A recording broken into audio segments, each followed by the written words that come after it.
Audio. All right, so I'm hit y'all with the intro. The intro is a small, it's like a minute song. It's a disclaimer, right? So the intro song is kind of dope. It's a disclaimer. Okay, it's called Facts Over Feelings. Okay, 1 second. Let me get the YouTubers on code first. All right. God damn. So now I gotta do all this over. Okay, because I want the YouTubers to be able to call in as well. I want to engage with y'all, man. Everybody got a lot to say in the chat. Other panels. It's like, all right, well, you about to talk to somebody who know a little something about everything, who know a little something about a lot, and nobody wants to call in. Nobody want to invite themselves up. And there's no excuses because I'm not controversial. I don't call people. Oh, I am controversial, but I don't call people names. You dig? I don't do none of that. The last couple of callers, they talk freely. I didn't meet nobody. I talked to a Guyanese brother, a Jamaican brother, and I think somebody from Africa or Liberian. Now that yeah, we back. I don't know what happened. Also, great. I don't know what happened with that, but whatever. You dig? Whatever that was. I couldn't hear my audio. I couldn't hear you guys, and I thought I was live. I look up again, and I'm not even live. I'm like, okay, don't know what that was, but okay, Illuminati.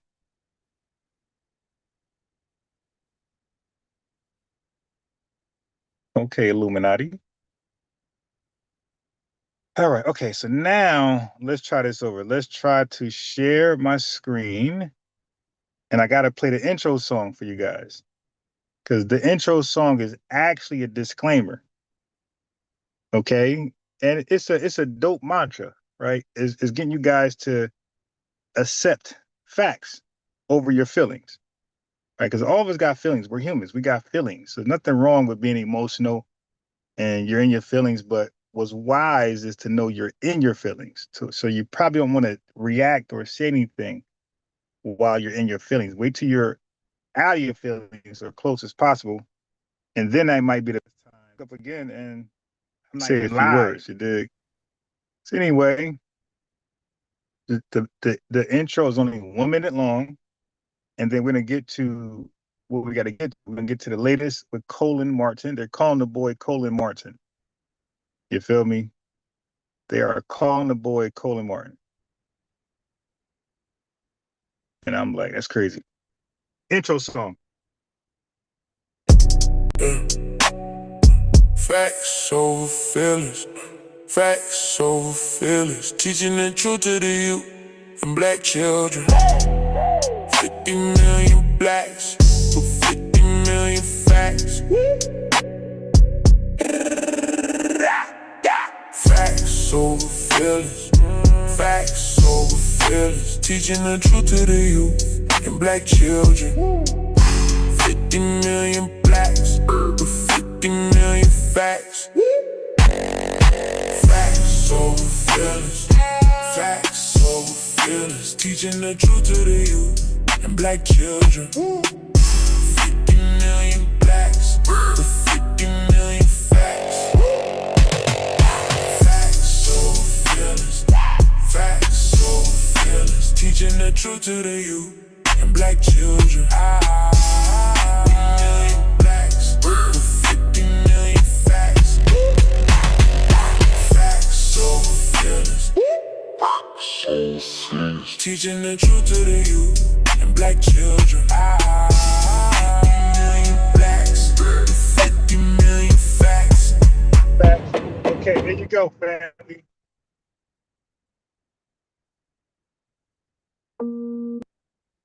All right. So that little song. We've been in this country 400 years before this country was a country, built the country, and you're going to tell me what I can and can't call myself and how I have to identify what my politics is supposed to look like. Y'all have got to stop. So that was a nice little song to remind you guys, it's facts over feelings, because when you come over here, I'm going to give y'all the raw data. No protection. You hear me? The raw data, no protection. Nobody can protect you from the facts. But yeah, get over it, fool. Okay, so yeah, get over. You gotta get over.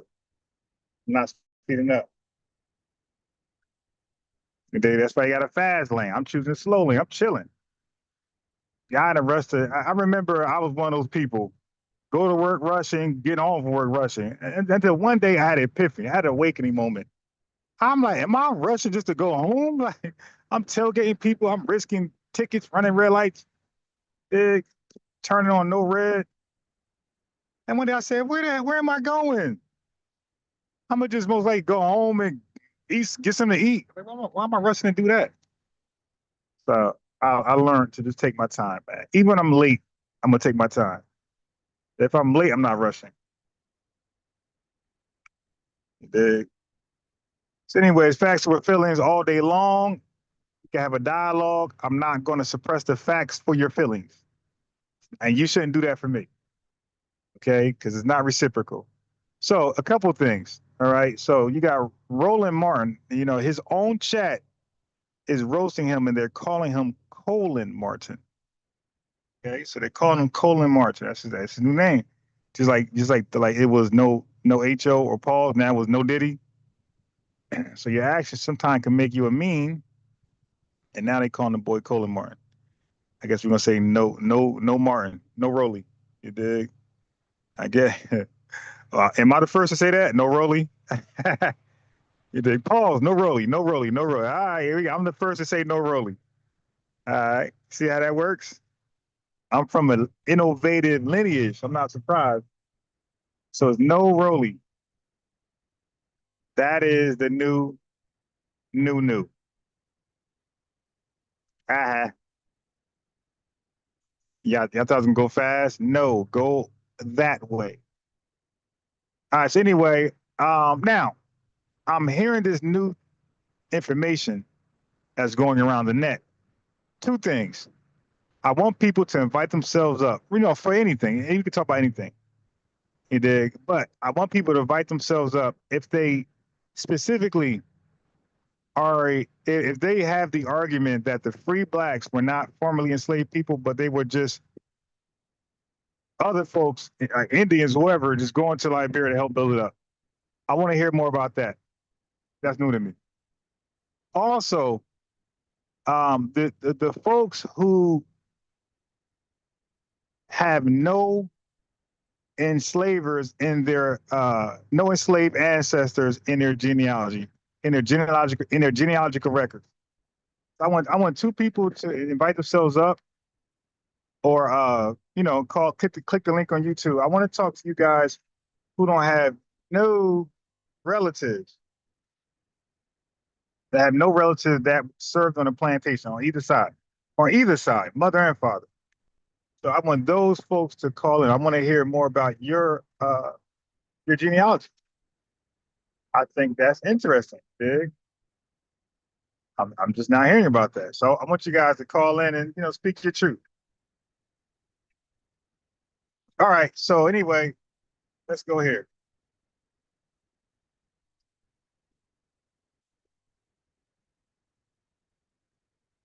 Remember, if you don't have any genealogical records that point to enslaved people in your genealogy, and for that reason you don't believe you have any on either side, call in. I want to hear your story. That sounds very interesting. And if you're of the belief that free blacks were not enslaved people, they were Indians in this country that went to Liberia voluntarily to build up Liberia, I would love to know more about that. That's new to me too. So I'm open to hear these new thoughts. So as I wait on you guys, because I'm hearing it on different platforms, and I think even Tariq Nasheed spoke to somebody that said something similar. Let me see. Earth Speaks, hop on Earth Speaks. What you talking about, Earth Speaks? Earth Speaks, hop on, sir. Mr. Earth. Let's get Mr. Earth in here. Earth, what's up? What's up, Earth? I'm certainly around for it. I think you're here to undermine the Aboriginal American movement. That's what I think you're here to do. Really? How so? Yeah, by calling people foundational Black American when you trademarked it, but you're calling it a lineage. How's it a lineage when you trademarked it? African American is a lineage, and that's trademarked. So African American was trademarked. First of all, African American was trademarked by long law.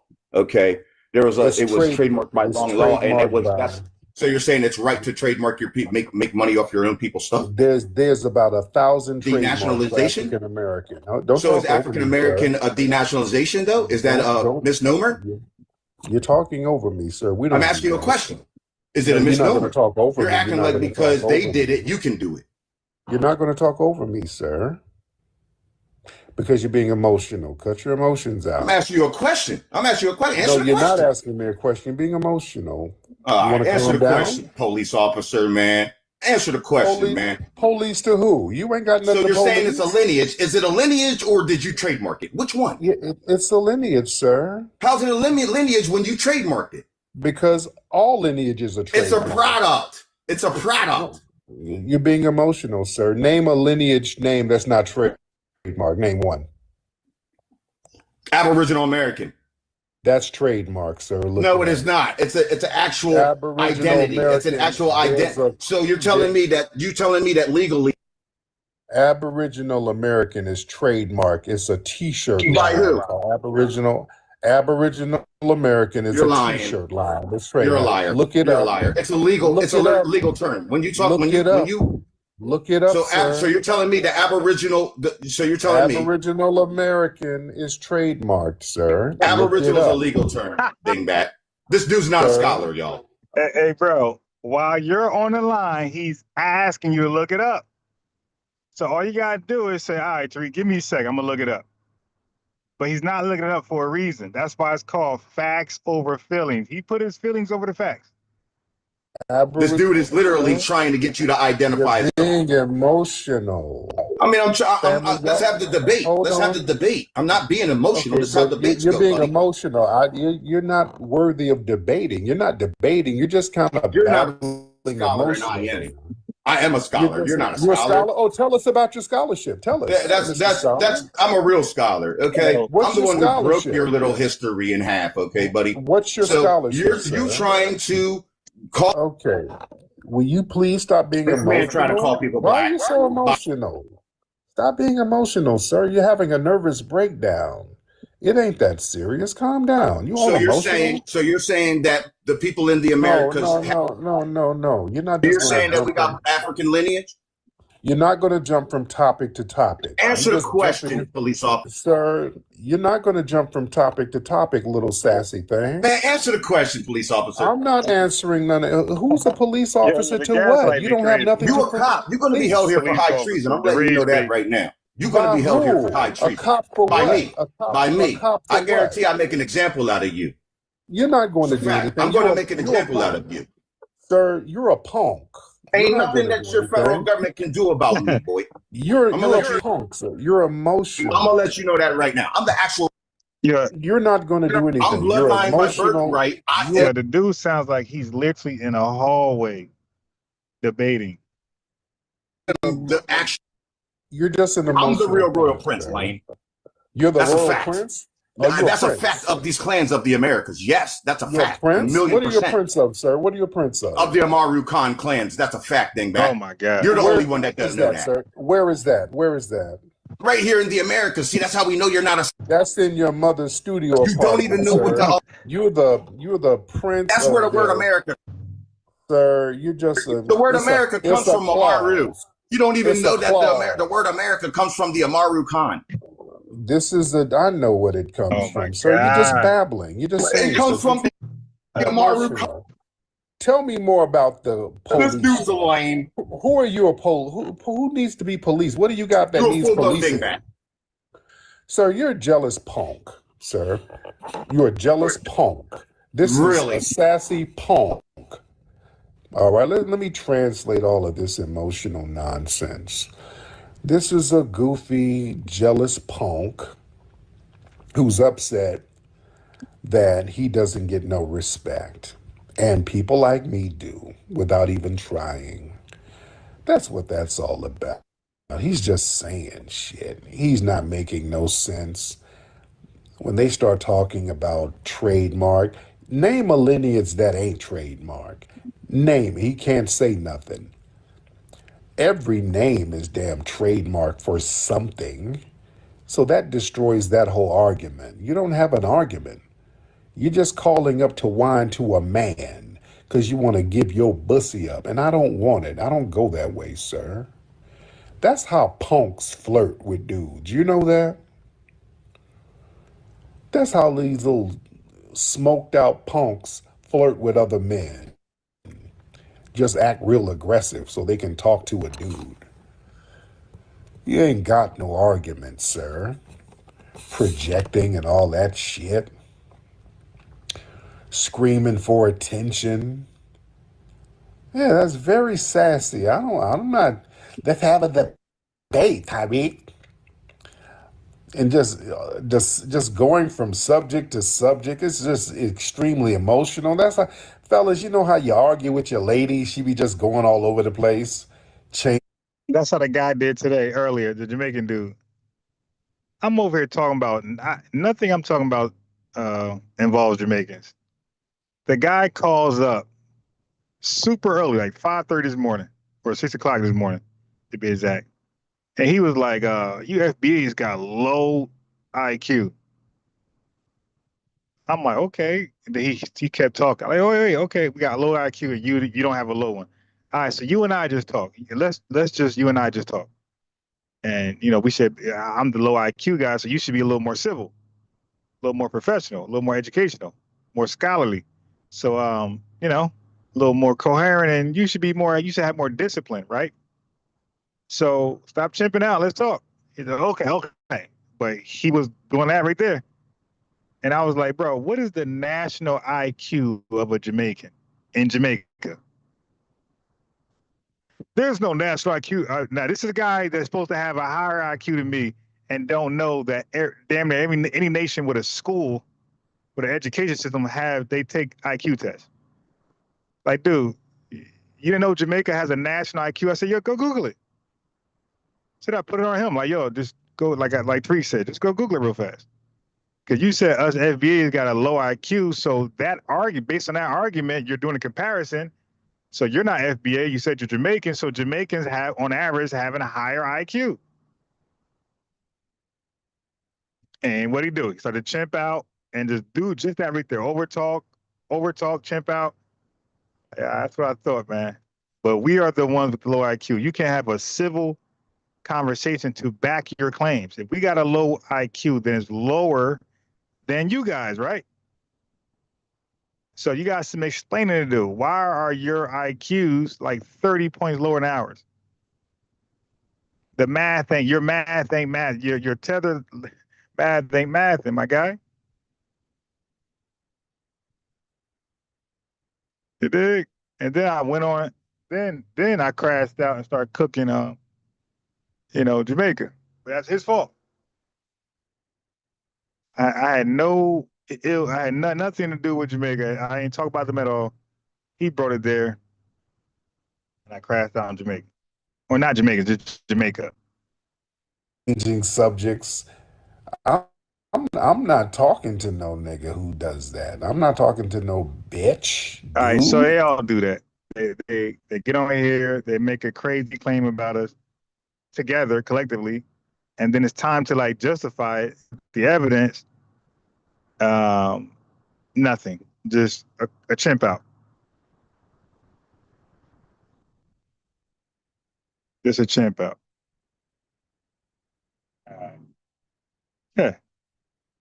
Okay, so now let's go to video number 2. This one.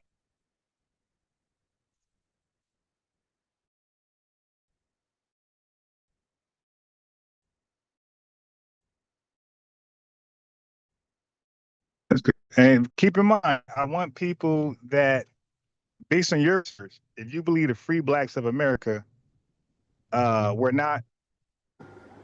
When you gonna put out the FBA document? If your research led you to believe, oh damn, police got him.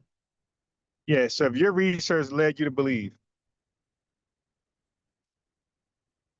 that the free blacks of America were not formerly enslaved people, and they just volunteered to go to Liberia to help build it up, please let me hear more about that. Invite yourself up on TikTok. Click the link on YouTube, Zoom. Also, if you're under the belief that, well, if your research, if your genealogical research show you that you don't have any former enslaved ancestors, I want to hear more about that. So YouTube, TikTok, if you believe if your genealogical records show no former enslaved people in your genealogy, I want to hear more about that. That's like a growing talking point I'm hearing now, and I want to hear more about that. That's interesting. Click the link, Zoom, take YouTube or TikTok, invite yourself up. I would love to hear more about that.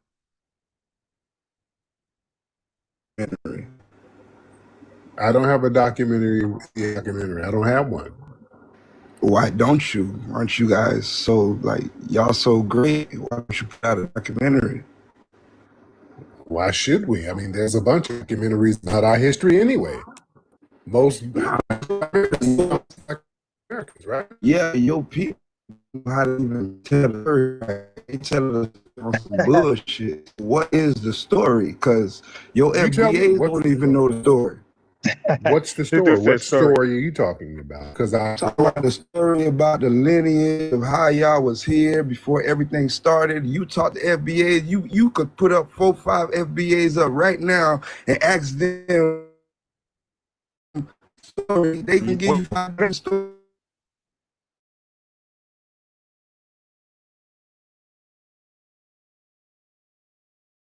History.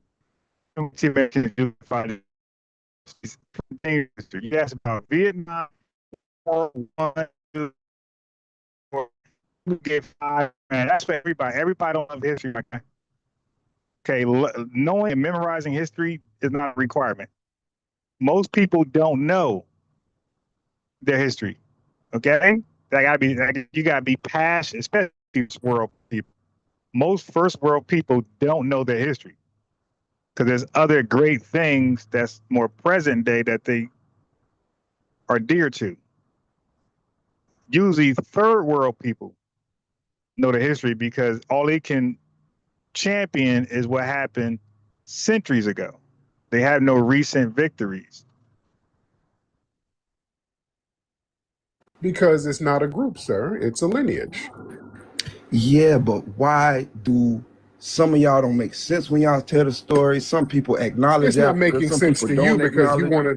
It's not making sense to you, sir, because you no, it don't make sense to anybody with a brain, sir. It doesn't make sense to you. You got a brain, and you see how you pimping them, Tariq. Why you doing that? Well, I'm pimping you because you sound like a bitch, but you're not going to talk over me. No. Listen, that's why you go to roast me. When you ain't got nothing to say, you go to roast. Yeah, I mean, you sounded like a bitch, though. I mean, that's not even a roast. You sound like a genuine bitch. So you need to calm down. You married to a white girl. Yeah, you lying like a bitch. I'm not offended by you lying. Is that supposed to be offensive? Nah, I don't need to lie, fam. What, yeah, your girlfriend, your wife, daddy not white? If you lying, your wife, daddy not white? If you lying about you lying supposed to be offensive? Your wife, daddy not white? Tethers, and we gotta, even Tariq, we gotta stop entertaining tether babble. Some of us are mixed directly. Not me, but some people have a mother or father who is not FBA. Okay? Some people are mulattoes, you dig? 50-50. And guess what? There's a lot of interrelationships in America. FBA is not an organization or cult where we govern the affairs of your relationships. We really ain't supposed to give a damn who you date, because nobody's your leader. Nobody's your governor, right? Nobody's your prime minister. Nobody's your elder. You date who you want to date. Okay, if you date somebody and your mother-in-law is Arab, Indian, African, Jamaican, white tea, that's just what they are. Like, I don't see how that's a L because somebody's wife or husband, father is, or if your father, like you got FBAs who are flat out mulatto. He's asking Tariq Nasheed about his wife dad. Dude, there's FBAs that got their dad is white. Their mom is white tee. Like, so is that supposed to, like, what is that supposed to do? You got FBAs right now, and their one of their biological parents is white tee. Like, yo, we don't look at white tee people as inferiors or non-human. That's, you guys got that weird Yakub doctrine. Oh, you dig? Good. All of us got some type of huge, large amounts of European ancestry. That means that one of our great was a white man. So we don't get, there's no shame in that. You can't shame us. Our ethnogenesis, our homogeneous mix is from God. It's a blessing. You dig? It's from the heavens. It's from the cosmos. It's from nature. Okay, our homogeneous mix is what formed FBA, which is NBA, Native Black Americans. So we got to stop falling for that. Hey, yo, your coworker, white tee, ah ha ha. It's like, okay, yeah, or some of us neighbors, best friends is white tee. So like again, y'all are projecting your views, your inferior views on white tee people on us. We don't see white tee, like we don't have a special view on white tee because we don't view ourselves as subordinate, as a subhuman. That you guys fight how you look.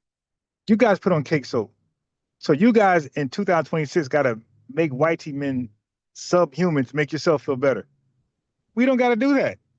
We could look at white tee people and regular people as regular people. And we don't got to pretend they're inferior or subhuman to make ourselves feel better. We don't have that. You guys got that. So if somebody's father or grandfather or girlfriend, dad, or the actual girlfriend or boyfriend's white tee, so what? Like, how is that even like an aha moment? Like, yo, how many Africans sit out here and try to marry white tee people? This is what you call rage baiting.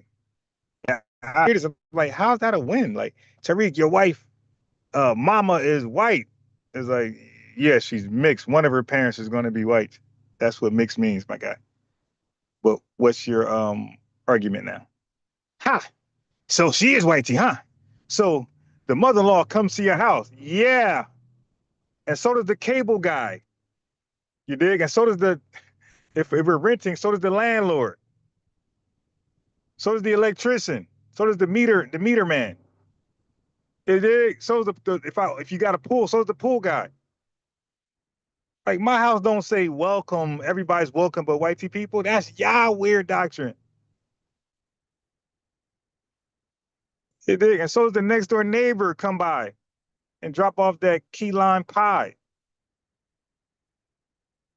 or that pumpkin pie. Like, okay, what's your point? The Uber driver sometimes is white tee. He comes in to buzz him in, and he got to come in to a degree and drop off the food. Like, what? Again, like, this is something that we just got to point out. Tariq sometimes, and he is going to fall for this, but sometimes we got to say, hey, what's wrong with white tee? Like, we got to put it back on them. Like, what's wrong with white tee people? Hey, man, your mother-in-law is white tee. Okay, what's wrong with white tee people? Put it on them to say it. What's wrong with white tee people? You dig? That's what I would do. I'll put it back on them. Like, yeah, okay, but what's wrong with white tee people? Dude, your immigration officer was white tee. When you committed that heinous, degenerate crime, you dig, your lawyer's white tee, your public defender, the arresting officer's white tee, the detective's white tee, interrogated you, the judge was white tee, the all-white jury was white tee, and now your probation officer is white tee. Like, what's the point? And the person you bought your substance from was white tee as well, man.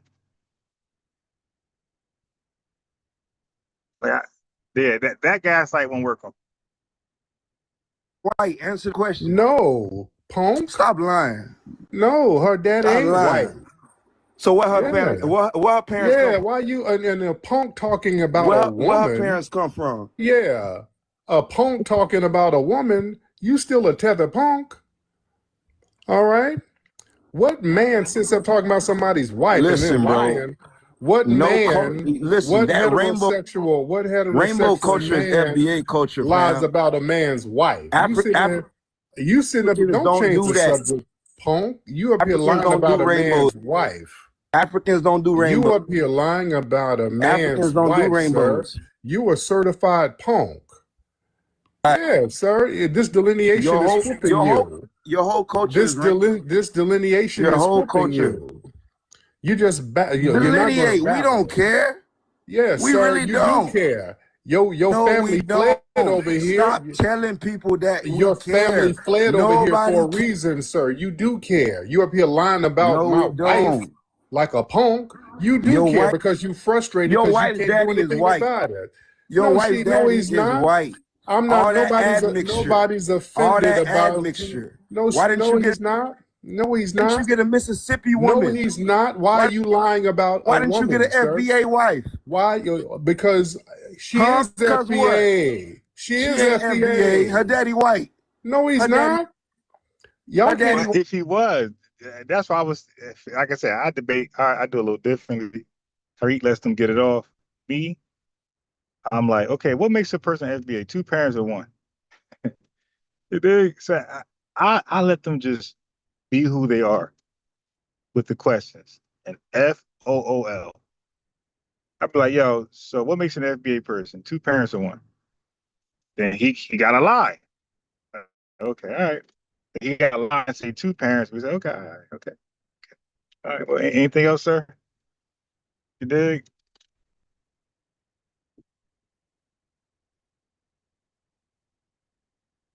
Right. Okay, prove it. We know it. Prove it.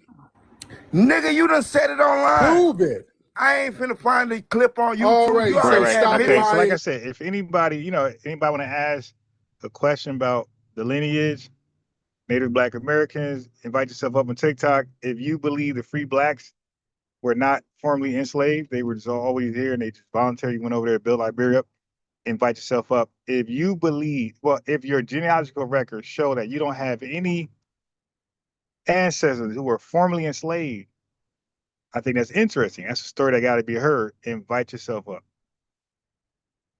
And anything else is open topic. Invite yourself up. This is 3 o'clock. Anybody can call in, YouTube or TikTok. But you can't babble though. You did get to the point and. Yo, stop lying like a woman. Stop lying like a woman. Nah, fam. You're just saying stuff. You said it with your own words when you was debating Myron. Why are you lying on a woman? Yeah, when you was debating Myron, you said that. No, I didn't. Yes, you did. Now you lying on me?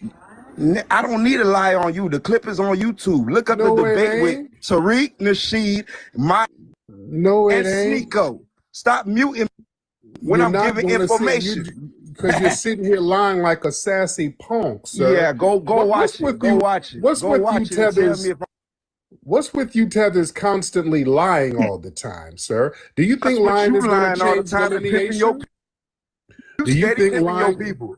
Well, I'm pimping you because you're my bitch, and I got you lying like a bitch. Pimp. You couldn't pimp me. I am pimping you, sir. Listen to you. You sound like Africa don't have that. Haiti don't have. Why are you not in Africa? Jamaica don't have that. Why are you not in Africa? Why are you not in Africa, punk?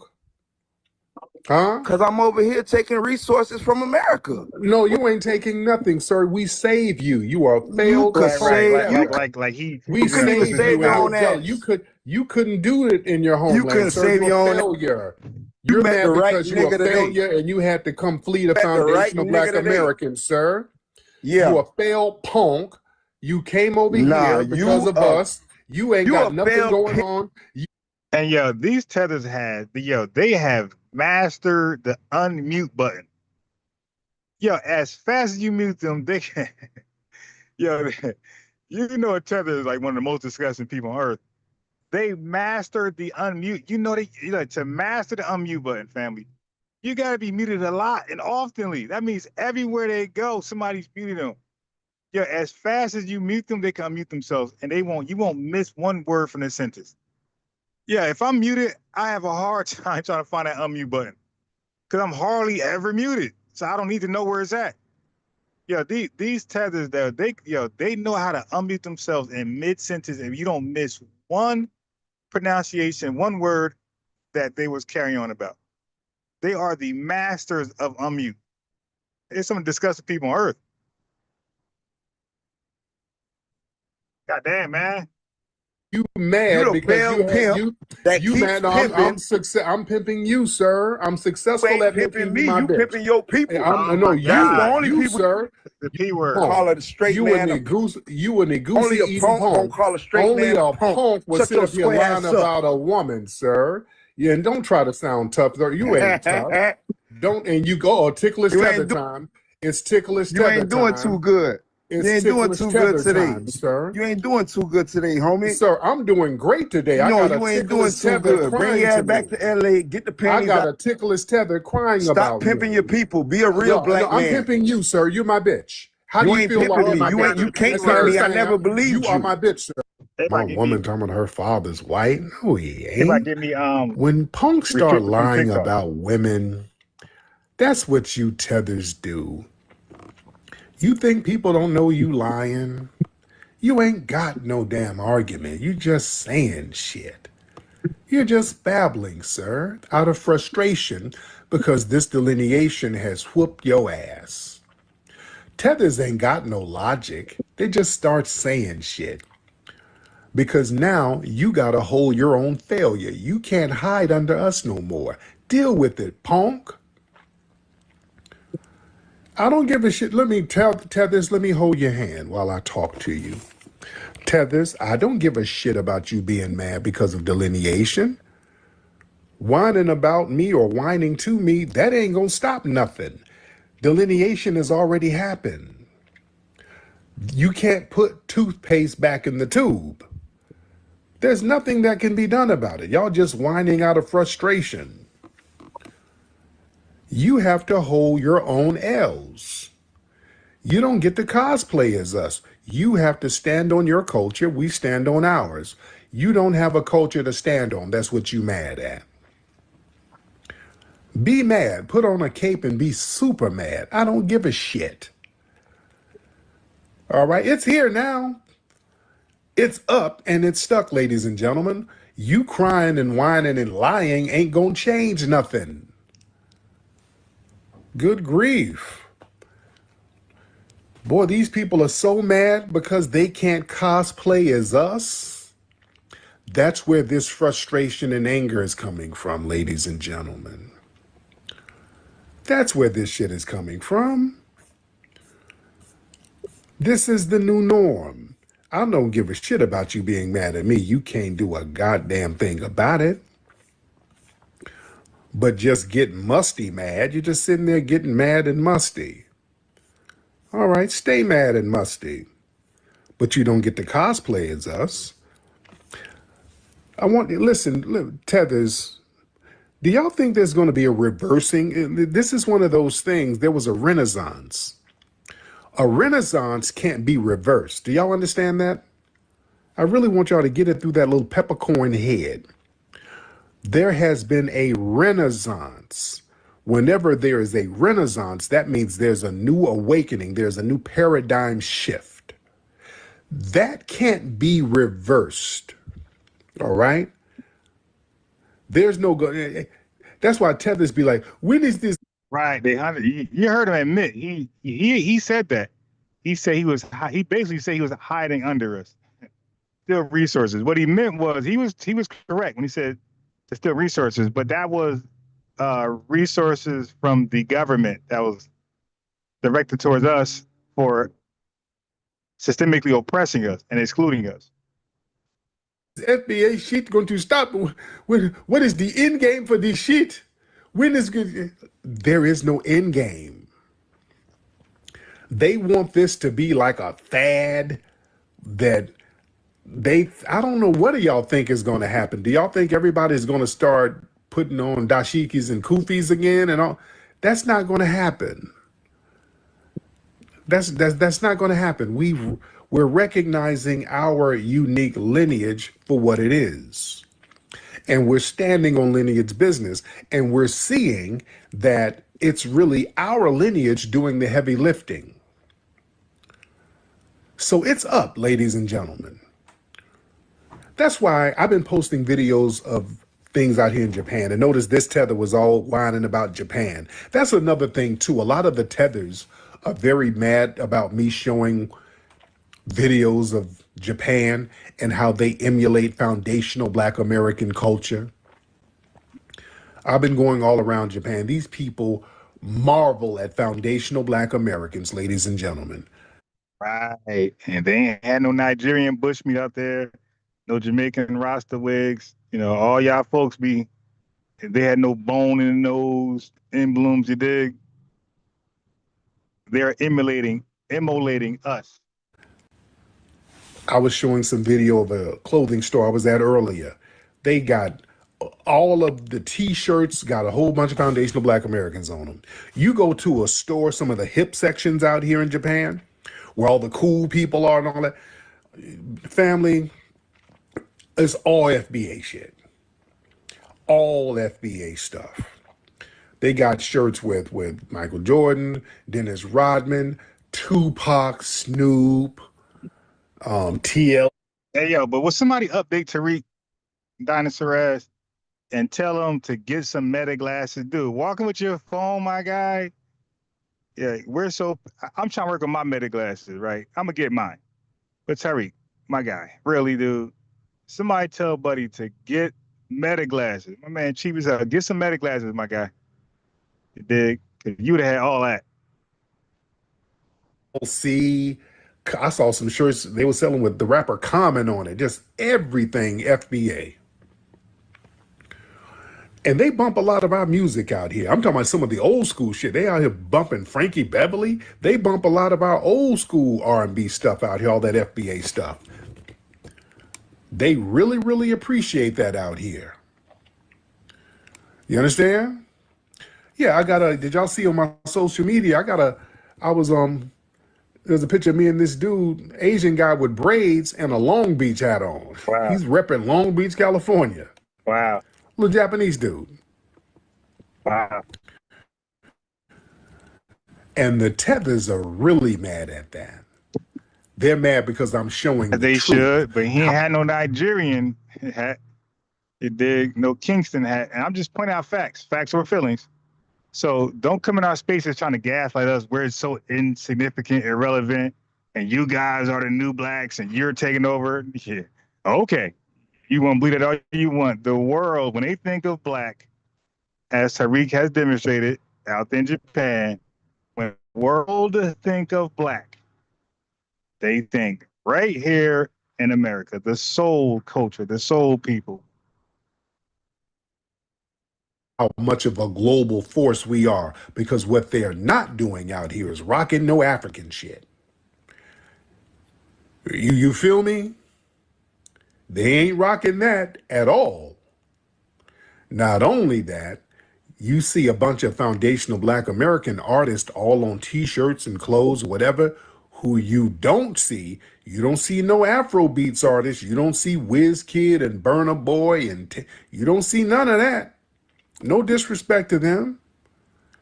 You don't see it. I ain't heard no Afrobeats out here at all. Yeah? They don't at all. You see? So yeah, tethers don't like that we're showing that global FBA power. And it's FBA power. It ain't African. It's FBA for real, for real. And they know the difference. I saw a video of my brother Kevin Tate. He's a comedian. Very funny brother. Somebody sent me a video of him. He's doing an interview. And Kevin, he's performed at the Hidden History Museum many times. He's a very, very funny comic. And he was talking about being in Australia and him performing out there. He was like on a tour in Australia doing comedy. And he was talking about going to the clubs out there. And he was talking about how a lot of the Africans and Nigerians go out to Australia trying to look like us, trying to look like Black Americans with the hats and cosplay all is that, real. and how the people there know the difference. Ain't work. See, these people, other people delineate too. They know the difference between Africans and foundational Black Americans. They know the difference. Wow, so it didn't work. You understand? And when they see the real authentic FBAs, they appreciate it. The real authentic. You understand? It's heavy. That my boy, Sir Major. What's up, Sir Major? Everybody say what's up to Sir Major. Everybody say what's up, Sir. Hold on, let me get Sir Major on real quick. Hold on. Where you at, Sir Major? Hold on. Wait, let me see if I can get Sir Major on. Is Sir Major's back on the streets? Hold on. Where you at, Sir Major? Hold on. I can't see you. Hold on. Where's Sir Major? Sir Major is back on these streets. Hold on. Where you at, Sir Major? Hold on. I'm trying to get you on. Okay. Sir Major, hop on. Let me get you on real quick. Let's get Sir Major on. I just sent you a request, Sir Major. Hold on. Where you at, sir? Man. Where you at, Sir Major? Okay, Sir Major, I'm trying to get you on, sir. Okay. Okay, hold on. Where you at, Sir Major? Yeah, I'm trying to get you on, Sir Major. It's not letting me get you on. Raise your hand again, Sir Major. Yeah. So he probably part two. Black Love. That's a good name. All right. Yeah, so man, I'm trying to invite folks up that believe certain things. If you believe that if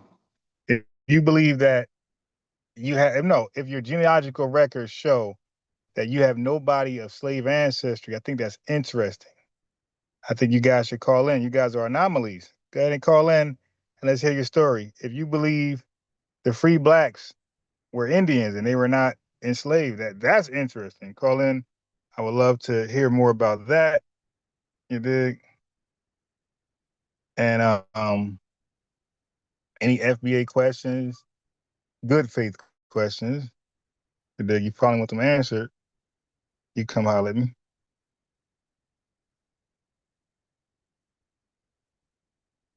Okay, 1 second, family.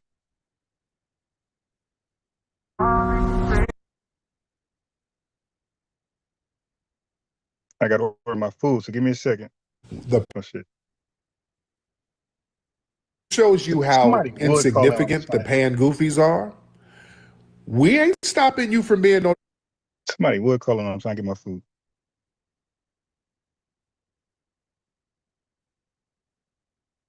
Mohammed.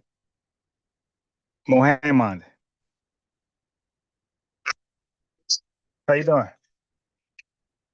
Yeah. Can you hold on 1 second? I gotta play. Yes, sir. Can you hold on 1 second? Okay, yeah. So let me play this video so it ain't. All right, thanks. Let me play this video so it ain't a dead silent. So give me about 5-10 minutes. Thank you. Damn Pan-African. We ain't stopping you from being no one. We haven't told you to stop. Whatever. We're not stopping you. I ain't. I don't give a damn what you do. None of us are stopping you from building Wakanda, Akon City, nothing. Yeah, you just sitting up here yelling at our lineage as a stalling tactic to really deflect from the fact you ain't got shit popping as a Pan-Africanist. Pan-Africans who like to just sit up and talk about our lineage all day, you ain't got nothing popping. It ain't gonna get nothing popping. You see? Because now people are tired of the scams. All we see with Pan-African, that's why it turned a lot of people off, because every time somebody's talking about Pan-Africanism, it's always a futuristic scam. Some kind of future, something that's about to happen that never happens. People are tired of that. You can never point to, hey, we got this Pan-African thing just popping. Come over here and watch all of this Pan-African shit just pop off. You can never, they can't point to nothing. Come on, they just can't point to anything. Here's a Pan-African community that's just, here's a Pan-African school that's just so successful. Here's nothing.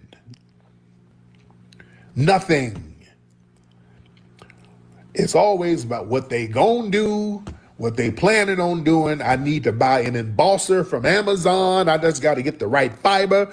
Oh, I need HVAC for my.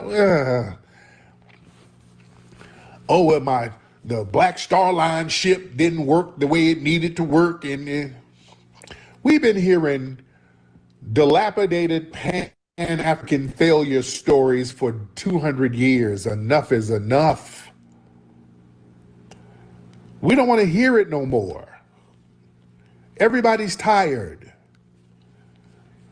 Even with Garvey, he bought them old raggedy ass ships that didn't work. They were blowing up. The steamers were blowing. Raggedy ass ships, nothing. People are tired.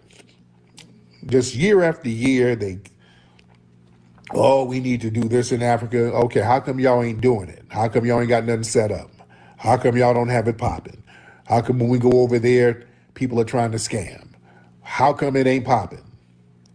And it's a million excuses where what happened was, with my documents, I didn't have the right documents. They didn't have the right fibers in them, and they're okay.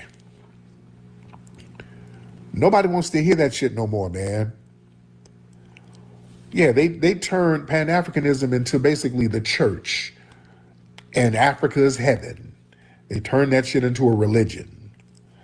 That's why they sit up here and act like you can't criticize Africans for nothing. I'm back. Thank you, Mohammed.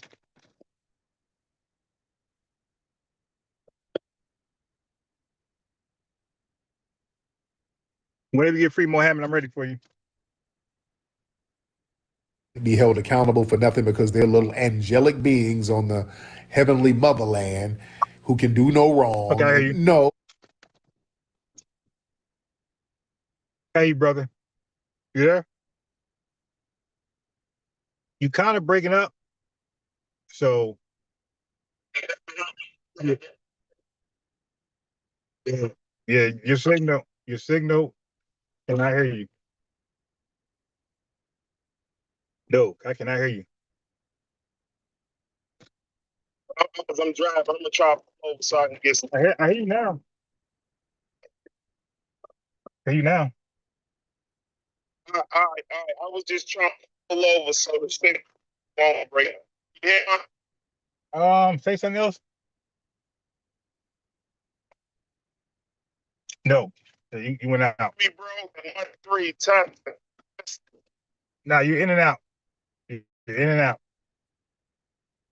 Like that burger joint. My bad, man. Yeah, you are in and out like that burger joint. Yeah, I hear you.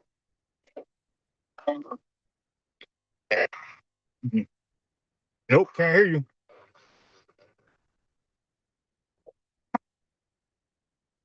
Can I hear you, brother? Yo. Nope. Robotic. I'm gonna drop down. Yeah. You gotta get to once you get a better location, I can hear you. But yeah, you are in and out. They're doing great festivals over there right now, man. No, that shit needs to be called out. We ain't doing all of that infallible angels. No, there's some janky shit that's happening that needs to get called out, man. Yeah, that's what it is. But we get criticized for every damn thing. Yeah. Come on now. Somebody need to correct me. Okay, let's correct me. Still got loveism. All right, brother wants to correct me. All right, let's hear some correcting, sir. Stuff still got love? What up, brother? Hey, how you doing? Are you in the UK? Yes, sir. Yes, sir. You're from Nigeria, right? I'm from Jamaica, yeah. From Jamaica. We've spoken before. Still. We have, okay, I don't remember, but okay, but go ahead. So you wanted to correct me on what? On everything you've been saying.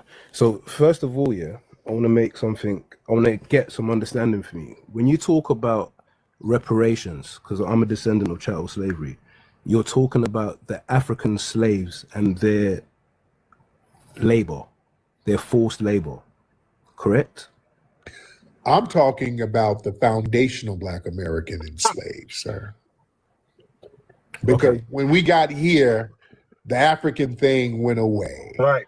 We are not African. When we got over here and that was stripped from us, from them and over here, we had an ethnogenesis. So are you trying to tell me, okay, you had an ethnogenesis? Yes, we did. A racial genesis. Yeah, we had an ethnogenesis in the Caribbean as well. But what I'm saying to you is, you don't stop being related to your parents because a whitey man tells you that you're not Black anymore. Doesn't make any sense. Didn't say still that. were African. Well, for one, we were never Black in Africa. Or actually, we were Black in Africa, but only us. You guys were not Black in Africa. We didn't say that. You just said it was stripped. No, hang on. Yeah, the culture. You just said it was stripped. No. Your culture was stripped from you. Of course, our culture was stripped from us, wrongfully. So we still retained our culture in some aspects. No, we created a whole new one. We created a whole new culture. But the thing is, you're asking for reparations, rightfully so. We should get reparations, and we will get reparations. Okay, we being any person who is of African descent who went through chattel slavery and the transatlantic slave trade, being me and you. If you purport to be one of those groups. I'm a foundational Black American, sir.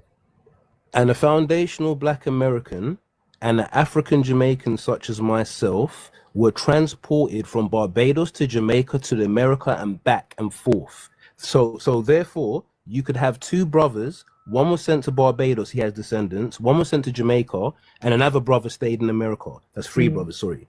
All of their descendants are still, they got their different ethnicities, of course, but they're the same race and they're of the same lineage because they all came from those. No, race didn't exist. No. And also, how, if that's true, then how come you're not in any of my genealogical records? Not one, father or mother. Three brothers. Same genetics. You're talking as if you're same genetics. Exactly, but then after a while, the genetics. After a while, the foundational.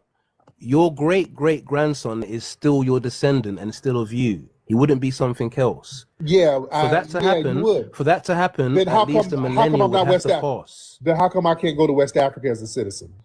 I can explain it to you. Because when the white man came to the west coast of Africa, he didn't say all Yorubas get on one ship and all houses get on another. He said, nigga, get on that boat, and he took us by force. So what happened? You heard that, family? The white man took us by force. We were not sold by the Africans. The white man said, give me these people, man. I'm out. I'm out of here. On the plantation, we didn't delineate. No. Answer my question. You're giving me a village story.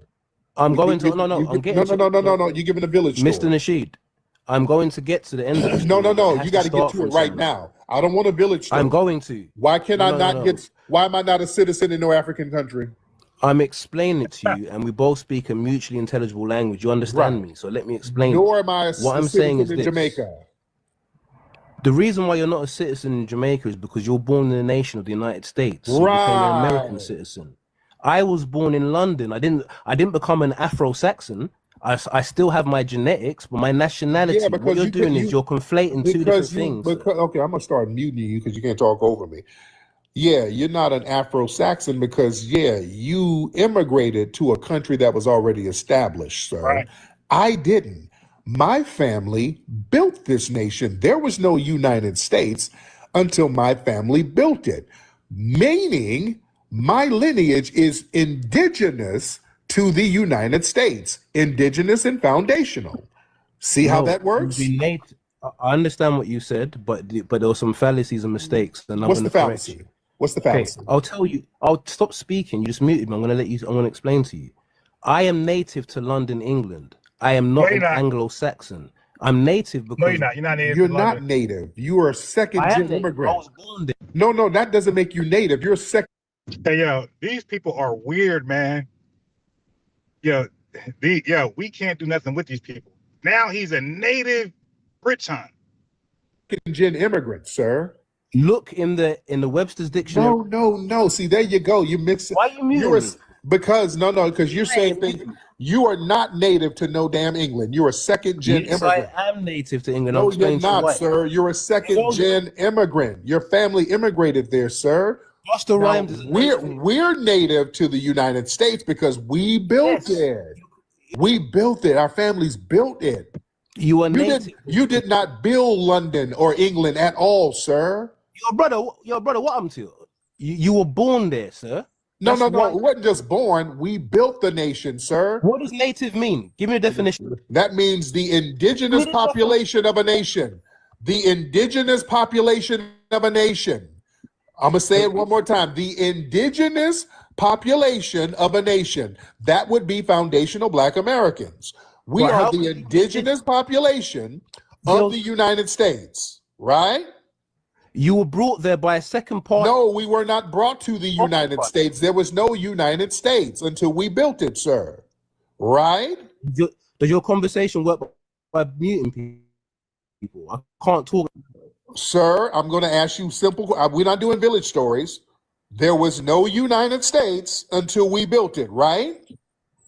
Are you talking about the 13 colonies? Are you talking about there was no United States until we built it, right? Until who you talking Foundational about? Black Americans, sir. Foundational Black Americans. Yes. My cousins and my brothers, you did play a major role in building the civilization. No, we were the central role in building it. And you could argue you were a central role. But what I'm telling you is you are native and not indigenous. And you can't tell me what native means because you know you're going to come up a cropper. Maybe you made a mistake and maybe you weren't sure on the terminology, but I'm telling you, native is where you were born. No, it's not semantics. That isn't semantics. Because you're not native. It's an agreed upon definition in the English language, sir. No, sir. I'm native to London, England. That's why I have a London accent, sir. No. You have a London accent because your family immigrated there during the Windrush damn wave. That's when they got there. Why has my dad got a Jamaican accent? Why has my dad got a Jamaican accent? Because he's Jamaican. All right. Okay, because he's native to Jamaica. Thank you. Right. But you're not native there, sir. That doesn't make you native. You're just born there. So you're a refugee. Okay. So and they can get your ass up out of there if they want to. Okay. So where am I native? They're doing that here. Some of these people talking about they were native here and all that shit. I'm not crashing out. I'm not crashing out, sir. But listen to what I'm saying. No, someone said that in the comments. Okay. So if I'm not native to England, where am I native to? Africa. Jamaica. That's your native homeland. Jamaica. Okay. And you're not descended from Africans, but I'm native to Jamaica. Make that make sense? No. I have African genetics. Yes, I do. Yes. Everybody does, though. Everybody does. That's redundant. Everybody on the planet has African genetics. I never said I didn't. No, they don't. Yes, they do. Yes, they do. I can tell you who doesn't. Yes, they do. Yes, they do. An Anglo-Saxon from England with blonde hair and blue eyes does not have an African genetics. You know why? They do. His ancestors. Because the Grimaldi were the original people up there in Europe. The original people in Europe were black. Yes, they were. The original people in Europe were black. They had me and Ice Age and they got depigmented here, sir. The original people of Europe were black. That's why they have Cheddar Man. Look up Cheddar Man, ladies and gentlemen. I know about Cheddar Man. I'm from England. Yeah, sir. black as damn hell. Yeah, the original inhabitants. Yes. Look up the book. Look up the book by David McRitchie, Ancient and Modern. This is a white man in the 1800s. Listen to me. He talked about the original people all up there in Ireland. I'll explain something to you. You know what makes an Aboriginal different from you and me? Is that their ancestors left Africa 70,000 years ago, and ours left within a millennia, within 500 years, in fact. So that's why we still carry African genetics. So when you talk about ethnogenesis, white people too. When you talk about no, listen to me. When you talk about an ethnogenesis that is applicable to me and you, yes, because our ancestors came from multiple tribes, so we couldn't pinpoint back to one. You're correct, and I'm with you, and that's historically correct. An Aboriginal or Aborigine from Australia, they left the African continent 70,000 years ago, and therefore formed totally different genetical markers, even though they will still tell you in their oral ancestry story they came from Africa. They will tell you that, but their genes won't show you that. Your genes will show the same thing my genes show. It will show white DNA. It will show, listen to me. It will show white everybody's DNA. Genes are going to show. Everybody's genes are going to show Africa, Asia, and Europe. Everybody on the planet's genes are going to show Africa, Asia, and Europe at one point, sir. It's redundant. That doesn't change the ethnogenesis. It is redundant. Active. We had an ethnogenesis, sir. Just like over in Africa. In Africa, you have a gazillion damn tribes who don't view themselves the same. They had different ethnogenesis within their tribes over there, sir.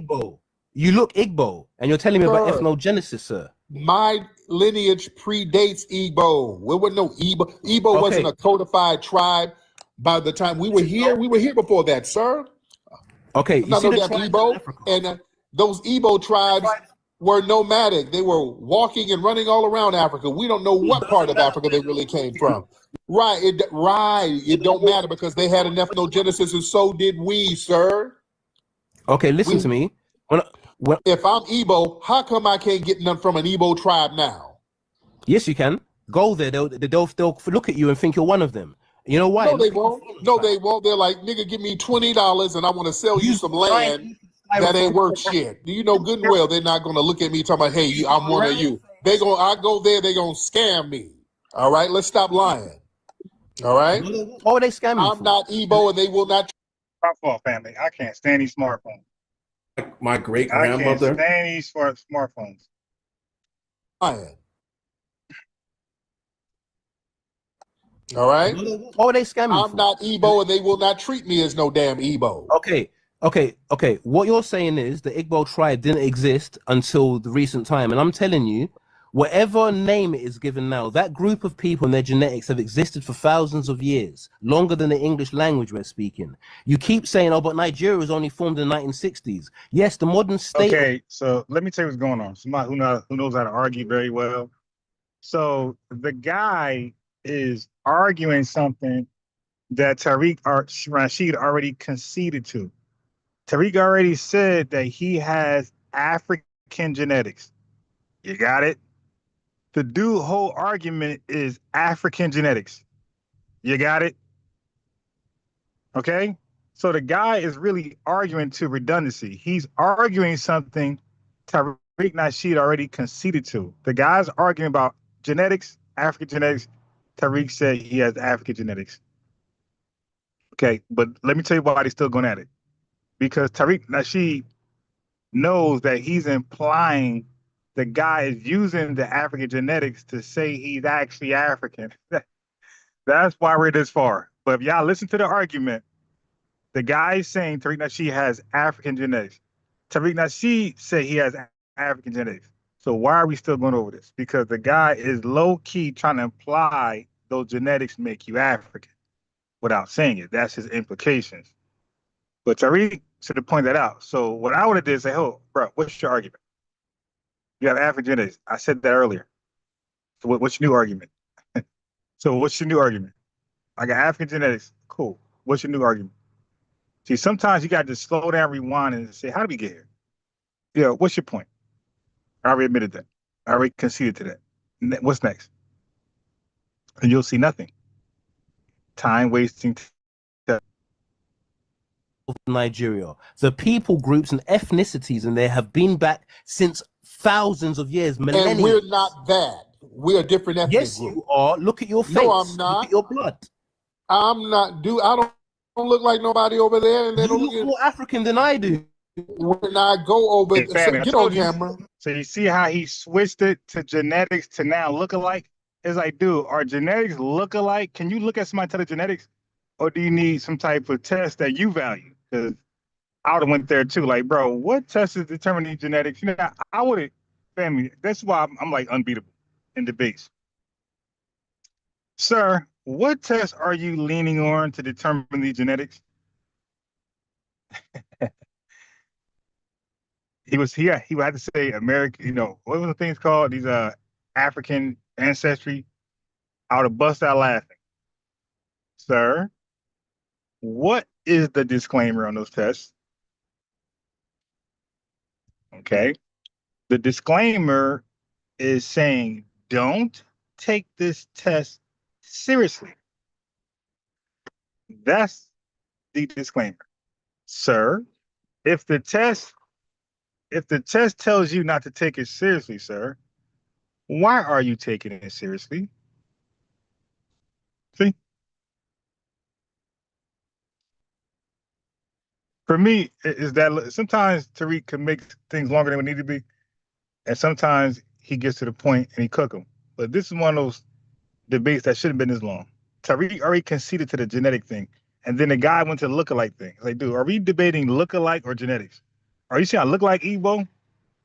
Cool. I'm sure Igbo look like some type of Aborigine in Australia. All right. But they're not that, right? Okay. So we can't do the lookalike thing. The lookalike, if we're doing lookalike, then we don't need genetics. Yeah. Why are we using genetics if we could do lookalike?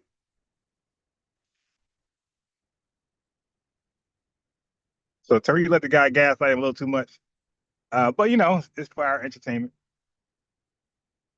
More African than I do. Get on camera.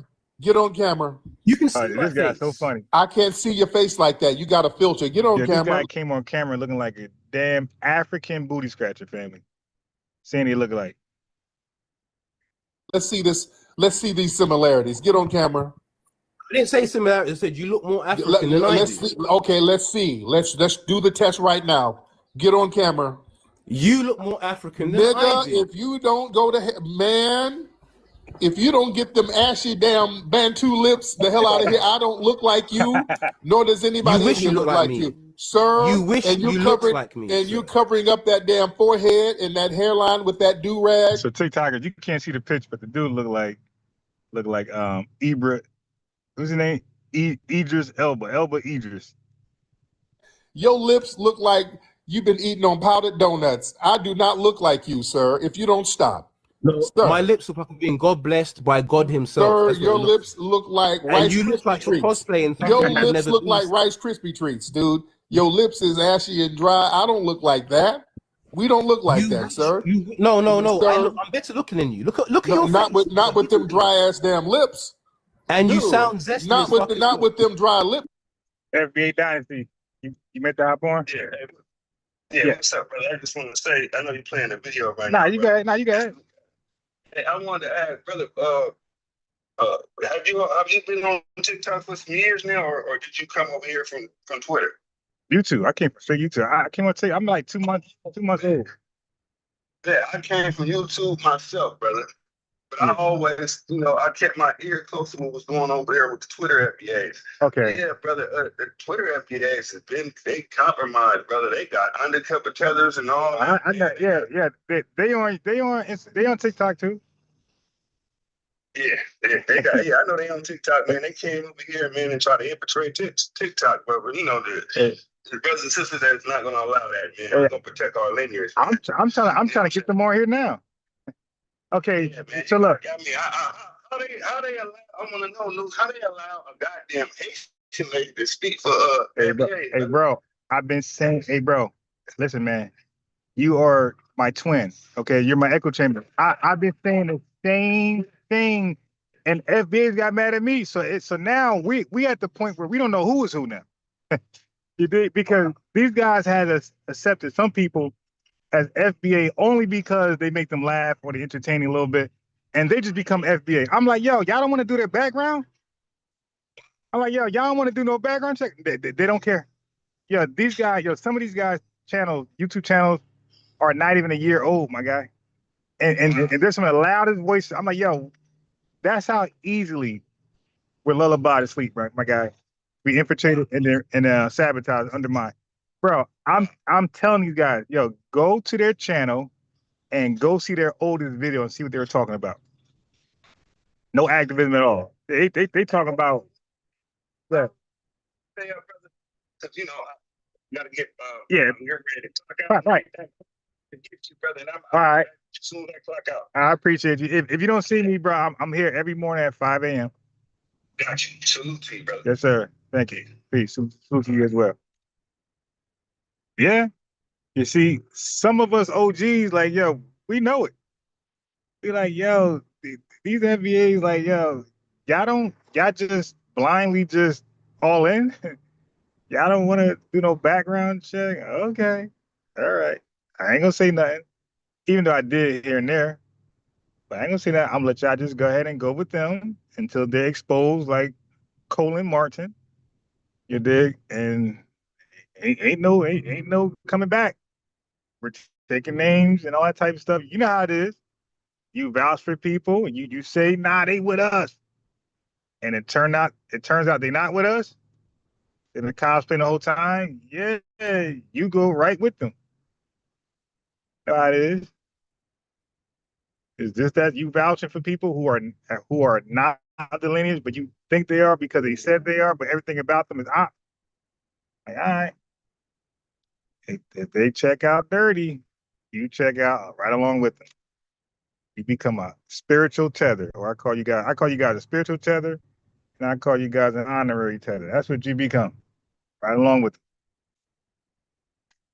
They got all the signs in the world that they're not FBA. And that's why that's why I asked the question. Hey, if you believe the free black, y'all ain't hear like the code words. If you believe the free blacks were never formerly enslaved and they were always here and they just voluntarily migrated to Liberia, you need to call in and let me know about that. Wink, wink. If you're telling me you have no enslaved people in your genealogy, wink, wink, you need to call in, wink, wink. You dig? I'm trying to fish them out. If you believe the free blacks were formerly enslaved, you need to invite yourself up, click my YouTube link. If you say that your genealogical records don't show anybody with with enslavement history, nobody been on a plantation, your genealogy, call in, let's talk about it. I heard you guys on other platforms talk about it. You mind talking about it over here? We want to know a little more about that. Put us on, because we are clearly in the dark.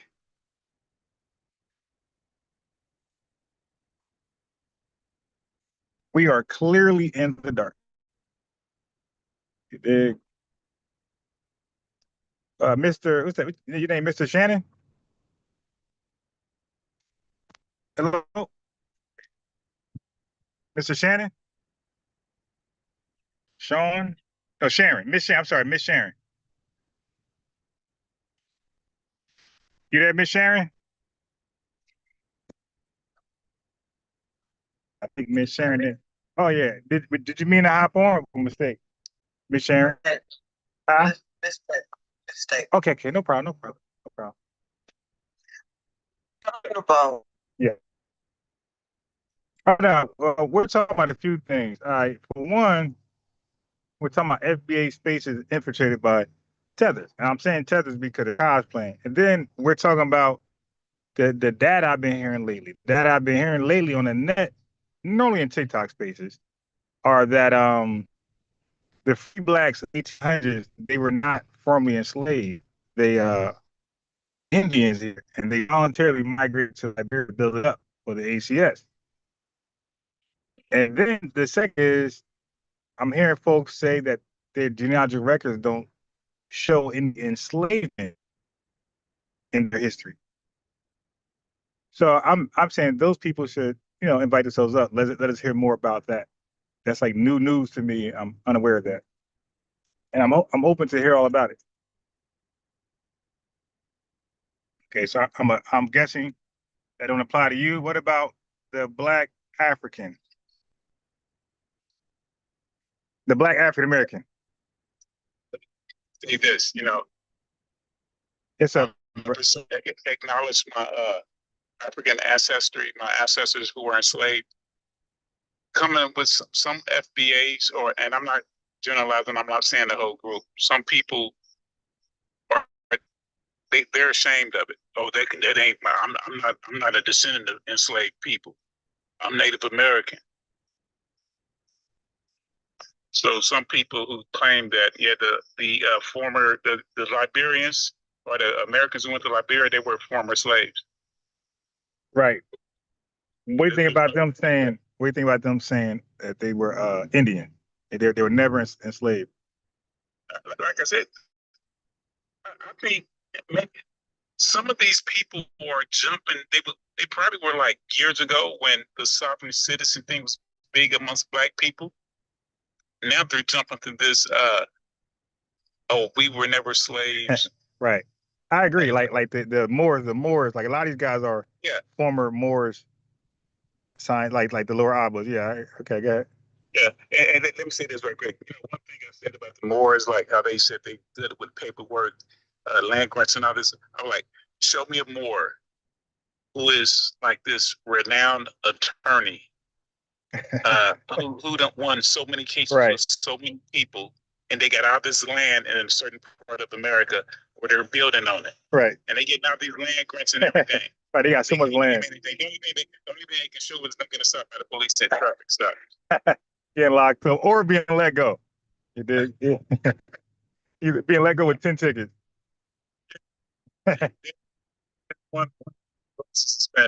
Right. Nah, facts. That's a good observation. That's a good connection. A lot of them are coming from these weird doctrines, like the Moors doctrine and other weird doctrines. Now, the only like for example, Dwight York, right? He actually got access to some land. Yeah, absolutely. He was on point for a while. That stuff, he could have really been like. But the problem I want to focus on is he made a claim. He showing proof, right? He didn't go around saying I'm this, I'm that, I ain't that, I ain't this. He made a claim and he got hella acres. He did like hundreds of acres. That's how you took on your point. That's how you do it. It ain't that hard. Like folks ain't gonna deny you some stuff if that's what you are. You're gonna be entitled to these things, but you can't get it because you can't get it.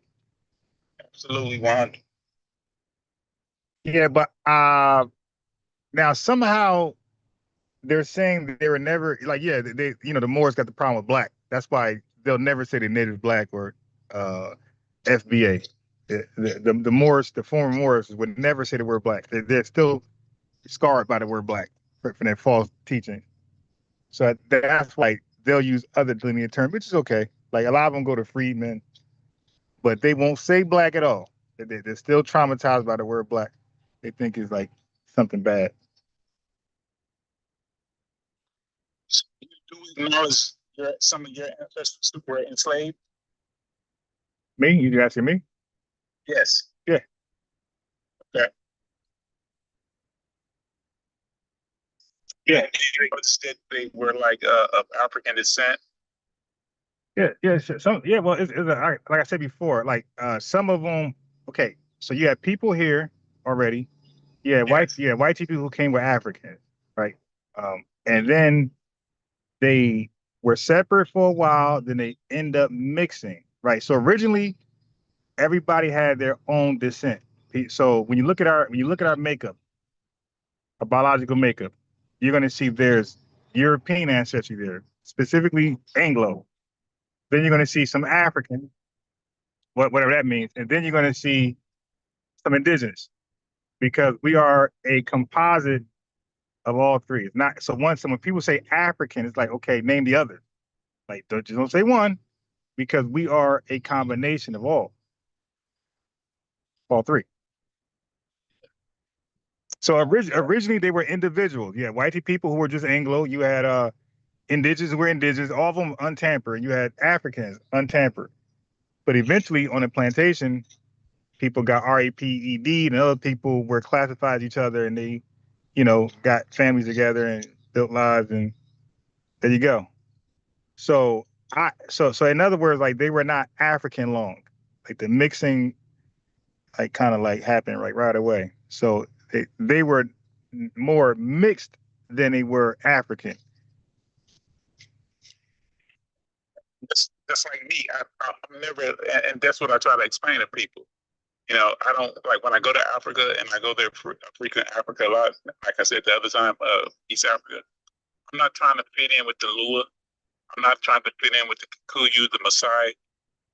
Even when I go to, Guinea-Bissau, it's a different thing, because the Guinea-Bissau, they're like traditions. They like praise. Something of their culture is it highly relies upon the ancestors, especially the ones who were enslaved, because that's one of the groups in West Africa. They would call those who resist, because they fought out the Europeans, the Portuguese, as long and as hard as they could. They welcome you. The ceremony is not sponsored by the government or anything. They just like want to, hey, you're inside of us, so it's like this spiritual thing. But I'm not trying to be African. And for one, Africa is a continent. Now, if you can say the Igbo or the Hausa or the Yoruba, I'm not trying to be them. I'm totally different from them. I don't know the languages. Would you say you have any indigenous ancestry in you? The native people? Indigenous people. Of this land, of America? Yeah. Yeah, absolutely. It's like all the DNA tests I've done, it was always between like 1 to 3%. And what about Anglo? Caucasian? Anglo. Of course. Okay. Yeah, you say Caucasian like that you might as well say African. You say African is a continent, I don't say nothing. When you say Caucasian, like that's a location too. They don't really tell you. You say African, it's a continent. So you go to Algeria, you go to these other countries, you have these white Arabs there. That's why when I look at it, when I say like the Ugandan, a black, and sometimes that's why I say like even Idi Amin was saying black. No, he wasn't. No, he wasn't. No, he wasn't. You say he wasn't what? He wasn't saying black, bro. So there's no video whatsoever. I want to get this straight. Yeah, sure. No, hey, bro, just get it straight. Just get it straight. You ain't got to prep me. I don't care, bro. Look, you're not gonna be more educated than me in no topic, really. So just go ahead and get it clear. So now, and Idi Amin never used the word black. Okay. To describe his people. Okay, give me the date. Give me the date. I need dates. Oh, I can give you the video. No, give me the date. The documented date of him saying black. Give me the documented date. I can't give you the documented. Okay. Hey, bro, a video can be uploaded in 2020, my guy. Like, I want to know when. Okay, give me a guesstimation. What year you think he said that? In the mid to early 70s. Okay, so that's far after. Okay, now watch this, my guy. So that's far after the Black empowerment movement in America, right? Okay, yeah, I'm just saying. Okay, no. Yeah, but he used it incorrectly because we didn't apply black to Africans. We applied black to our unique ethnogenesis here. So now, not just him, that's why I asked you the date. I knew the date. I'm saying all these guys, even Thomas Sankara, even Steve Biko, all these guys were inspired by what we did over here, and they started to call themselves black, but they didn't understand why we called ourselves black. So Idi Amin called themselves black. Let me ask you this. When he called his people black, was he using it as a racial term or a descriptor, adjective? Which one? Say that he was using it as a racial term, or could it wait. Hey, bro, no, stop right there. Race wasn't even existing, right? The black race, it was only the Negroes at the time. So that's why I asked you. Wait, stop. Wait, stop. No, stop explaining. Let's establish facts first. So you don't just say some random shit and we got to argue that. Listen, the race black by name didn't exist at that time. We were still Negro racially. So I asked you a question. You saying you said black, now it's the context, it's the application that matters now. So we could scratch race off the checklist, right? So it ain't because that was the national global race. Okay. So okay. Scratch it out. Okay. So now next, because ain't none of y'all on earth gonna outdo me because we're black. So now next. Did he use black as a racial descriptor, like to describe how they look physically? I'm gonna tell you what he said verbatim. Okay, go ahead. Let's go with that. Let's do the verbatim. He was talking to a reporter. Mm-hmm. Sounded like he was talking to a British or European reporter. Okay. They were talking about the expulsion of the Asians, the Indians that were in Uganda. Mm-hmm. Owning 90% of the businesses. So now the country was called Uganda at that time, right? Yes. So the ethnicity was Ugandan, right? Yes. So they weren't black ethnically like we were. Okay, so now wait, hold on. Hey, bro, listen. All right, but hold on. Okay, dude. Right now I gotta mute you. So this is what happens when these Pan-African bubbles get burst.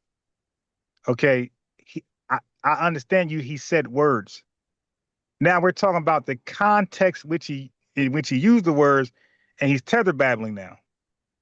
Okay, so he's showing who he is. He's tether babbling. I'm trying to establish a fact. He's going away from it. I understand you're going to quote the guy. I'm saying quote the guy. Okay. And you're trying to give context, but as we're quoting the guy, now we're going to explain the context of the word because Akata, my guy, Akata means wildcat. Okay. But it's the way they apply it, it means FBAs. It's the consistent application of the word towards us. Akata has become synonymous with foundation Black Americans. Okay? Just like Mayate. Mayate just means black beetle, right? Literally. So the Spanish person say Mayate, he's not using a racial slur. He's saying what you're saying. He just said Mayate. It's not racial. He described a black beetle. Yeah, but they have consistently, when it came to human beings, they have consistently applied that word to us. So the application, when it's put on human beings, take on a different connotation, definition from the definition they originally had. Okay, so you gotta know who you're talking to. We're just babbling. So we scratched off two. You just said they're Ugandan ethnically, and the word black as a race did not exist at that time. Okay, so he's not using. So we're doing process. It's easy, bro. It's called a process of elimination. So he did not use black racially. He didn't use black ethnically.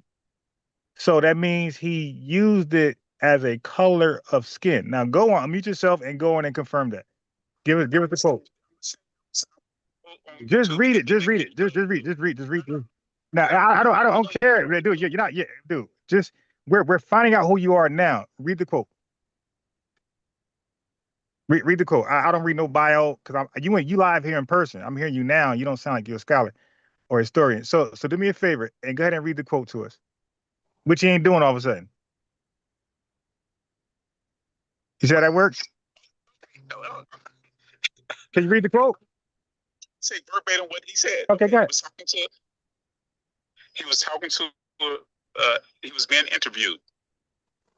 The interview was about the expulsion of the Asians. I don't know if it had started. It had already started. So he was speaking in reference to 90% of the businesses, like in Kampala, the shops were owned by 90% of the Asians, the Indians from India. Okay. And a lot of them had British citizenship. So first, and I'm going to try to be as verbatim as I can. And I wasn't making a claim that he said it because of whatever. I'm just saying he used the term black. Okay. Yeah, but black is the actual word.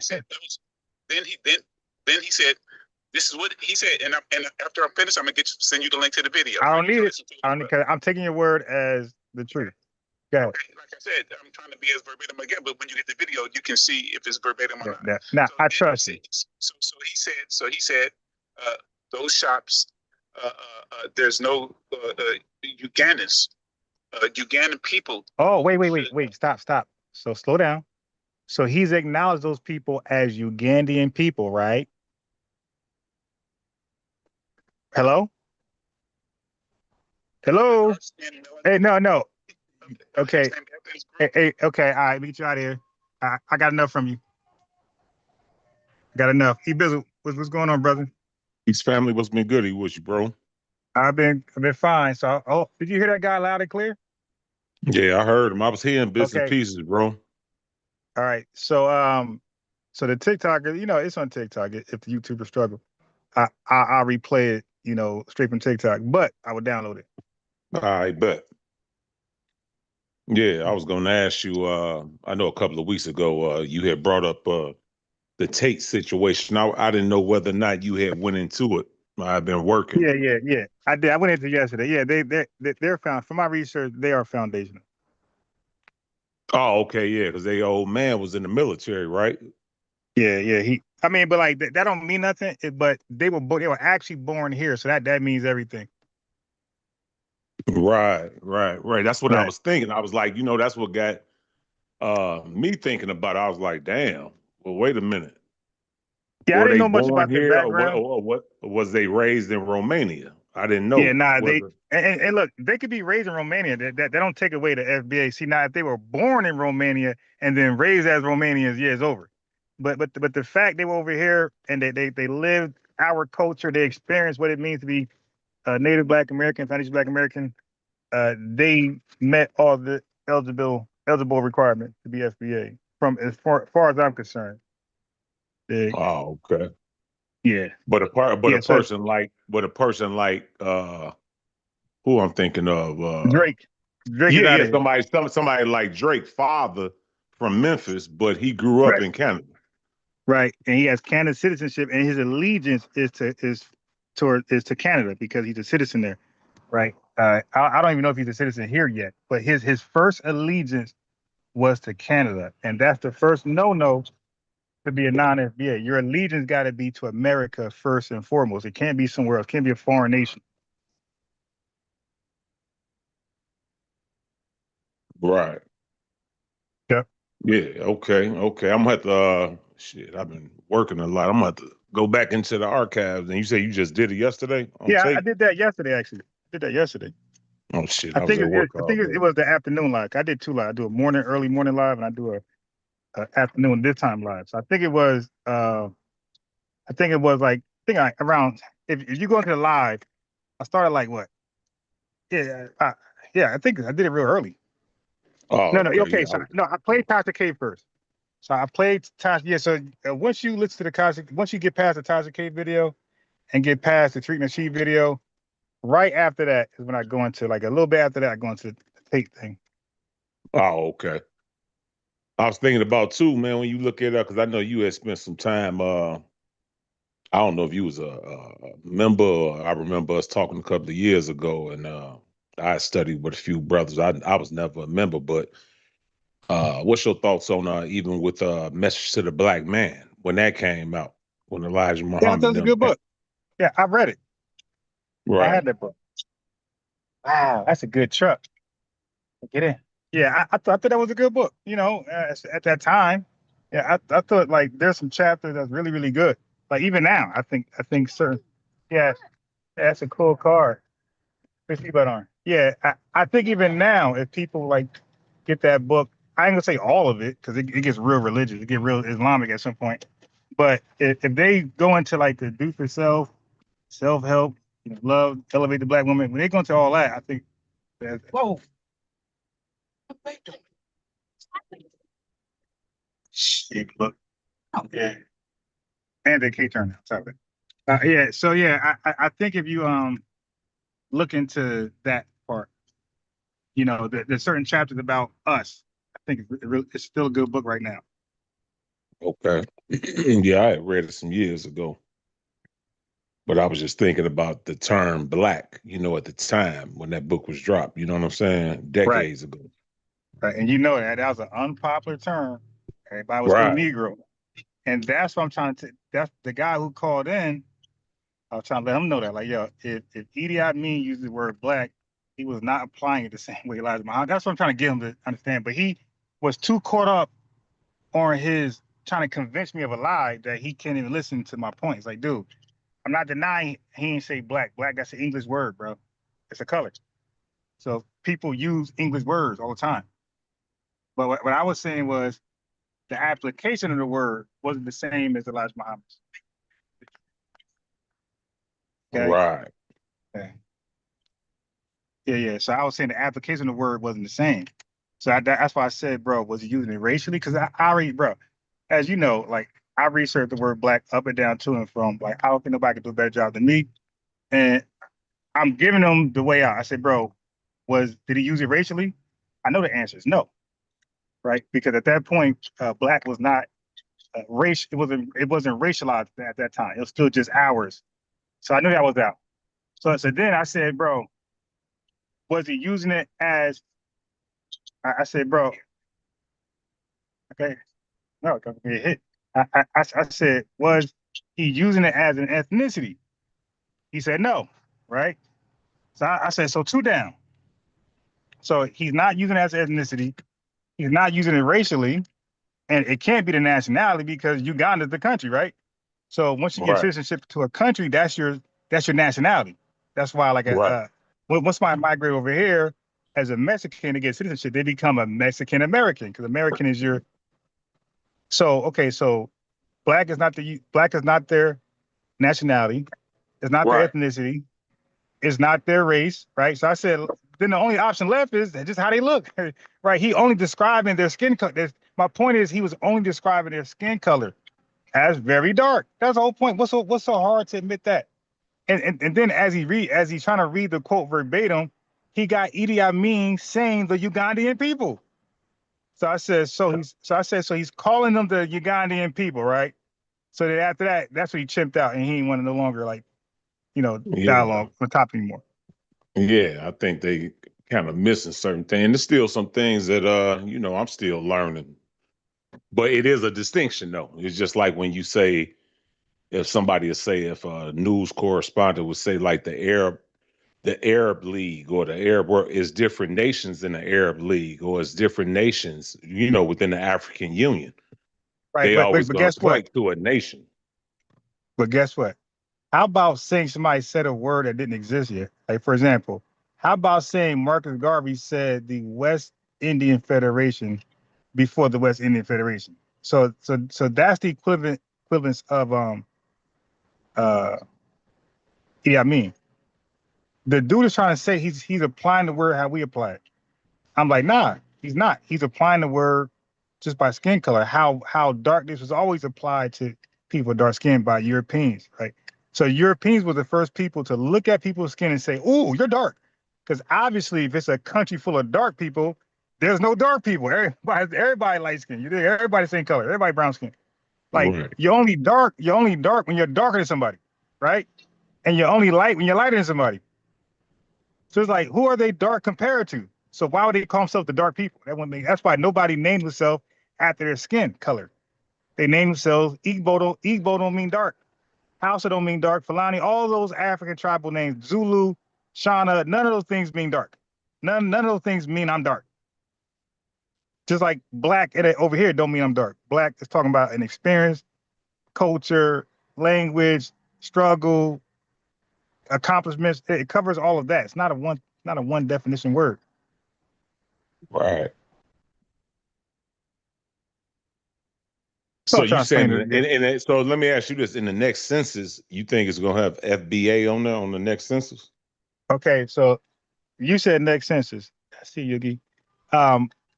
What year? How long you think the next census is from now? If I'm not mistaken, I think it's 2030. Wait, hold on. A guy just come in talking. He don't. All right. All right. Say that again. I think it's 2030.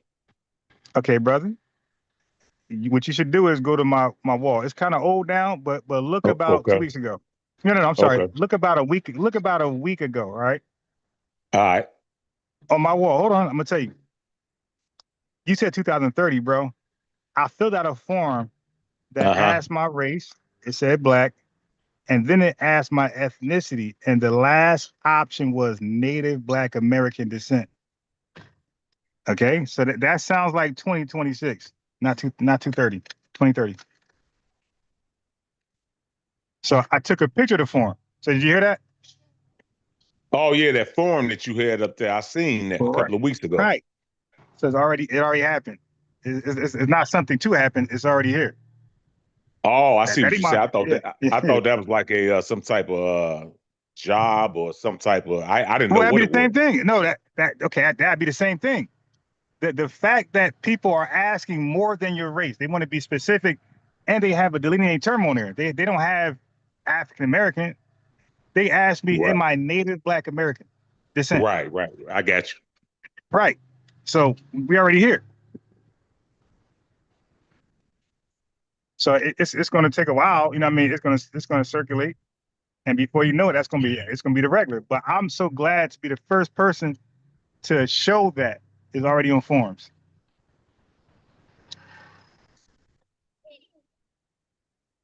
All right. So now, wait for 1 second, Mo. Where's that? Yeah, I want that guy. Yeah. I want him. I want that guy to come back on. Yeah. Yeah, because he gonna come. We're talking. You was next to them. Like these guys are so chimped out that he can't even wait his time. But since you're in a rush, my guy.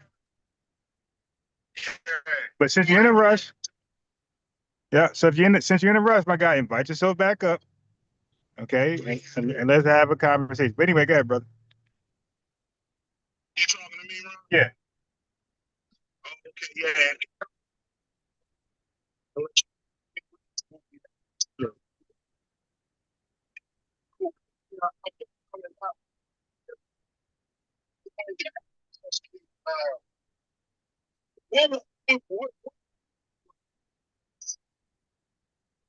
To move forward to dig deeper into my village.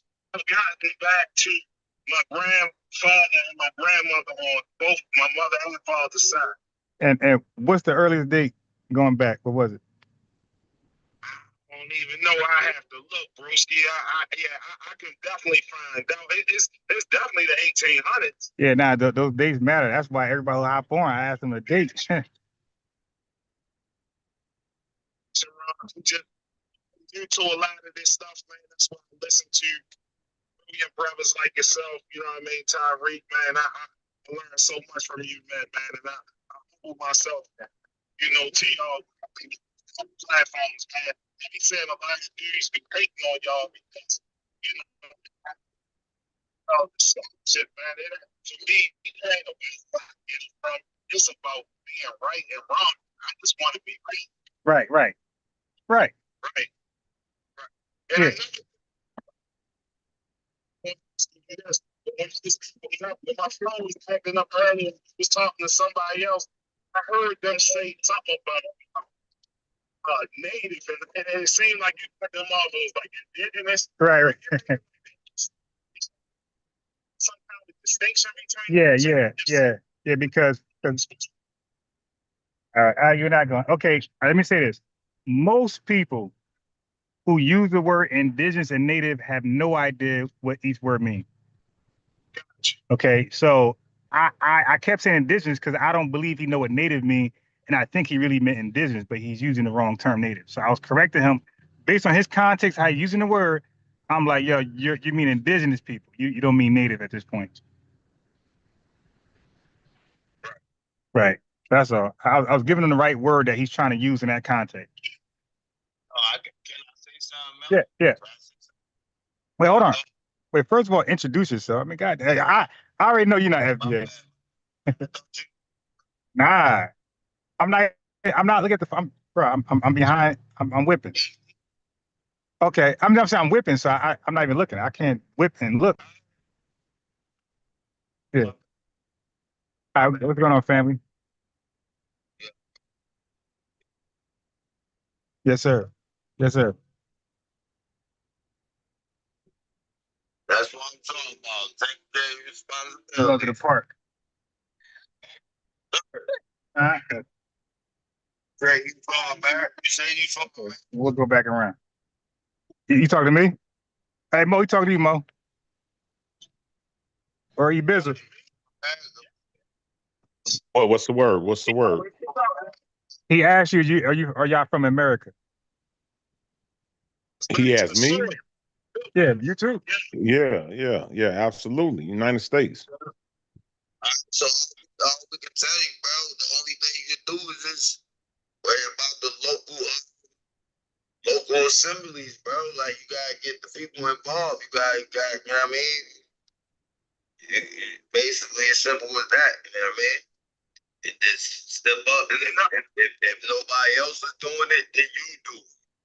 Yeah, I always say if you want to do it right, you see yourself. But go ahead, Mo.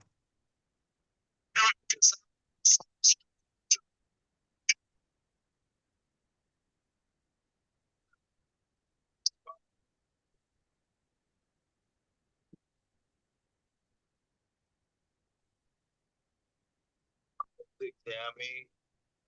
You got people that got pulled in your policy. If you got people that got pulled in your place where you stay, just go up to them one day. Like, look, you know what I mean? I've been dealing with some people. Show them the YouTube. I mean, be like, look, you know what I mean? They looking to come to this country. Now look, hold on. So now that's actually a good idea. And look what I'm saying to you, bro. That's why I was trying to get my supporters on YouTube. What you're saying, what I was telling them. I said, if you guys get behind me, like you just said, I can do much more because wait, hold on 1 second, hold on. You might be sipping, but hold on 1 second. Let me get it out. Because I'm scared. I'm on YouTube and TikTok. So I'm talking you, Mo, E Bizzle, and 2 different audiences. So I was trying to tell people if you get behind me, things actually get done. Like you'll see, like you know what I mean, it'll be shown. Because I've been doing this since I was 24 years old, bro. I've been involved in community activities. I got footage video of myself in my early 30s with long cornrows on stage in a community activist event while I'm on stage speaking. Like there's no FBA, by the way. There's no ADOS, none of that. And your boy was an activist with the long braids. You dig? Right.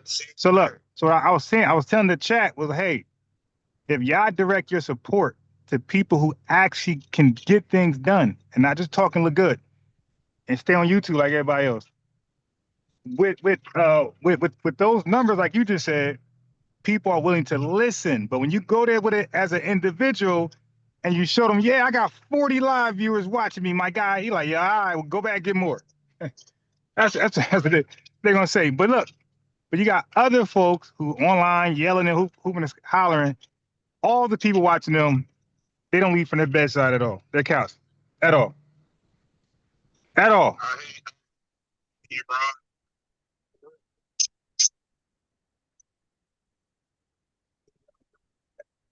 A lot of stuff that I hear you say. This last year, I've been listening to your lives, man. Yeah. Really intellectual, brother, man. And I ain't just, you know, Ron, I ain't trying to gas you. Yeah, of course. Sleep. Follow me, Ron. Make sure you follow. All right, send me a follow. I got you. Go ahead, E-Bizzle. Yeah, no, I just find it kind of interesting now after all these years with all this immigration situation going on now everybody want to claim to be black now that they got to go back. Facts. And look, this is to piggyback my own point. But folks kept redirecting their attention to people who just get on the net and just argue. When I say argue, they're not doing what I'm doing, debating and making sense and proving research. No, they're actually just arguing. Hey, mother. Right. Say one thing. You're not arguing, Ron. We just bringing up the facts. And if I ain't talking about. I ain't talking about us. I'm saying what I got you. Oh yeah. That's what my channel called Black News and Facts. But that's what I'm saying though. But the people gotta want the facts, and they don't want the facts. They want feelings, and that's why they only tune into the panels where they cuss everybody out. So when I was doing that, E-Bizzle, when I was cussing everybody out, 300 live, 400 live. I think the most I got like almost 600 live when I'm cussing everybody out. But the minute I start to be more professional, educational, make more sense, represent Black excellence, everybody left. And they went to the channels where he just cuss everybody out. That's crazy. Well, the one thing, you know, you understand, I know you brothers understand as well. We live in an entertainment-based society. You know, everything got to be a shock value. No, but that's not entertainment, my guy. That's degeneracy. I mean, for sure. Like that shock jock, you know, everybody want to have something crazy to say or something. Listen, if we can make exposing the truth entertainment, they will let us ride through the algorithm. But then we gotta deal with the powers that be. Oh, nah, it ain't them. They don't mind. Like, yeah, go ahead, Mo. Go ahead, Mo. Respectfully, brother, I disagree with the last thing that you just said. Okay. I'm gonna tell you why. The brother earlier, he said the entertainment. You know what I mean? He said not wholeheartedly agree with him. That's not entertainment. That's the degenerate. And I agree. That's degenerate behavior. Right. Where I disagree with you and agree with the brother who said it to you is it is entertainment. It is entertainment to degenerate minded people. You're right. Challenges come up on your panel. Now, you're right though. I mean, but both of you are right. You're right. It is. Yeah, you know, like the old saying is, two things could be, you know, right at once. You know what I'm saying? Yep. It's degenerate, And it's entertainment. You know what I'm saying? You're right. You're right. You're right. That's what I'm saying. Before I drop down, can I ask you one last question? Yes, sir. Yes, sir. The more I listen to Julon, indigenous scholars, man, kind of hop around and take stuff from all y'all. The more I listen to you guys, it's like I'm starting to think increasingly more and more that race is becoming more irrelevant the more I learn. It is. Yeah, yes, you are. Hey, bro, listen. I'm gonna speed up that process. Race was created by racist people. That makes sense. It makes sense. It makes sense. Racist people, right? It makes sense. Racist people will make up a racial social construct. Right. So racist. Now watch this. They didn't do that to group everybody up and everybody get along. They did that to make it easier, so they ain't got to learn who everybody is. So it's more convenient for them. They just point at everybody. Y'all all African, and y'all all Asian, and then y'all you did. Y'all all Chinese. You did. That's why they did that. They would in Africa. They was learning the different tribes, the Zulus. At some point, they just chimped out. Y'all African. You dig? I ain't trying to learn these tribes, all these different languages, different dialects. Y'all African, and y'all better speak English. You dig? And that's it. Yeah, I'm agreeing with you because I'm just starting to take those shots at all the Africans over there, man. It is what it is, and everybody who's aware and paying attention know what it is and can see what it is, especially with all these African immigrants invading our country. But the more and more I look at this, like, us foundational Black Americans, man, we are a group of people all unto ourselves, man. We not culturally, lineage-wise, none of that stuff. We are like anything on the planet Earth. And that goes for everybody else who is of any other lineage. Everybody is so different. So that's just why I started, feeling that way. But yeah, you just basically confirmed some things that I was thinking. Like, that racial thing doesn't exist. And I try to tell the Africans and West Indian people, like, now look, now race is something created by white people, and it's real, right? Because they got, and look, it's real in Western Hemisphere countries, influenced countries, like Rand Colin, it's real. So I'm not going to tell people they're not Black racially when that white people made it a real thing. So now, out of nowhere, poof, Black race is a real thing. Okay, fine. You're Black racially, but that don't make us one. That don't make us united. You're Black racially, I'm Black ethnically. So, in other words, you're part of a Black. So the proper way to put it, they're not Black. They're Haitian, Jamaican, Nigerian, and they're classified in the Black race group. Right? Yes. Right. So the group is called Black. Right. The group is called Black racially, not the people.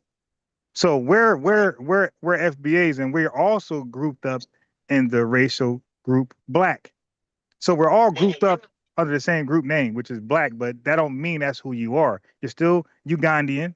I was trying to point out to the African guy earlier, you're still Jamaican, you're still Haitian. You're just grouped up. Like, for example, one last thing. In science class, if we're going to, look at a frog, we might be in group B. Guess what? You're still E-Bizzle, he's still HD, I'm still unbiased, and he is still Mo, right? We're in the group B classification. That's it. We're not group B when we leave. When we leave, we're like, yeah, group B power. No, bro, it's Mo power, E-Bizzle, HD power. It's a great analogy, man. Great analogy, yeah. But hey, well, since you went there, we are the only unique people in that group, whereas we are in that racial classification or construct, and we are, in terms of lineage and culture, we are probably the only people on the planet that could be considered Black as well. Yeah, no? Yeah, because they stole our. Hey, look, they stole our name. Ibizzle pointed something out. Elijah Muhammad been using Black since the 1930s. Okay, right, and his earlier newspaper. Now I didn't know this. I learned later. Like when y'all call in, I be like E-Bills. I be learning from y'all. Yeah. You don't. Y'all don't know that because y'all don't. You know what I mean? Y'all be busy, whatever. But I be learning stuff from people that call in, and I found out. I thought Muhammad Speaks was the first paper. No, it was actually the Final Call to Islam. Like that was before. So it was the Final Call to Islam. It was Muhammad Speaks, and Malcolm X brought the Final Call back. I didn't know that. I thought it was just Muhammad speaks and final call. I didn't know it was the final call before Islam. So that was around the 1930s, and in that paper, he was calling us black people way back then. So now my point is the government didn't change because at that point, Negro was the race. That's why the UNIA, the Universal Negro, everybody's using the NAACP. Everybody's using Negro and color. Right, exactly. Yeah. So now watch this. Watch this. So Negro, well, how about this? When they sold us, Negro for sale, right? It wasn't a black man for sale. Right. So the word Negro was all throughout America, and that was the race. Remember, the indigenous people were reclassified from indigenous to what? Black? No, to Negro. Right. Right. So Negro was the global race, like our black is today. It was the global race until 1977. The OMB Office Management budget had took our name, that was ethnicity, like what you're saying. So that means we were using that name first just for us. They stole our name and gave it to everybody else. And that's when the confusion started. So white people, racist people, made black the new race, and then it caused all this confusion where people think they're literally us. Like, no, you're just grouped up in a category called black. You're still Haitian. Yeah, go ahead. So you say 1977, right? Yeah, yeah. The first D9 was made in 1909. The first what? The first sorority. Okay. All black. Wait, you say all black. Wait, AKA. Wait, yeah. The all black AKAs was made in 09. So they knew way before. Wait. No, that ain't no. What I'm saying, no, you hold on, wait, slow down. All right, look, I'm slowing you down. What does AKA stand for?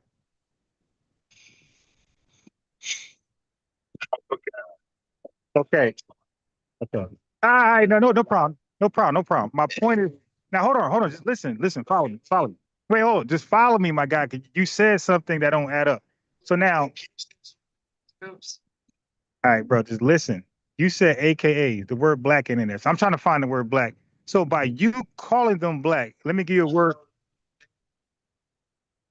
They was part of the, listen. I got you, but you gotta listen. I got you. I know y'all be sipping, y'all be calling in, but you gotta listen though. I know y'all be sipping when y'all see. I sip, I still can listen. I might be a little loud when I sip, but I still listen though. All right, listen. You calling them black in 1909. I'm gonna give you a word. That's called you're being anachronistic. Anachronistic means you're basically revising history. You're placing modern terms on people or who did not call themselves that. just they had a bunch of geezers. Hey, bro. There was a bunch of geezers, Bro, they were Negroes. They were no. All right. Dude. All right. Just placing a term on yesterday. Yes, but by doing that, he's adding the confusion because I just gave a fact. Yeah, Trying to let you know is what I'm trying to let you know is I'm not trying to say all black women went through this process. He's been anachronistic. You know, is this process was started way in the beginning. Yeah, and what did those people? Yeah. The minute slavery started, okay, they're free now. You're going to infiltrate them. Y'all don't want to believe that. And you made it up. That's why. No, people went to infiltrate us as soon as they. Yeah, but what they got to do with the word black? Tie in the word black with that. Tie in the word black with that. Right. But tie in the word black with that. What is black? What is that? All right. Well, thank you, HD man. Thank you. It's a bloodline. It's a bloodline.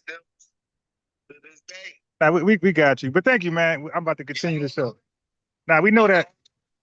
Thank you, HD. Thank you, man. But enjoy your. It's going to fraternities. HD, enjoy your wine. Call us back. All right. Call us back when your wine, go away a little bit. Yeah. He was obviously wet. But the funniest thing, he kept explaining a sorority was called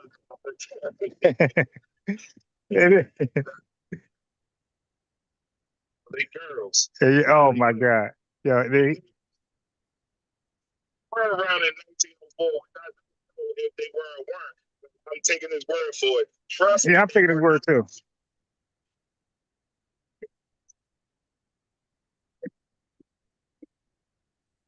Yeah. Hey, bro. Always a pleasure to talk Yes, sir. listen to, All right. All right, peace. Yeah, HD Live, we love you, man. But you had too much of those spirits in you, my guy. You got too much of those spirits in you. Next time, but this is a good time to get started though. I don't know how people can get started late. Like that's something I don't do because I don't want to go to sleep like that. You feel me? I rather start the time he started. So about time it get a little later, it's gone. My buzz gone. So I get to sleep normally. No hangover, nothing. Yeah, so folks get the hangover because they start. First of all, you should have a limit. You shouldn't be. Nobody should drink till they like crazy. You should get your buzz and stop. You shouldn't be throwing up. You shouldn't be crashing and stuff driving. You shouldn't get that lit. So anyway, but like I said, he might be right about the date and everything. The point was that had nothing to do with people calling themselves black. Okay, and even with that, let's say if one person identified himself as black, we're not talking about that. We're saying on a national level where we all agree this is who we are. We're the black people. That ain't happening until 1930, 1960s. A national movement. One person saying I'm this is not a national movement. That's an individual movement. We're talking about national movement. We said we all embraced it and we end up making songs about it. We got speeches by Dr. King about it. We got newspapers and books by Elijah Muhammad about it. We got Richard Wright doing books about it. Dig? So yeah, it took off when we embraced it as our national and ethnic identity. That was the point I was making. Yeah, let me ask you this, broski. You familiar with it's a channel out there called Bantu City Diaries? That sound kind of not really. Yeah, dude be going in on the Nigerians, man. You gotta check it out one day, man. He just, exposing a lot of stuff that's going on over there on the continent. And he's from over there. You talk Okay, about all how right, it's backwards, as hell. Check it out when you get a chance, called Wait, Bantu so City Diaries. Bantu. All right, I'll check it out.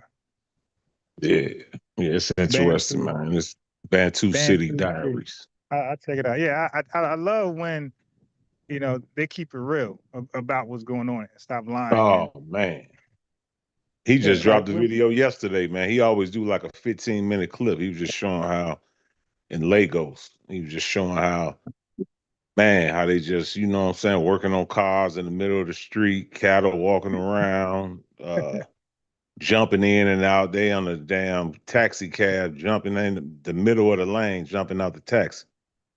Like, dang, shit bogus. Wildcat. Okay, so they're wildcat. They're cops. That's some wildcat behavior. That's that YN spirit. Yeah, super wild, bro. That's why I say, man, a lot of brothers, back in the day, I was falling for it too. But through all the religion and different things, studying, from Islam, Hebrew, all of that, it had it had its points. But then once you start growing out of that, like everybody wanted to go back to Africa, right? They want to go back. They want to go back until that damn power go out for an hour and a half. Right. They're like, oh, what? My internet? I know internet. No internet for now. Hey, yo, listen. If we can't make a phone call in like 2 hours, bro, we like, yo, take me. Right. I'm ready, Lord.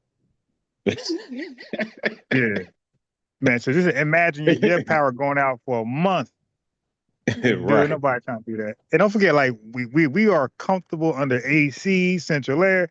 Like that's why like these folks be lying. Yeah, I Yeah, got facts. you FBAs don't travel. You goddamn right. I'm where you want to be. I'm in a first world country. Why would I leave here to go experience a third world? To me that I don't get that. I'm not gonna leave here. Now I'll go to Right. Japan, something like that, like Yeah. a modern country like that. But I'm not gonna leave. Just me personally. I'm not gonna leave where I'm spoiled and baby here and go to a country where I gotta take medicine and drink the water. Right. Fuck, I look like going over somewhere and the power go out for 24 hours, 48 hours. You know what I No look like? AC, 130 degrees. And then, Right. why look like going somewhere where a damn gorilla could come out and approach me? Hey, dude, Man, I'm good. I'm good. I be watching those AI. I be watching those videos on Instagram. Tigers be jumping on people. Lions be snatching folks out the Jeep. I'm like, I'm good, bro.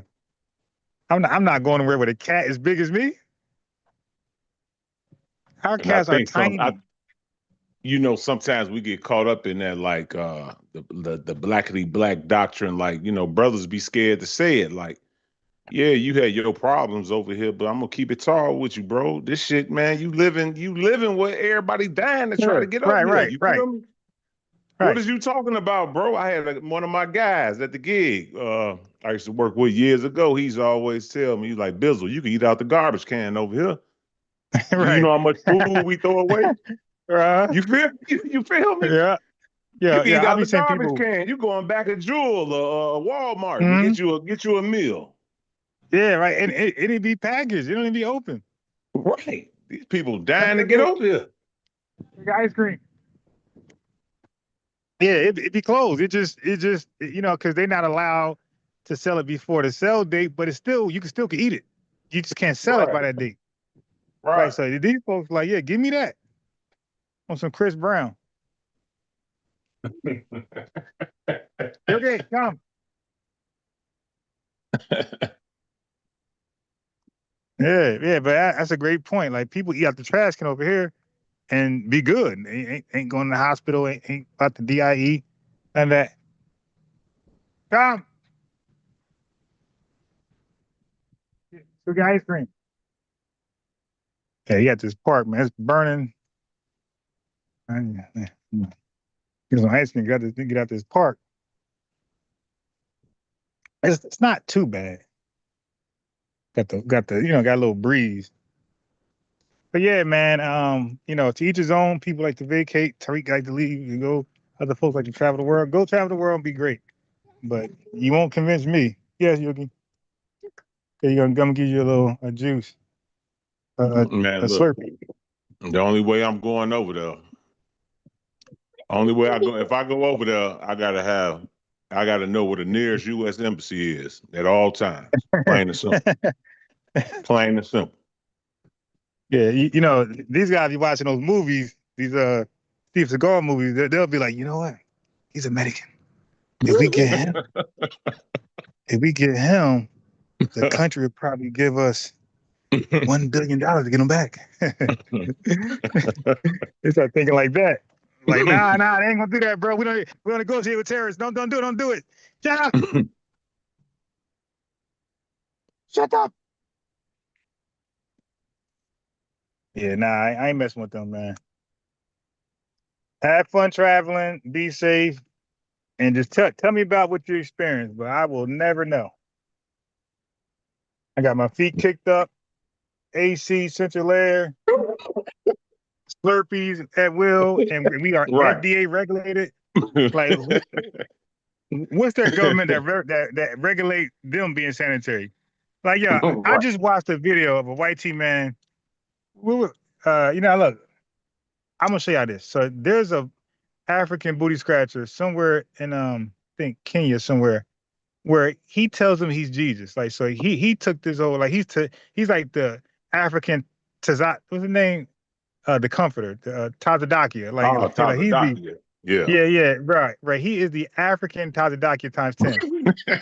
He got 1 million Africans believing he's Jesus. Like he's actually not the Comforter, he's Jesus.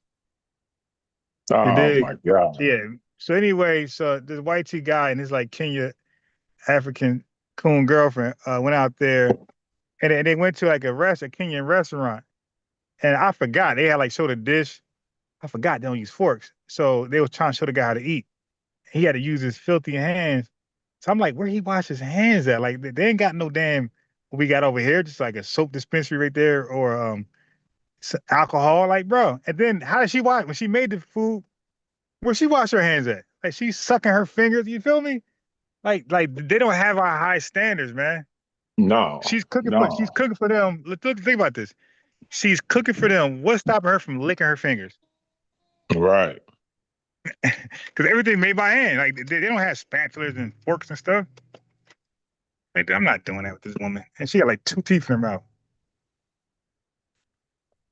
Sucking all her Look, fingers and then putting her fingers right back in that food.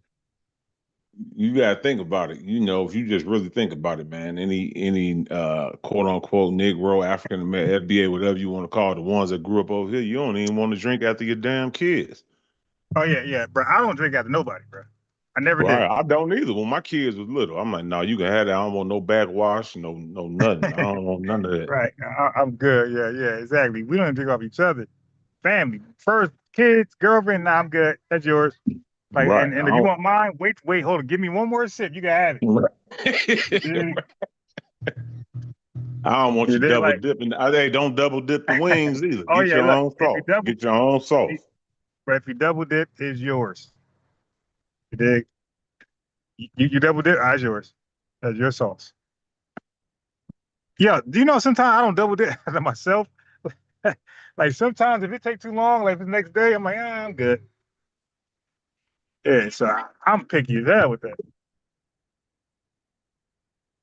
Hey, we got Mo Hammond back in the building. Oh, you mean? Oh, my bad. Hey, really quick, since I made this mistake, I was laughing listening to you in the problem. I was coming from my son's mother's house one day, and it was these across the path for some kind of like African festival, like in Baltimore. And they had all this food like laid out on the ground. I seen that. That's real. Laid out on the ground. I seen that. Flies all. Oh my God. My baby mother, the Africans lived right across the way from her, and her door just going to the car. And I seen all this food like in living room, pans and stuff on the ground. That wasn't even the worst part, Ron. I could have ate it after it was sitting on the ground, but man, it was so many flies. Man, Joe, this nasty as hell. Word. Still be able to call it, but yeah, I jumped back up by mistake. All right, peace. All right, hey, peace. Hey, yo, Bizzle, I seen that. I seen the image. He ain't lying, bro. They had about like 80. I'm talking about, bro, the trays were huge. Damn. Yo, we're talking about the trays that they use to put on like the little pilot thing where they keep the food warm. Right. That. So you talking about like the aluminum pan tray? Yeah, bro. They had about 100. Hey, yo, look at this red. Yeah, they had about 100 sitting on the floor, bro. Nasty as hell.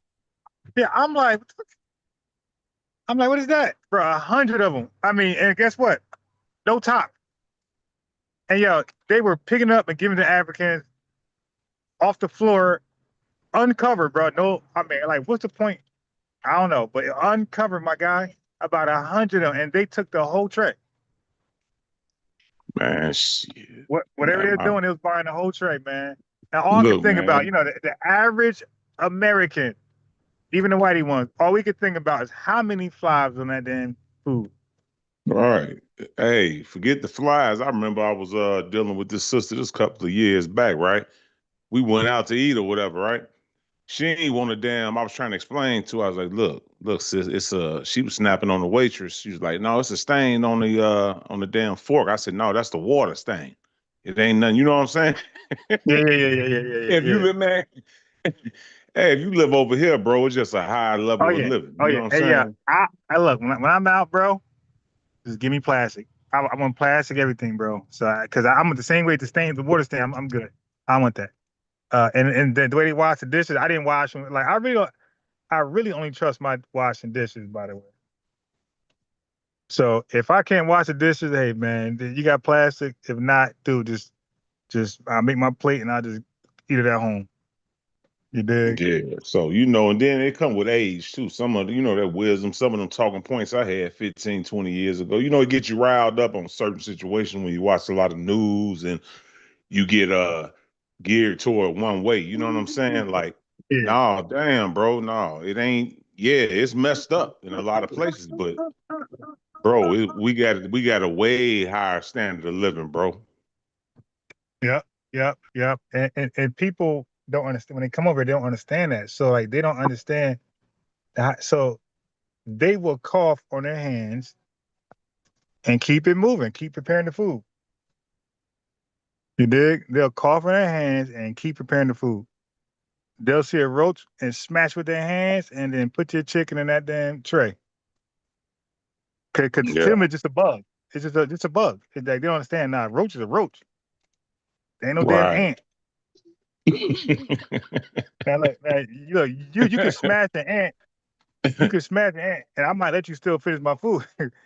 But you smash that damn roach, ain't nothing Hell happening. no. That's like I seen the video. The guy say he went over to India. He told the lady, "Hey, can you he had a little small bag of garbage, right? So he's like, can you throw this away?" She said, "Yeah." She walked about 10 feet, threw around the side of the street. I Yeah, said, I seen "Damn, that. man, I these seen people that. crazy." I seen that. Yeah, in India they have a huge like litter issue, man. All type of Damn. diseases out there, bro. All type of diseases out there. I think like their trash is literally on the ground. So they're right. I seen that on YouTube. I'm like, damn, yo. Yeah, Yep. bro. I So mean, yeah, I was just and guess tapping what? in. Yeah, go ahead, go And ahead. they serve food right there with the trash. I mean, the trash right there and the plate right there. Yeah, in that order. So In so that when they order, come for over real. here, it's like, yo, I didn't forget that. Like I know what you guys did last summer. Come Right. over here, man. Yeah, it's like, yo, I know what you did last summer. You had your food next to the trash. Yeah. Now you come over here, you get a little taste of the first world. Now you're trying to act like you better than that. Like, ho. And that's why I like when Tariq and she reminds them, like, yo, how are you better than us? You come from a place of filth. Yeah, you had Right. no standards of sanitation. Right. That's why we have food inspectors. You know what I'm saying? Like you Yeah, say, that's why we had a what you call it, the hand sanitizer on the wall. You know what I'm saying? yeah, yeah. They were, yeah, exactly. And guess what? In companies, it says in the bathroom, it tell the employees, it's not an option. You must wash your hands before you come back to the floor.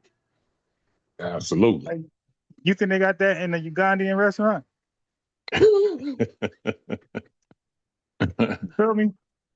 And that's all I'm saying. That's all I'm saying. It's like, yo, we gotta be honest, man, Yeah. with each other. Yeah, for real. And then, getting back to that electricity real quick, a lot of times what people don't understand, they say, well, yeah, you can get more fresh food from over. They cook everything fresh. Yeah, because they have if you go, it's an energy crisis across the continent. They can't keep stuff in their refrigerator for a week or two. It Right, go out too right, much. right. Yeah, like they don't have a high standard. That's just the way it has to be over there. And yeah, I be seeing them hang out. I be seeing them like put meat out there, bro.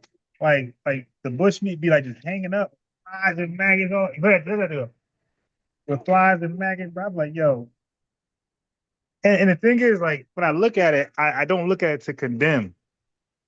Right. I look at it I look at it to say, hey, damn, this is a bad way to live.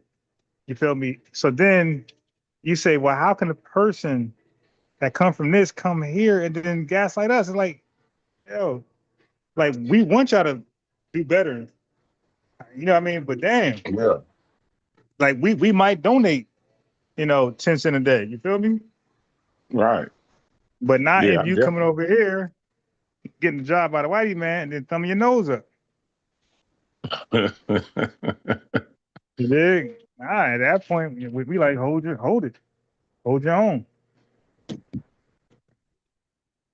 Yeah, because a lot of us did send tents. By the way, a lot of us did send tents. A lot of us did send tents in a day, bro. A lot of us did. Yeah, I remember in the '80s, man, when I was a shorty. I remember my aunts, uncles, moms, and them. They used to I always know take my us. aunt did, but without even I asking my aunt, I know the type of woman she is.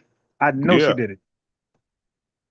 hell yeah. Remember when they had what was the song they had back in the day? Heal the What was world, Yeah, make yeah, it a we are the better world. place. Yeah, we are the Right. world. Yeah, UNICEF and all them, you know what I'm saying? The agencies, man, Joe. It's messed, it's messed up, like you say, I ain't doing it to condemn. Like, damn.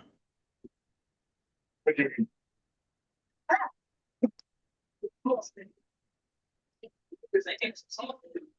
yeah, bro, I'm gonna go ahead and jump down, bro. It's good All talking to right. you. But man, check out them videos, bro, when you get a chance, big dog. And just one more time, it's called the. It's called Bantu City Diaries. Bantu, Oh, wait. Bantu. Before you hang up, Go ahead, family. hold it. Where he's from again? Who you talking to? The guy, the Bantu guy. Where he's from? Oh, he from Nigeria. He do blogs on Nigeria. I only asked that because before the South Africans stole our name and started calling themselves black, like the guy that hung up earlier that they wouldn't listen, because I'm Yeah. gonna go there next. I said Steve Biko. That didn't ring a bell with him. But Steve Biko is the guy who stole our black and brought to South Africa, and ever since then they've been calling themselves Black South Africans. But do you know what they called themselves before they took our name? No. What was it? Okay, Bantu people. Oh, That's why Buddy might be from South Africa, bro.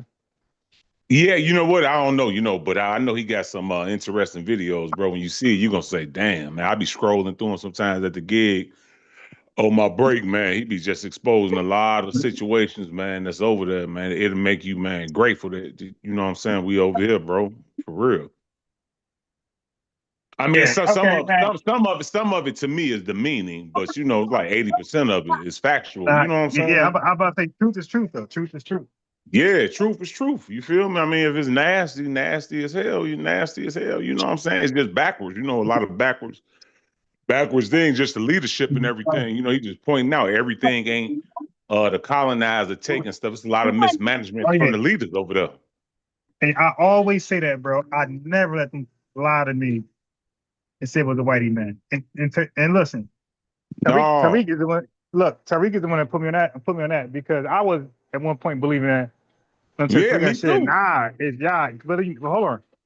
As Tariq said that, I'm a guy who never takes my word. Right. I look at it myself. And when I researched it, that's how I came across the treaties.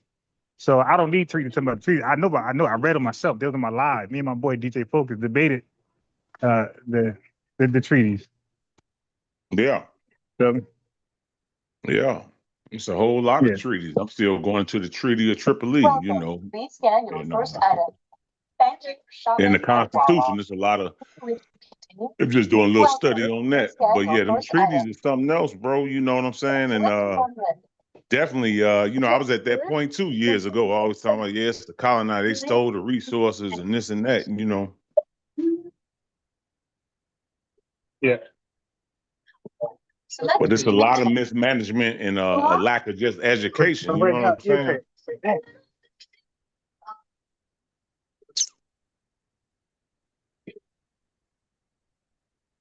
But yeah, bro, I'm gonna touch back down with y'all later on, man. I'll All plug right. back in with you. All right, family. Yep. Yeah. Thank you for shopping at Wawa. Pop up.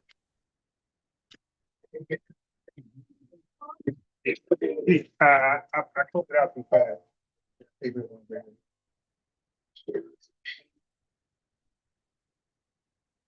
Oh. Yeah, hold on one second.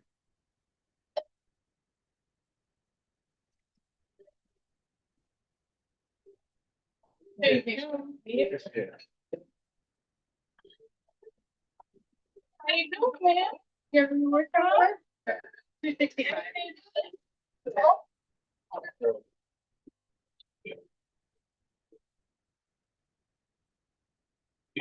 two. Have a good one. You're changing the country. Yeah, okay, thanks. Come. Come.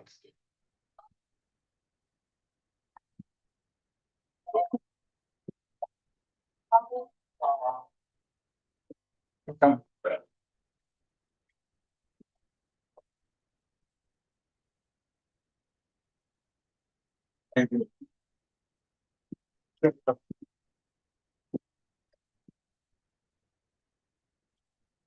All right. Had to buy some Slurpees. I had to put the phone in my pocket. But anybody else that want to come up, like I want some people to come up that say they're Indian and don't think they got descendants from slavery. I want to talk to some of y'all. I want to talk to the folks that say they're Indian and they have no descendants from slavery.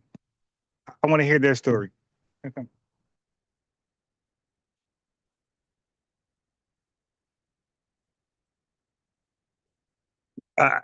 They call themselves different people. I hear three different terminology. I hear Indian, I hear indigenous, and I hear origines, something like that. Originals, origines. So if you claim Indian, originee, Aboriginal, or even indigenous, I want to talk to y'all. I think it'd be a great conversation.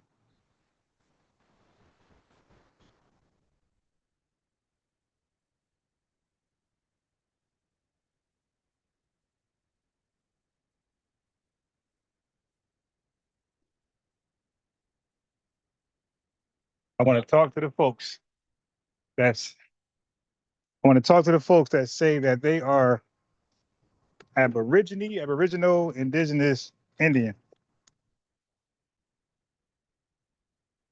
And the reason being, because I've been hearing some things, man. I've been hearing some things that I don't know if it's true or not. You feel me? Maybe people misrepresent you. I'm not sure. I want y'all to speak your own truth. You feel me?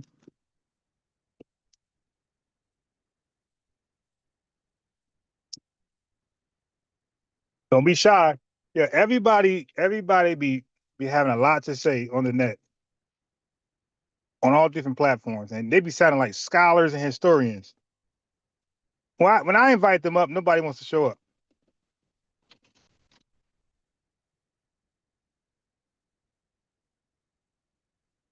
By themselves, they be scholars. They be all type of, you dig?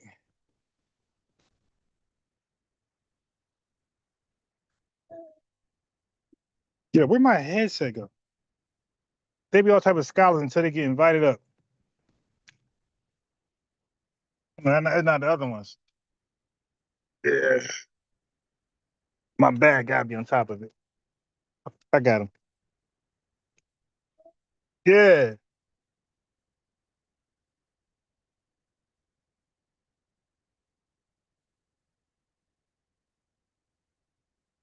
Yeah. So all of y'all that believe you're Aboriginal, Aborigine, Indian, indigenous, I want to talk to you. Because I've been hearing some things and I don't know if it's true or not. So I want to hear from y'all mouths. You dig?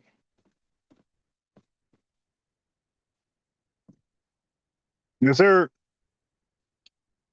So you believe you're indigenous to America? No, I believe I'm native to America. That's what I said, indigenous. No, okay, so you think indigenous and native are interchangeable words? Well, indigenous is just saying you come from that continent, correct? Okay, so you might be right. Indigenous means that you are pre-colonial era, right? Yeah. Right, but native don't necessarily mean that. So for example, indigenous people could be native, but native people can't be indigenous. Does that make sense?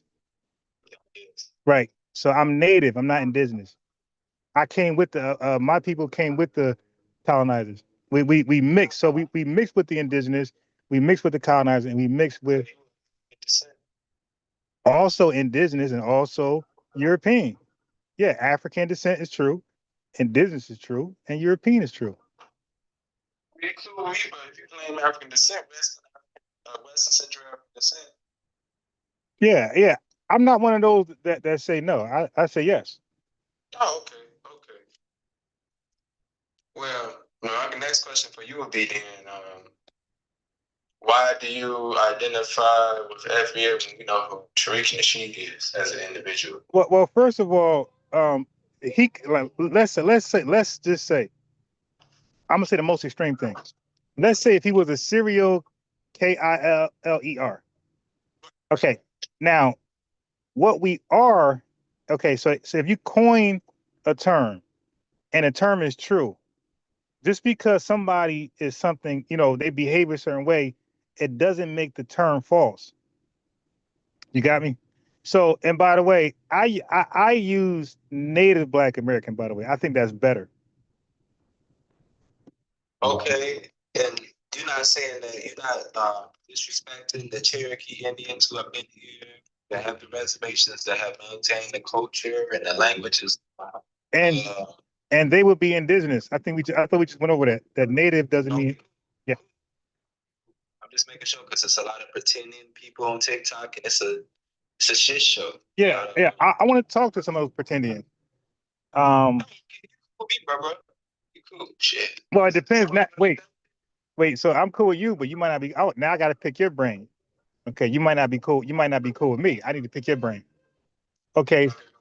So for one, would you consider yourself foundational to this country? I mean, I'm a slave descendant like you is, bro. You know what I'm saying? Now, if you're a slave descendant like me, then your ancestors founded the country, right? I'm sorry, not founded. They laid the foundation to the country, right? Yeah, that's how I see. We were used as people to build it, but we did not really sit and make the laws, unfortunately, because of bro. Yeah, it's common sense, but I didn't ask about laws. Okay, I asked, did your descendants build the foundation to this country, United States of America? Yeah, my people don't come from Mississippi, Arkansas, absolutely. Brother, yeah. They could come from all that and don't be the foundation of Black America. I'm just asking about you. I said, are your descendants responsible for building the foundation? So let me explain what the foundation is. Did your ancestors pick cotton, tobacco, rice, sugar? Okay, all right. So yes, your family are foundational, meaning that they laid the infrastructure down for other Europeans to come build afterwards, and other Chinese people to come build. So right. So everybody. So that's all that means, foundational. So whether you like to read or not, the term is true. Like our people literally laid the foundation for other immigrants, because we were not immigrants, for the immigrants to come over here. Right. Well, that's not immigrants. Immigrants is a volunteer thing. Right.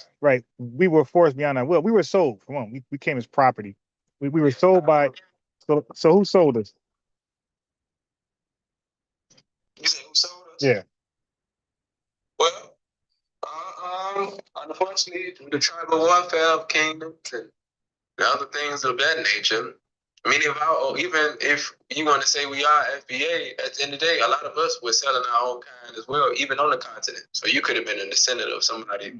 Nah, that's not how that works. That's not how that works. It's some people that have traced their lineage to this Fulani trader. Nah, ain't nobody. No, nobody do that. But look, hold on. I just you never answered the question, by the way. So you see how you asked me questions and I answered very plainly, where you got the answer right away. So who sold us? And I said the people that was on the continent that we got unfortunately caught up with the tribal warfares and wars again. Family, is that an answer? Now you see how you can ask me questions and I answer snappy and very precise. Now you're saying it. Thank you. That's all. And look, that's why. Just say Africans. No, we don't, because we say Europeans. We don't differentiate. We say Asians. We don't differentiate. Yeah, Africans. Like you said, listen. Earlier you said my descendantry is West African. You used the word African, and you said Central African. You used the word African. So see, the thing is, you say what you say and you stand by it. You use the word African, but you just did. You said West African. You generalized the West region of Africa.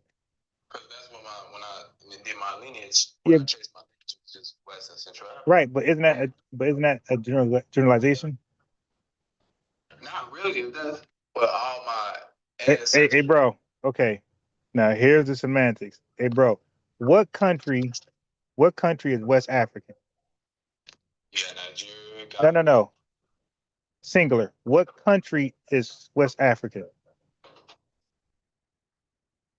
It's not really singular because it's a No, but I'm asking you a singular question.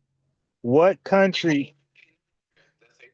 Okay, so West Africa. So when we say West Africa, the country that's West Africa, singular, is Nigeria. So Nigeria is the West African country.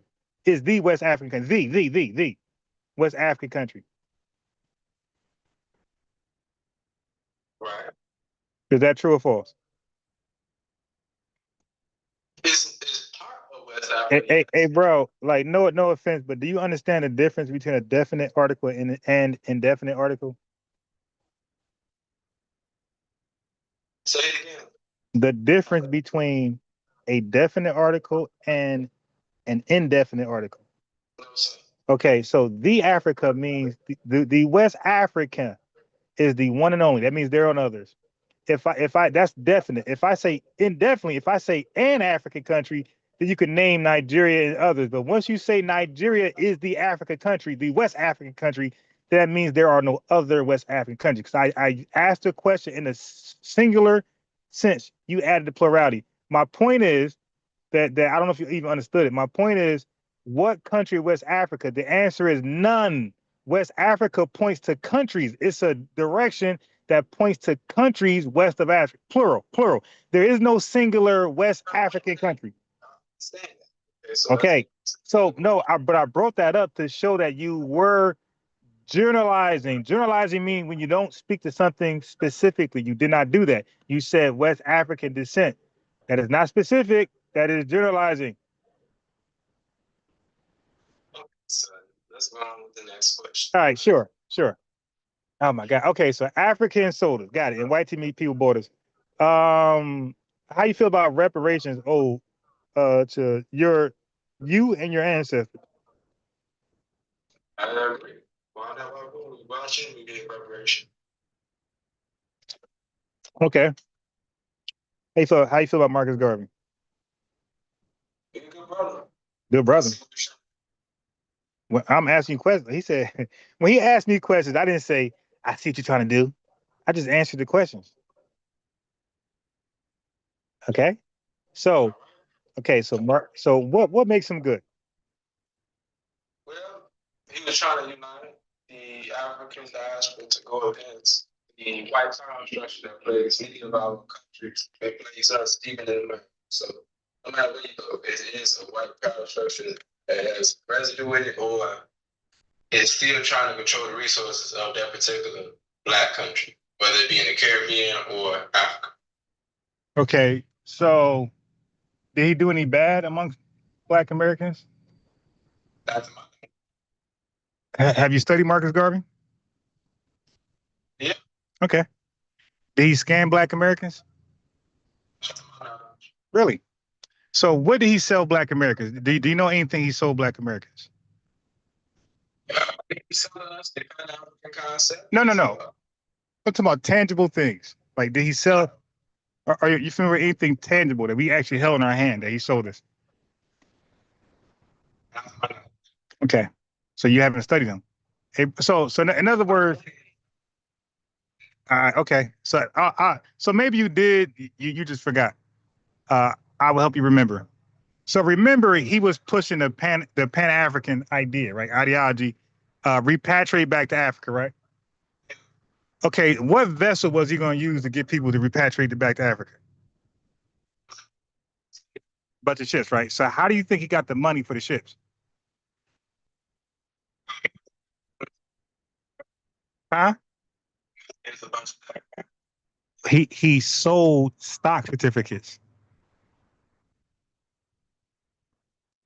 You got it?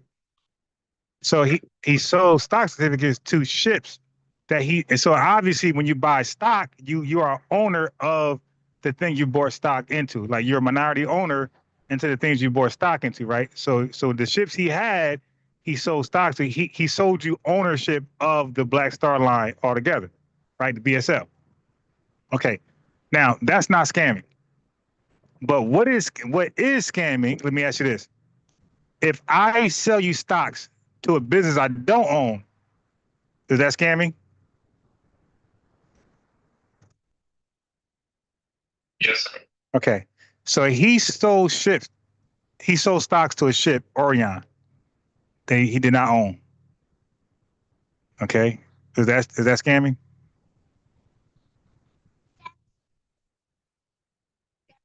Yes. Give me 1 second. Okay. He said, give him a second. Okay.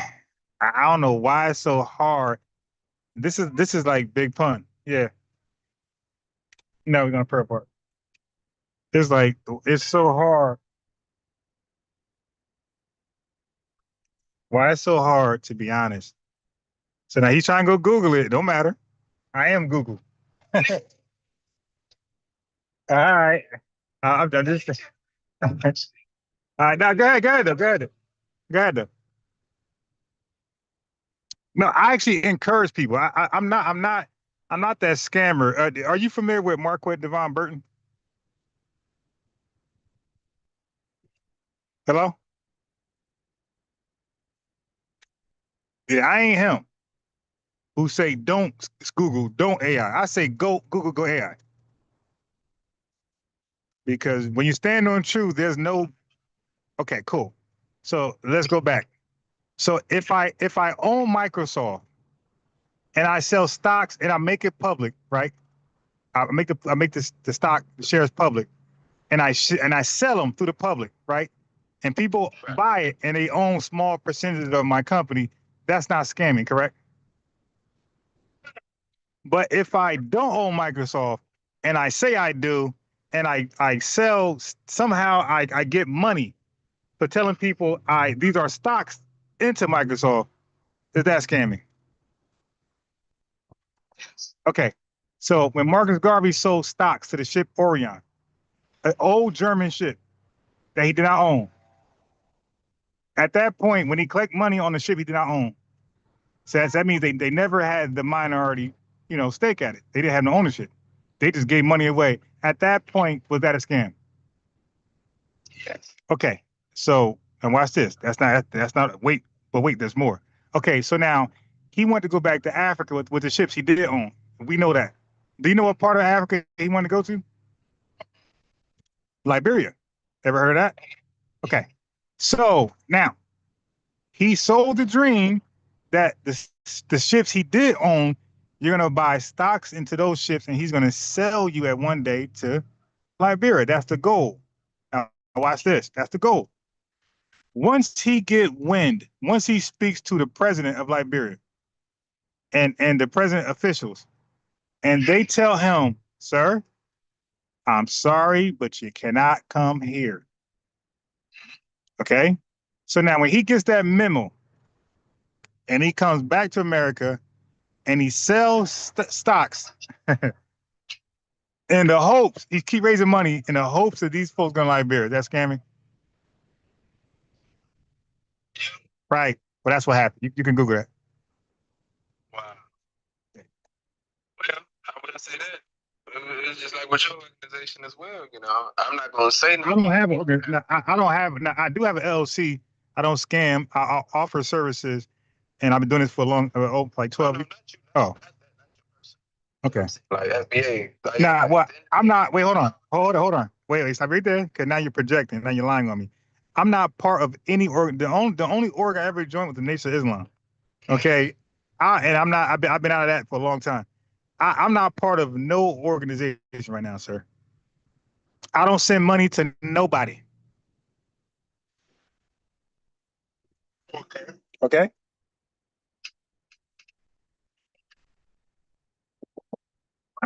Apologies. Hey, bro, there's no ideology. No, there's no ideology because you. Okay, no, but there's no ideology because people are Christian that calls us FBA. People are Democrat. People are Republican. People are no party. There's no ideology. As a matter of fact, a lot of times I end up arguing with an FBA person because we have different arguments and different ideologies on life. Now we agree to one thing, and it's only one. There's only two things to agree on. And I asked you both of them. You agreed to both of them. So yeah, you actually are. You know what I mean? It's the same. We agree on reparations. You say yes, and you agree your lineage traces back to slavery. That's what we agree on for sure. Anything else we agree on is personal. I mean, like that's just because it's because you want to, but nothing else is required of you. Like we gotta have those two things in common: reparations for us, our ancestors and us, and we belong to a lineage that ties back to the 1870 census. That's all FBA is. Right. Right. Anything else that people attach to, that's not FBA. That's their personal agenda, and that's as far as it goes.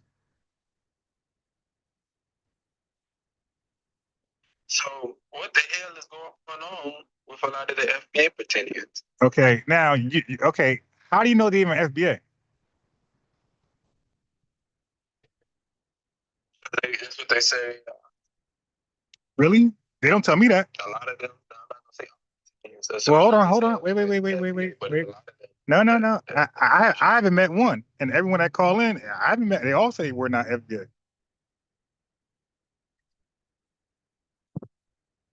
So they probably just lying to you, gaslighting you because you know why? Yeah. No, same one. I'm gonna tell you what's going on. They look at you as like a mechanic, like looks at a young woman who don't know no better. They look at her like, got her. So they see you're thirsty to argue with the FBA, right? And they want to argue with you, but they don't want to put their real ideology on the line. It's gonna hurt their feelings. So they bring up the FBA doctrine, and they get a kick out of you trying to debunk a so-called FBA doctrine that they made up. So they're just gaslighting you for entertainment. Because when they call over here, ain't not one of them say they were FBA. They get mad when I mistaken them as FBA. They got mad at me. I got no enslaved people in my lineage. I'm like, sorry.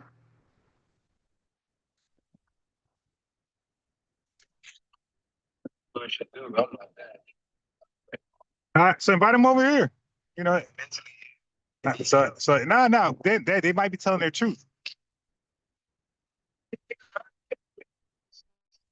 And wait. Hold on. Yeah, but they might. Hey, yo, this is. I want you to do this. I want those Indians.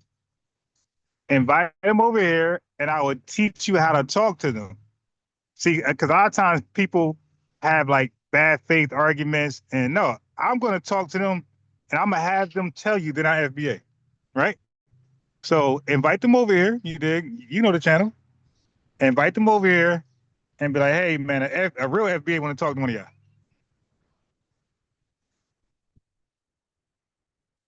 You dig? Because do you know that's part of my show right now? My show is right now, the title is really, if you believe you have no descendants. Right. So, okay, so the show is actually called this. If you believe you don't have any descendants of chattel slavery, this show is for you. Call it. I want to hear your story.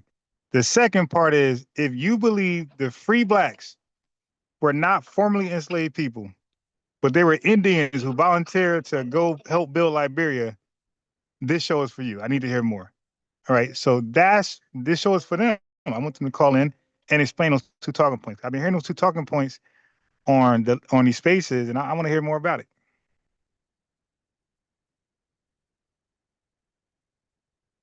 You dig? So here's the thing. The bottom line is this.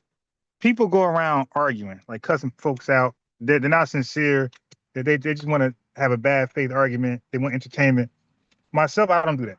Like, I'm a real professional. I'm really educated. People say they are. They're not. And I want to have an educated, intellectual conversation. So I'm not gaslighting nobody.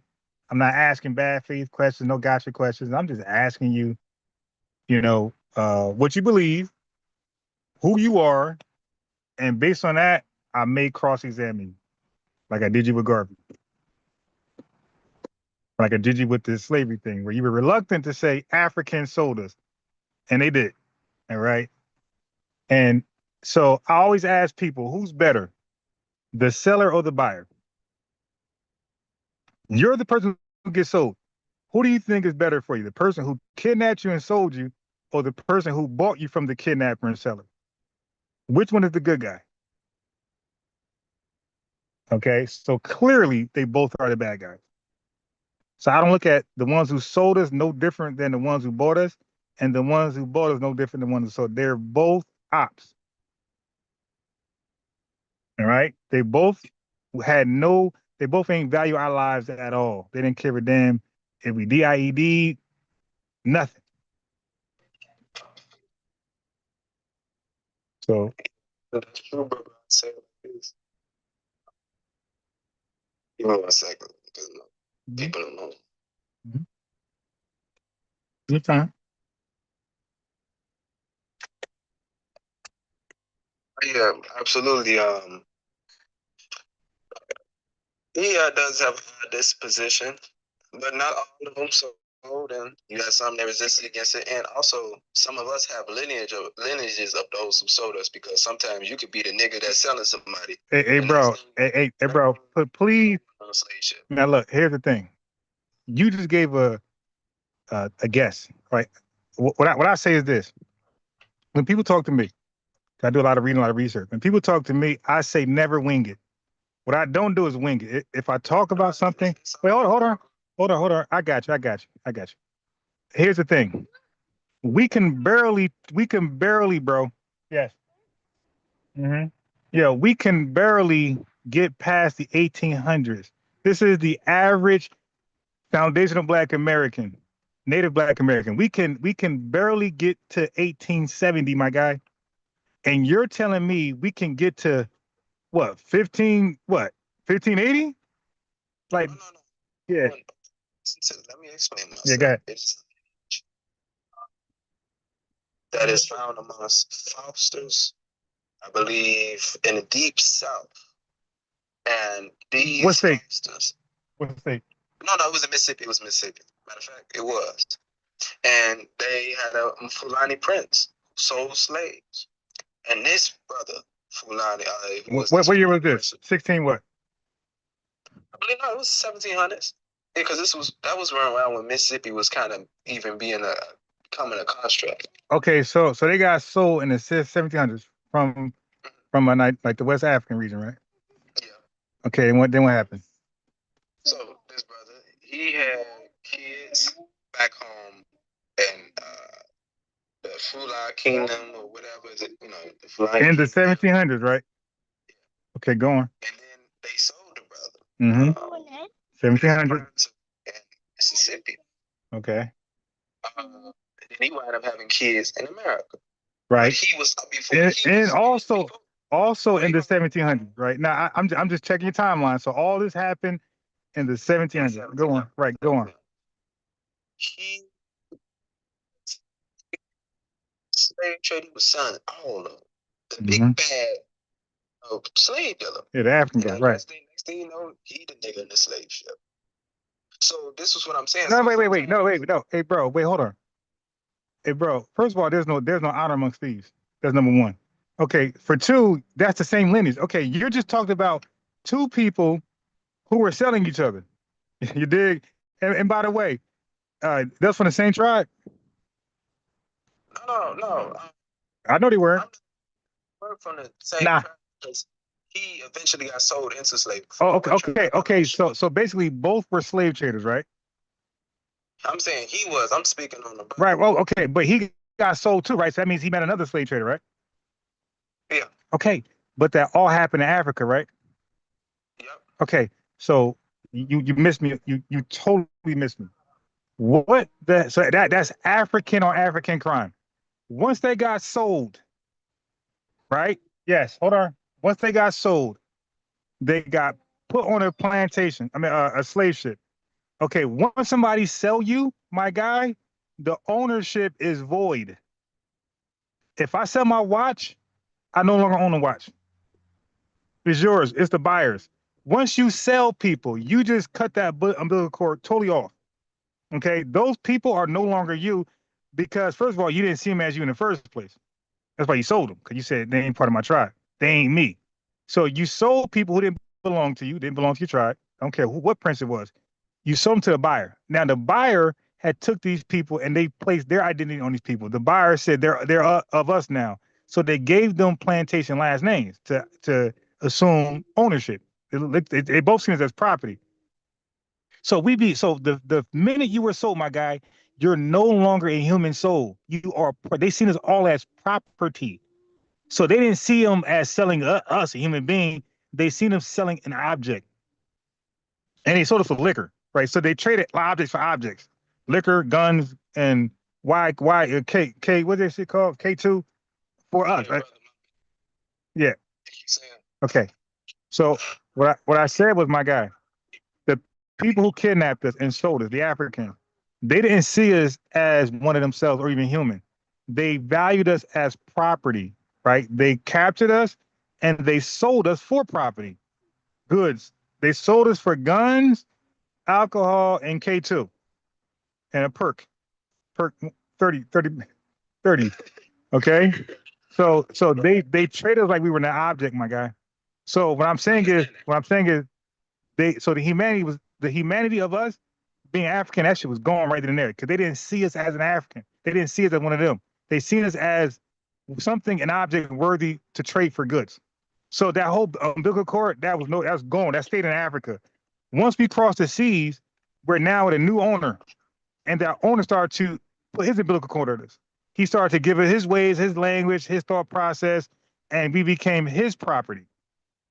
So all that African stuff stayed in Africa, and we became this new British type of person, the real Black British type of people in these colonies over here. So we adopted the British ways, the British language, the British everything, culture, everything became us. So the Africanness stayed in Africa, and it was replaced by the Briton, the real Black Brits.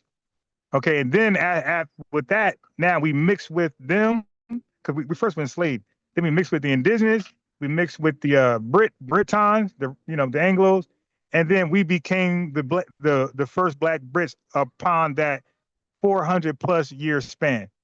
So we became a homogenous mix of Africans, Briton Anglo-Saxons, and indigenous people. So right. So we have ancestry linking back to Africa. We have ancestors linking to the UK, the Celtic-speaking people, and we have ancestry that stays right here in America. So when people say you got African ancestry, I say, go on, name the others. Why stop there? Name the others. And for me, like, I don't know if I fully feel comfortable with it. I mean, I have European ancestry. I know I have it, and I know what it is, but I don't really accept it because of the time. Okay. Hey, bro, look. Then you sound like the people look, you are the biggest hypocrite on earth. So you condemn FBAs who don't accept the African ancestry for the same reason, but they pointing fingers at the African. No, hey, bro, okay. But listen, okay, bro. When you get trafficked, okay? So now you're telling me one crime is more worse than the other one. Hey, bro, when you say great, the people getting trafficked, kidnapped, sold, being treated like an object, no longer a human being, bro, they kind of feel like that's just as bad as the other one. Okay, so what I'm saying is, wait, hold on, but I want you to follow your logic because you said something very illogical and expose your hypocrisy. You just said, okay. Look. Hold on. No, I want you to hear what you did. You just denied what's in you, but then you get mad at other folks who deny what's in them.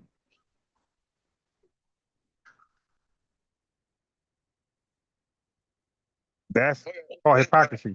But I say I accept it, but I don't say that. I'm British. I'm part British, or I'm part Irish. I don't say that shit. Right. It was under a concept of great. Yeah, but they don't say this. But no, but it's hey, bro. Ancestor didn't get to choose. They wanted to be. And nobody choose. They want to be sold either, kidnapped and sold. I understand that. But right. So a lot of things. Hey, bro. The bottom line. I got you. The bottom line is this. And those people got, and guess what? Yeah, in Africa, my God, not in America. But listen, what I'm saying to you. What I'm saying to you is that after the fact, I'm talking to you now, after the fact, You have indigenous ancestry in you, right? No, to my knowledge, no. Have you taken a DNA test? Yes, and then that shit came up. Okay. Black African. Hey, bro. 81% Can you? African. Hey, yeah. Can you? Okay, brother. If it said 81% African, then brother, you're probably an African. What do you mean? You're not FBA. Okay. When you say 81% African, what was the largest percentage of any? Okay, what percentage of Nigeria? 20%? Huh? 41%. Okay. Why you say 80? No, I say 81% African sub-Saharan or just African. No, that's nothing. No, it don't say that. DNA test don't say that. It just shows you percentage of different African European regions. It don't. Yeah, it does not say sub-Saharan, and it don't say the word African like you said because it generalizes. It don't tell you nothing, right? So, right. But yeah, but you. I got it. I understand, my guy. I know what you guys do. No. I want to point something out. I know what you guys do. You make shit up. So you did something the DNA don't do. The DNA. What is you talking about? I made some shit up, nigga. What the fuck? Yeah, if you say, I'm telling you the percentages of the African countries. Hey, bro. Put them all together to say that I'm 81% yeah, African. but did it? I could ban the European to say that I'm the other. All right, okay. Now you listen. I heard you, bro. I'm not you. I'm not remedial. I heard you say. Now answer this question. Does the DNA test show the different percentages and then add them all up and say you're Sub-Saharan African? They show you the different percentages. Hey, bro, do the DNA test eventually add up all the percentages and say you're African? Yeah, he'll tether. Because tethers can't be honest. All right, see you. The fuck you mean I'm tethered? Yeah, he'll tether. Hey, yo, we know who you guys are. You can't be honest. All right, so somebody invite yourself back up. Yeah, the fact that he got no indigenous in him, I know he's a tether. That's a cosplaying tether. And he kept trying to sell the African stuff on us. Oh, the African, he was sold here. So I'm thinking it almost sounded like when he said the Fulani thing, it's almost like he was sound like the Fulani guy was in Mississippi, like the Fulani prince was in Mississippi.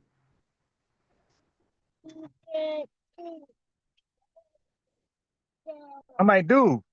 So yeah, they sold. He just confirmed what we all know. Africans sold people because there's no honor amongst thieves. No. Hey, bro, you can't come back up. You can't come back up. I got enough content out of you. I'm gonna make a meme out of you. I had enough. And I'm telling you guys, it looks easy. It looks easy from the chat. It looks easy from the chat. Yes. What time is it? Oh, okay.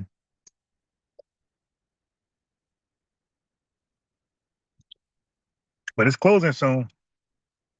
Hey, family, listen. It looks easy from the chat, but the lie I warned the guy. Hey, stop winging your information, man.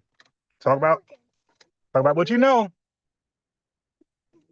Talk about what you know, because I will cook you. You dig? So, but once I kick you off for being disingenuous, you're not allowed to come back on. Not today. You can come on another day, my guy. Call me up 5 a.m. in the morning. Call me up 5 a.m. in the morning. You don't have a second chance today. Okay? Daddy, how many rounds want to take with you? Okay. We are two. There you go. Open the door. Yeah, man. You don't get a second chance at this, buddy. I keep telling you, I'm Eminem. You get one shot. But you're allowed to call back in. I'm live every weekday morning at 5 a.m. You're allowed to call back in, and we can start fresh. You dig? But just know, I know what you did last summer. Okay? So this call will be documented. I will make the clip into itself. You said Garvey was a good man, and you said you could rock with me. You know, you put yourself on a high horse. I said, yeah, you could rock with me based on my honest answers, but can I rock with you based on your answers? I don't rock with liars.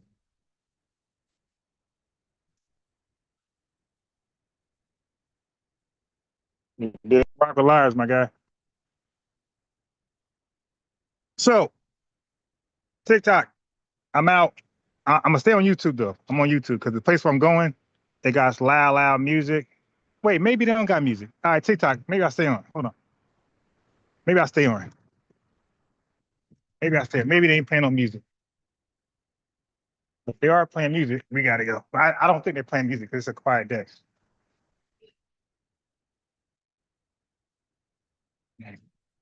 I don't know because TikTok, it's on speakerphone. We'll see. We'll see. Give me a second, TikTok. Go. Give me a second, TikTok. Yeah, they got music playing.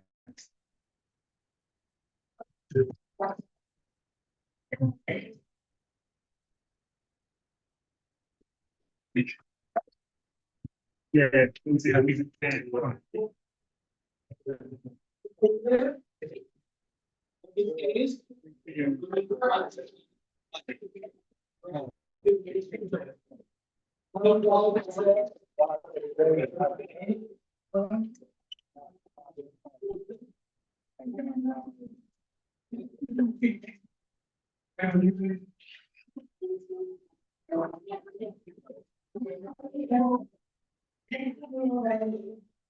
There you go.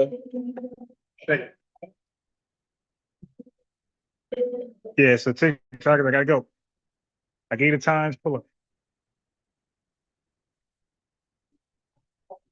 Follow, send and follow. But yeah, man, it's not hard to communicate with these guys, man. I keep trying to tell you a little more different. Come over here. Oh. All right. All right, TikTok, we out. Yeah, put the shoes in there, UV. Let me connect my boot. Let me connect my Bluetooth to my YouTube headset.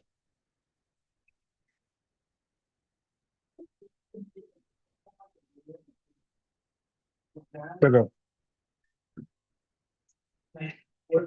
All right, give me a second.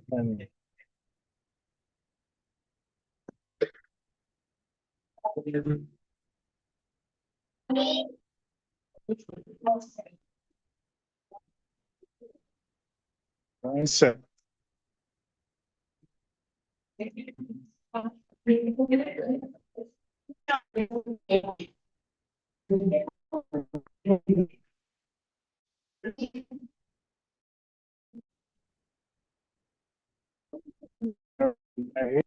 Yeah, hit.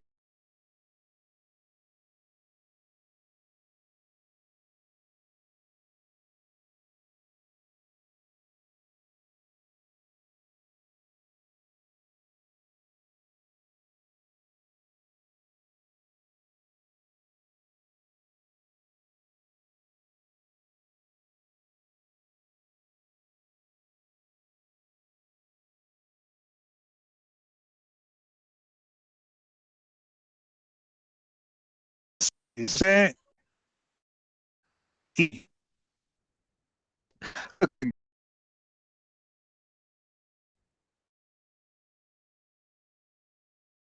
Oh my God.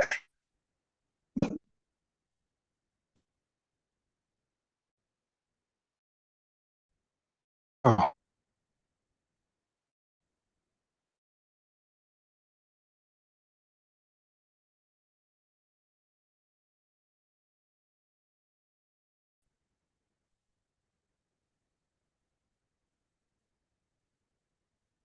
The Zoom stuff is crazy. 873. Yeah, my phone used to be great coming in here. Really? Yeah, my phone works so well coming here. Now all of a sudden, come here, I get disconnected now from YouTube.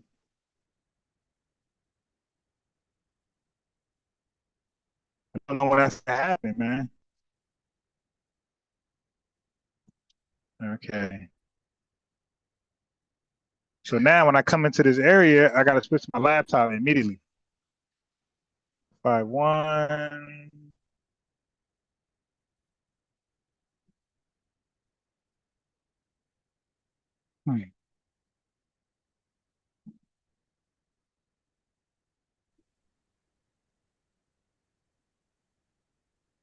All right. All right. Let me. Really?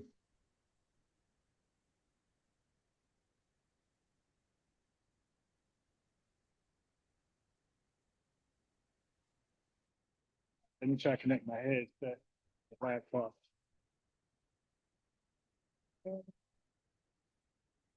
Hopefully, sometimes laptop rip.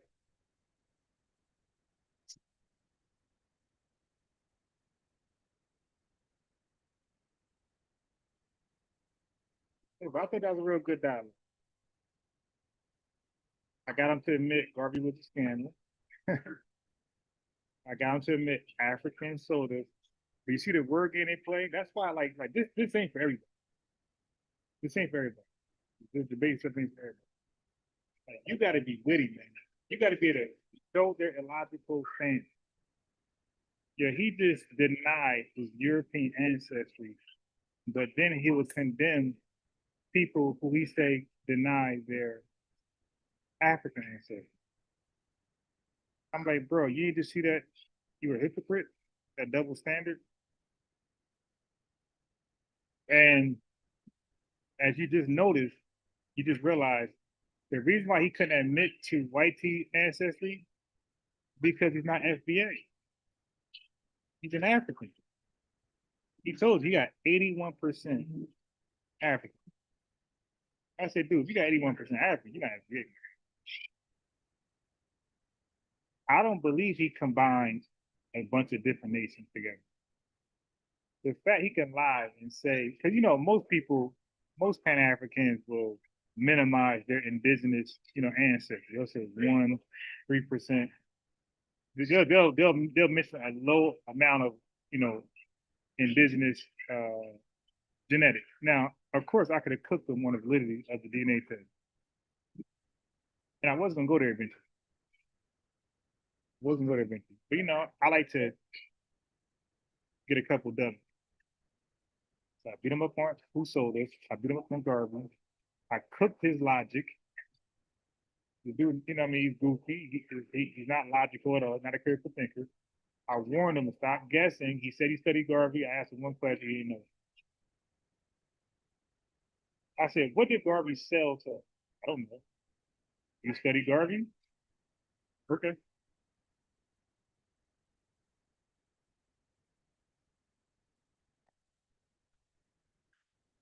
He said he studied Garvey. My fault for the microphone thing.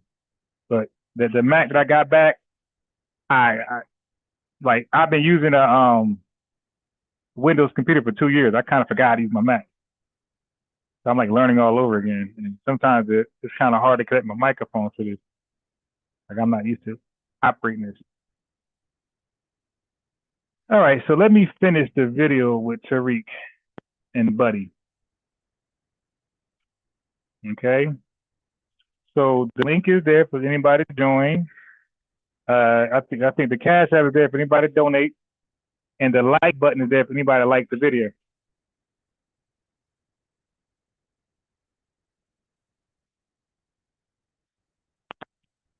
Okay, the like button is there for anybody to like. Oh, so he dropped the new all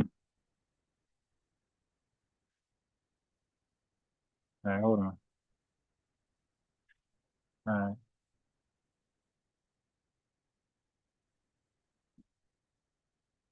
I'm tripping.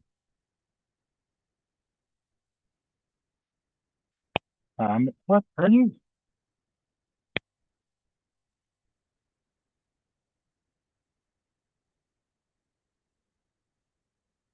Okay, I can't see the chat, but I'm gonna look in a second. Wait, what are we doing, man?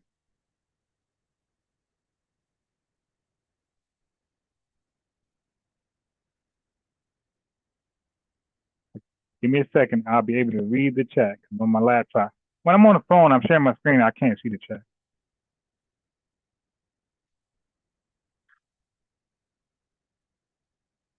Okay.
You don't see it. I ain't heard no Afro beats out here at all.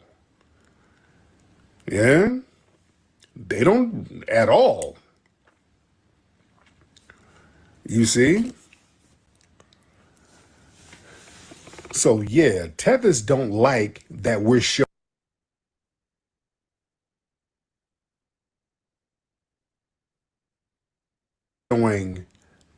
that global.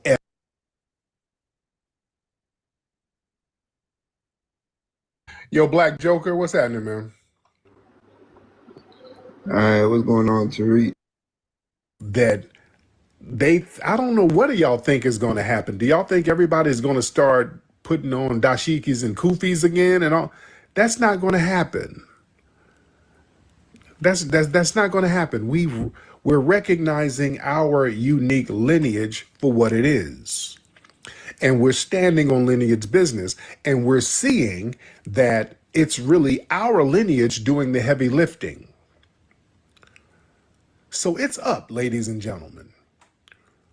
That's why I've been posting videos of things out here in Japan. And notice this tether was all whining about Japan. That's another thing too. A lot of the tethers are very mad about me showing videos of Japan and how they emulate foundational Black American culture. American artists all on t-shirts and clothes, whatever, who look like us, trying to look like Black Americans with the hats and all that, and how the people there, hold on. Where you at, Sir Major? Hold on, I'm trying to get you on. Okay.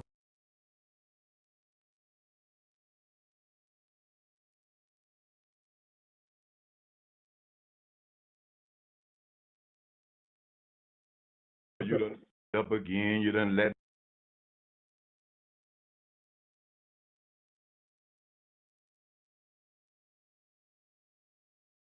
Give me a second. I gotta do an audio check. It's not recognizing my microphone. Like these headsets I got, the laptop is not recognizing the headset, and the headset is blocking out. Hold on. Supposedly blocking out the background. Let me see the chat, please. I can't see anything. The kids behind me screaming. I'm not sure if you can hear them. If the headsets work with the windows, and I'm normally able to but I don't see like large. Hold on.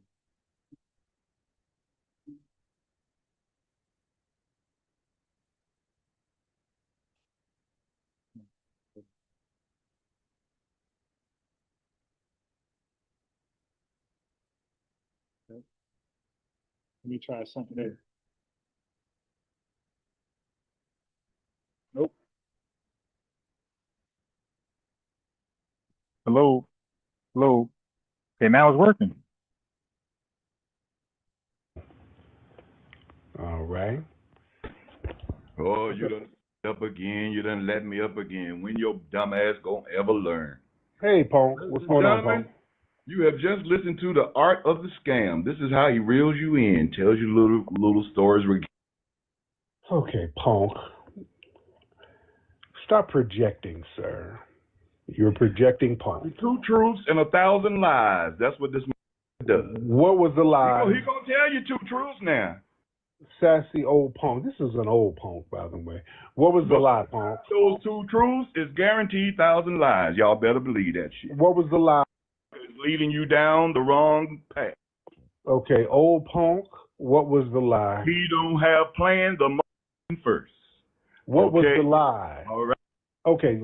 This is just an old elderly punk. He's been on before. You're not just gonna. Hey, I can see the chat now. Thank you for the super chat by FBA. Are not like a factual statement. They too busy eating couscous. Okay. Who else is out there? Songwriter. Somebody had to be Final Boss African. Why don't they? Final Boss, my guy. You got blocked. Final Boss. If you want to be unblocked, just call in, click the link. And if you're respectful, on the call, I'll block you. But if you call in and disrespectful, you stay blocked. But you guys don't got to chimp out in the chat. I'm allowing you to call in. And as you and my cousin people on this game,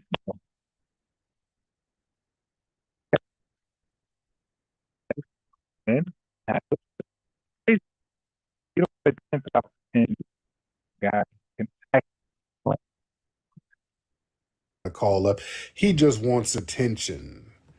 All right. Like I said, this is an old Motown punk. He's an old thief. He went to jail back in the 60s for stealing chickens. And he got turned out in jail. And he's an old OG punk. He ain't got nothing to say. He's just an old sassy nobody. All right. Oh, yeah, that's a Motown punk. He was twerking to Smokey Robinson and the Miracles back in the day.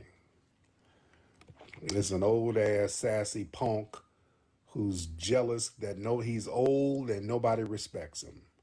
And he sees the respect I get and he's very jealous. Well, sir, people respect me because I stand on business. I'm not an elderly punk like you, sir.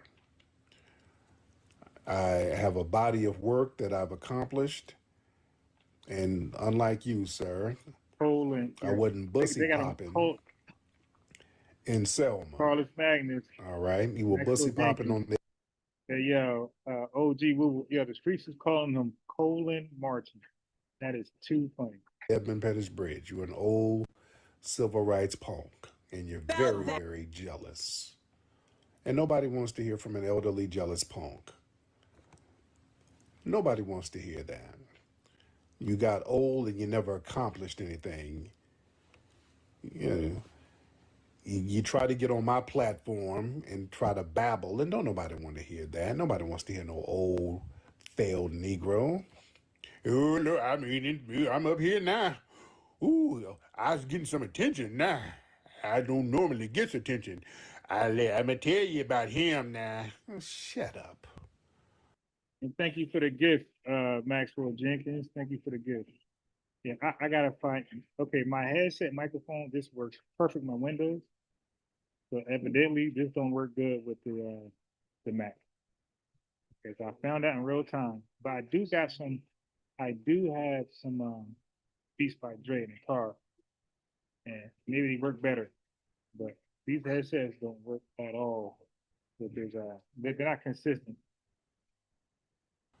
Don't nobody want to hear you, punk. You're talking that old jive turkey talk. Oh, yeah.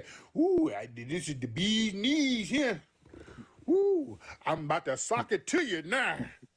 Using old ass slangs. Shut up. Ooh, feet don't fear me now. I got you in the way I want you.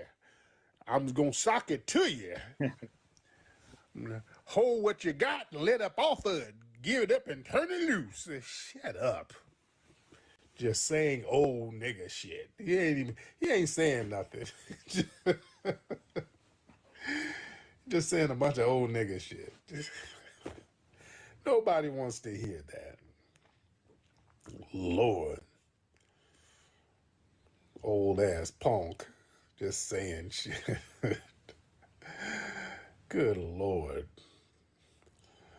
We love TikTok Shop. We love TikTok Shop, ladies and gentlemen. Yeah. I'm finna set you straight. Can you dig it, sucker? I was gonna tell it like it T.I. is, okay? You best believe that's T, all right? I'm about to tell you about yourself, sucker. All right, shut up, Lord. Man. Let me see. Yeah, he was talking hard. That's how them old punks be talking. That's how them old punks talk. Old punk. Oh, let me get old punk up here one more time. Old punk, where are you from, old punk? Your scamming ass want me to be quiet. Your scamming ass don't want me to talk. Your scamming ass don't want me to tell the people that you scamming ass, sorry ass nigga. Sucker, you better give it up. You gotta make shit up about me. I ain't gotta make a goddamn thing up about you. Hold with on, your sucker. scamming ass. You a scamming ass motherfucker. Family, they all chimp out. That's why I got the cosplay intelligence now on TikTok. I got him to talk to me. You feel me? I was able to skillfully de-escalate him from chipping out. And he is forced to have a regular conversation. Family, did he sound smart at all? But they'll tell us we can't read, we're remedial, we're short bus, and every time they join MySpace, I come out sounding like a scholar, and they go leaving looking like a buffoon. Every lie. None of them ever leave here sounding cute. Nobody, when they leave here, nobody looks at them as, oh, damn, he's educated. Wow, he knows his history. None of them. They all leave here looking crazy. You's a sucker yourself. You's a scamming sucker. If you's a scammer, bullshit. That's what you are. You's a scammer with a hammer, sucker. Gotta try to make shit up. That's all you doing. Ain't gotta make anything up about your scamming ass nigga. You better watch it. Scammer. You better watch your mouth, sucker. You're building a cult. You're a cult leader. And all of these dumb motherfuckers that's following you are the most you better watch your mouth, sucker. Idiotic you watch your mouth, you jive chump.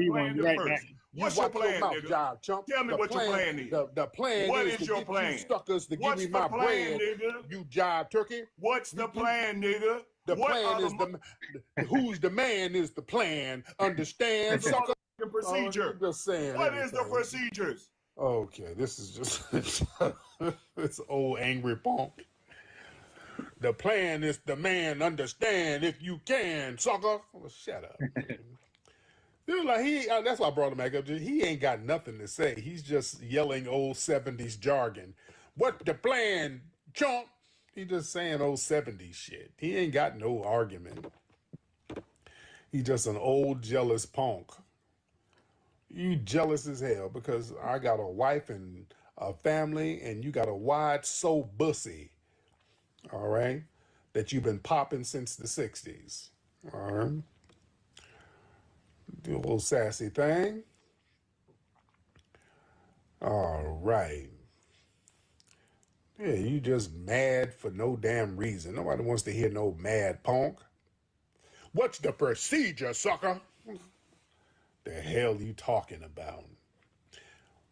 You ain't got nothing going on, cat daddy. Oh, Lord. Man. All right, who else we got going on? Y'all raise your hand. Yeah, he ain't saying nothing I'm saying is wrong. He just saying shit. Yelling scammer. He's the scammer. He's a yelling scammer, which is a projection. All right, let's get purist. Let me see. Purist in the building. All right. Yeah, that's just old nigga jealousy. Because this nigga's old. His family don't respect him. Why is all these people listening to Tyreek and ain't listening to me? All right. Purist. Hey, Tariq. How you doing? Hey, beloved. How are you, Purist? Good. I love you so much. I've been listening to you for years. I know you've been in these streets for years. I looked at you while I was looking at Umar back in 2005 when YouTube started, but you were doing your thing way before then. But when you say ethnogenesis, everybody on this damn planet had an ethnogenesis. Absolutely. I love TikTok Shop. Absolutely. And it's really frustrating that we have to keep defending our ethnogenesis because we're darker. We got to be from a poor country, but the superpower of America, we can't believe that Black people were here. Get out of here. I just wanted to say that. Thank you so much for letting me up. Thank you, beloved. Yeah, man, people. The thing is, we as foundational Black Americans, we are the only first world melanated people. We are the only ones. And people have to try to take us down a peg. They want us to be de facto immigrants. That's why they keep trying to throw Africa on us to take us out of our first world status, ladies and gentlemen. You understand that? They want to Africanize us because, see, in their minds, that brings us down a peg. That makes us a de facto immigrant group from Africa, that we've immigrated from modern Africa, which is poverty. We're not. We're first world people. We built the family. We built the damn United States. The United States is our culture. Do you understand that? When you think of American culture, that is foundational Black American culture from top to bottom. And we're owning that. We're owning that. That's either true or it's not damn true. That's a damn fact. We are American culture. American culture comes from us. You know, when I was showing some stuff over here in Japan, and I was showing some of all the people are walking around in shirts with foundational Black American basketball players. There was some tether. Well, it's a white man who created modern basketball. It's a white man. Dude, we popularized it. We are the culture of American basketball. Let's get that shit straight. All right? We are the culture of American basketball.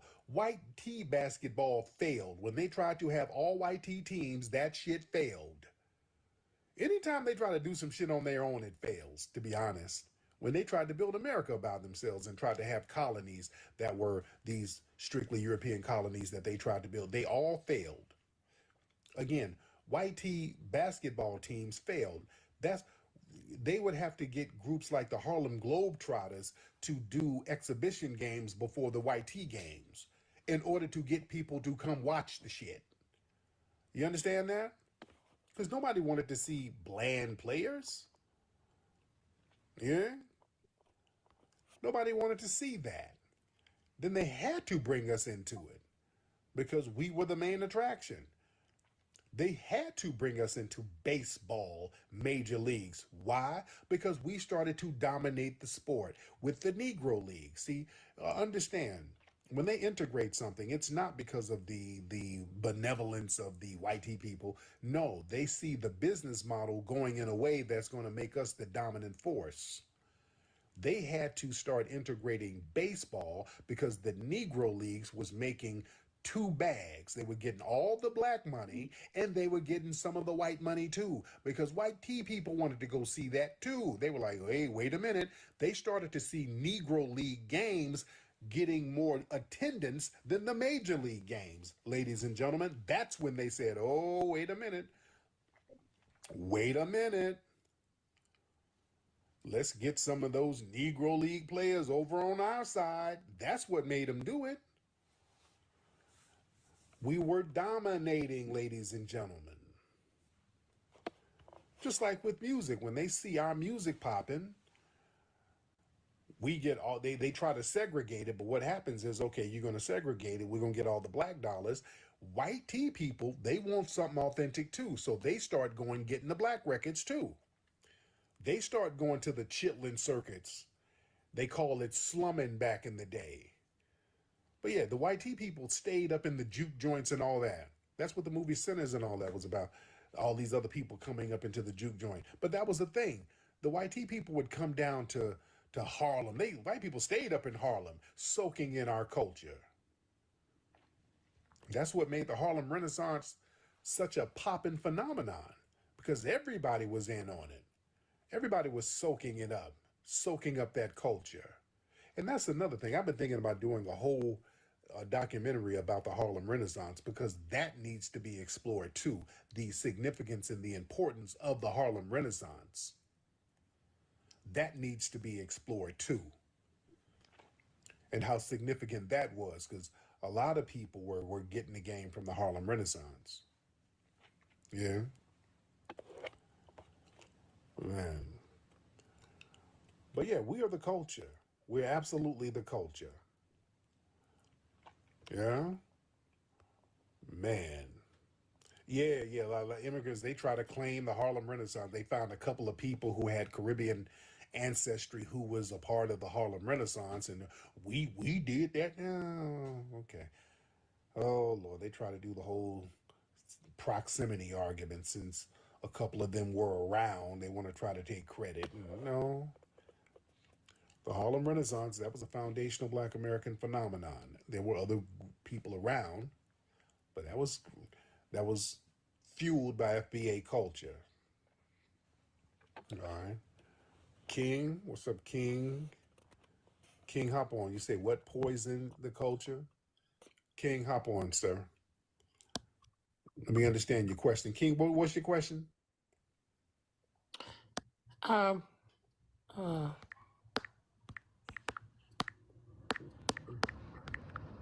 ahead, King. Oh, can you hear me? I can hear you, yes. Yes, I was asking about, you mentioned music and the transition 50 years ago when rap became popular and how it evolved into actually poisoning our community and more or less creating gangsters and encouraging violence in our community, wherein at one time it served as a good purpose, but evolved into something very poisonous.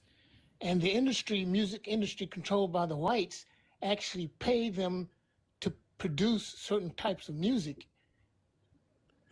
King? Can you hear me? I can hear you, King. King, what city are you in? California. How long you been in California? Oh, wow. Since, long time, about 10 years. Okay. What part of Africa is your family from? Oh, my. That I don't know, clearly.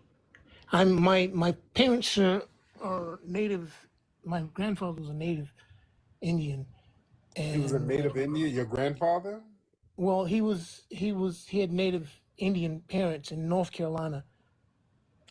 Where's your mother from? Oh, my mother died when I was 4, so I know very little about her. You would know where she's from, sir. Where's she from? In that same area, North Carolina, but the details are skimpy. You don't know about your own mama? My mom died when I was 4 years old, brother. That don't mean nothing. You would still know something about her. You would know that means she has a mother. You have a grandmother. No, Tariq, would you answer my question before we get into my history? Hold on, because now you're trying to skirt past this. That don't make sense. I swear Why I'm are you not, trying to skirt past that? I swear I'm not. What about your grandmother and your grandfather? Did they die too? My grandfather died when I was about 5. My grandmother died, and we had brief conversations, but I was too young. Who raised you then? Somebody had to raise you, sir. Who raised you?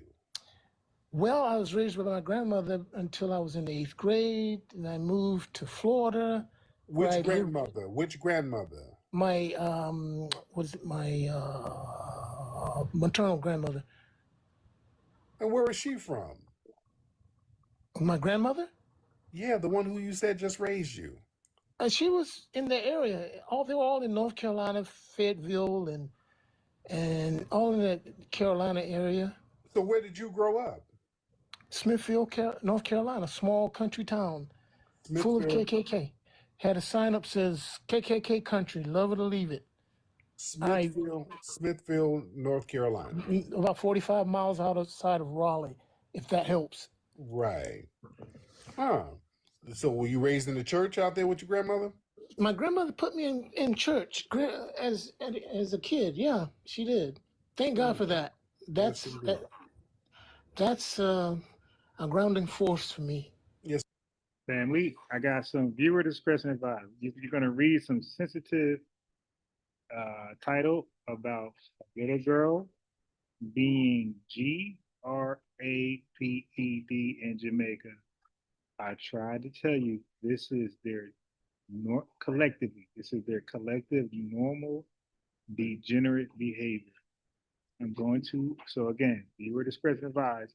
You're going to read a title of a news video clip of a little 10-year-old girl being attacked by a Jamaican degenerate man. Okay, right here. Family, this practice happens this is normal behavior in Jamaica. Okay, it says a 10-year-old girl, GRAPED, okay, and Trelawney, okay, mob delete suspect. Television Jamaica. This is new, family. This is what? This is 12 days ago. Ain't new, but 12 days ago. This is their normal behavior in that country. They got little to no respect for the opposite gender. Okay? That's your news and updates. Okay? Here you go. Yes, indeed. Now, how old are you now? What, you 30, 40? How old are you now? 40. 40 now. You got any children? 0. No, got it. Now, go ahead. Now, you were saying about the rap music, sir? See, we got off that subject. I'll repeat it. So back in I think rap originated back in the 50s. Correct me if I'm wrong. And hip hop as we know it, modern rap as we know it, started in the 70s. Well, late 60s. It's about 50 years ago. Yeah. Right? What happened? About 50 years ago, relatively. Okay, yeah.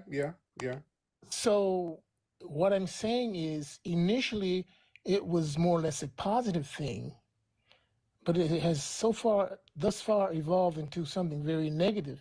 Maybe 10, 20 years ago, it became derogatory. We're attacking each other, the bling bling, and currently it's gotten to the point where women are just being disgraceful on stage and men are shooting each other up. To sum it up, it has turned out to be something negative rather than positive. And that society reflects the change. And the key point is that white men, Jewish men have always controlled the music industry. They dictated, in other words, they paid you to sing certain music and said no to the peaceful, Will Smith type of picnic songs weren't that popular. And then even the tethers, the black men, the hoodlums would disparage Will Smith for his type of music because they were promoting more of that gangster type music. And the children hear this and they pick it up and they emulate it, and kids are like sponges. They absorb all the negativity. So Okay, King. Yes, sir. Name a gangster rap song that's out on the charts now. I wouldn't be able to tell you. Because there are none, sir. Okay, Tariq, then, all right, then this scuttled my... Sir, this is an argument, I don't know, this is like a 30-year-old argument. Your argument is 30 years delayed. There's really no gangster rap like that. It ain't really saying, so there's no damage as a result of it, is what you're saying. Name a music genre that black people created that they didn't say was negative. Sir, I asked you a question. I'm politely. I'm answering it. I'm answering it. Listen. But you're answering it by having another answer. I'm confusing me. Okay. This is building on what you're saying. Name a music genre that we created that was not perceived as negative. See, I'm befuddled now because. Okay, don't be befuddled. This is my point. Every music genre we create, they always initially say that it's negative. I agree with that. I don't argue with that at all. So it ain't about the music, sir. I don't get into that. Anything. Jazz was negative, sir. They looked at jazz as negative. They said jazz was degenerate and it makes people degenerate. They say that about every single genre we create, sir. Well, allow me this. What's going on in our culture then? What's that attributed to? Don't say that it doesn't exist, because it does exist.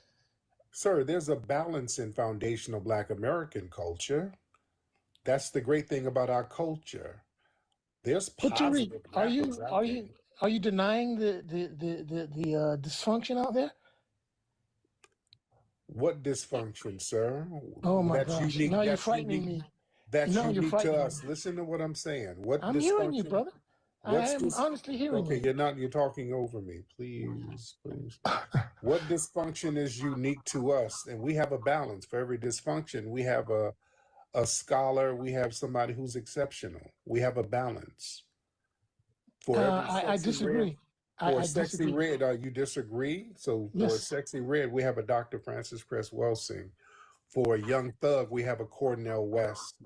So we have a balance in our community. But that's our problem with our community. We kind of push forward and kind of cover up the ills that actually exist in the community. That's a lie. The ills of our community are the main thing that's paraded around constantly.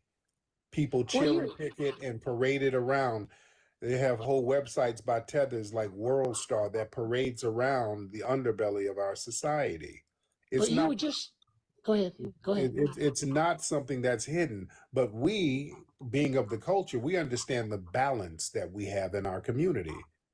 We have a lot of positive people within our community. Our community is not dictated by degeneracy. I do not deny that. You obviously do if you think that our community is so dysfunctional based on the actions of riffraff, sir. But go ahead. You've gone so far left that you're skipping over my point, and that is there is some dysfunction in our community. To deny that is just being disingenuous. I just have to confess we disagree there. We disagree to disagree. What dysfunction is unique to us that other people don't have the same dysfunctions? Tariq, are you being serious? I'm being dead serious. You tell me, what dysfunctions do we have that are unique to us that other groups don't have?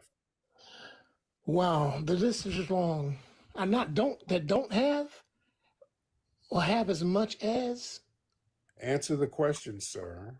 I'm answering it. I don't want to get into an argument with you, DeCreek. I'm just merely asking a question, and you seem to be offended by it.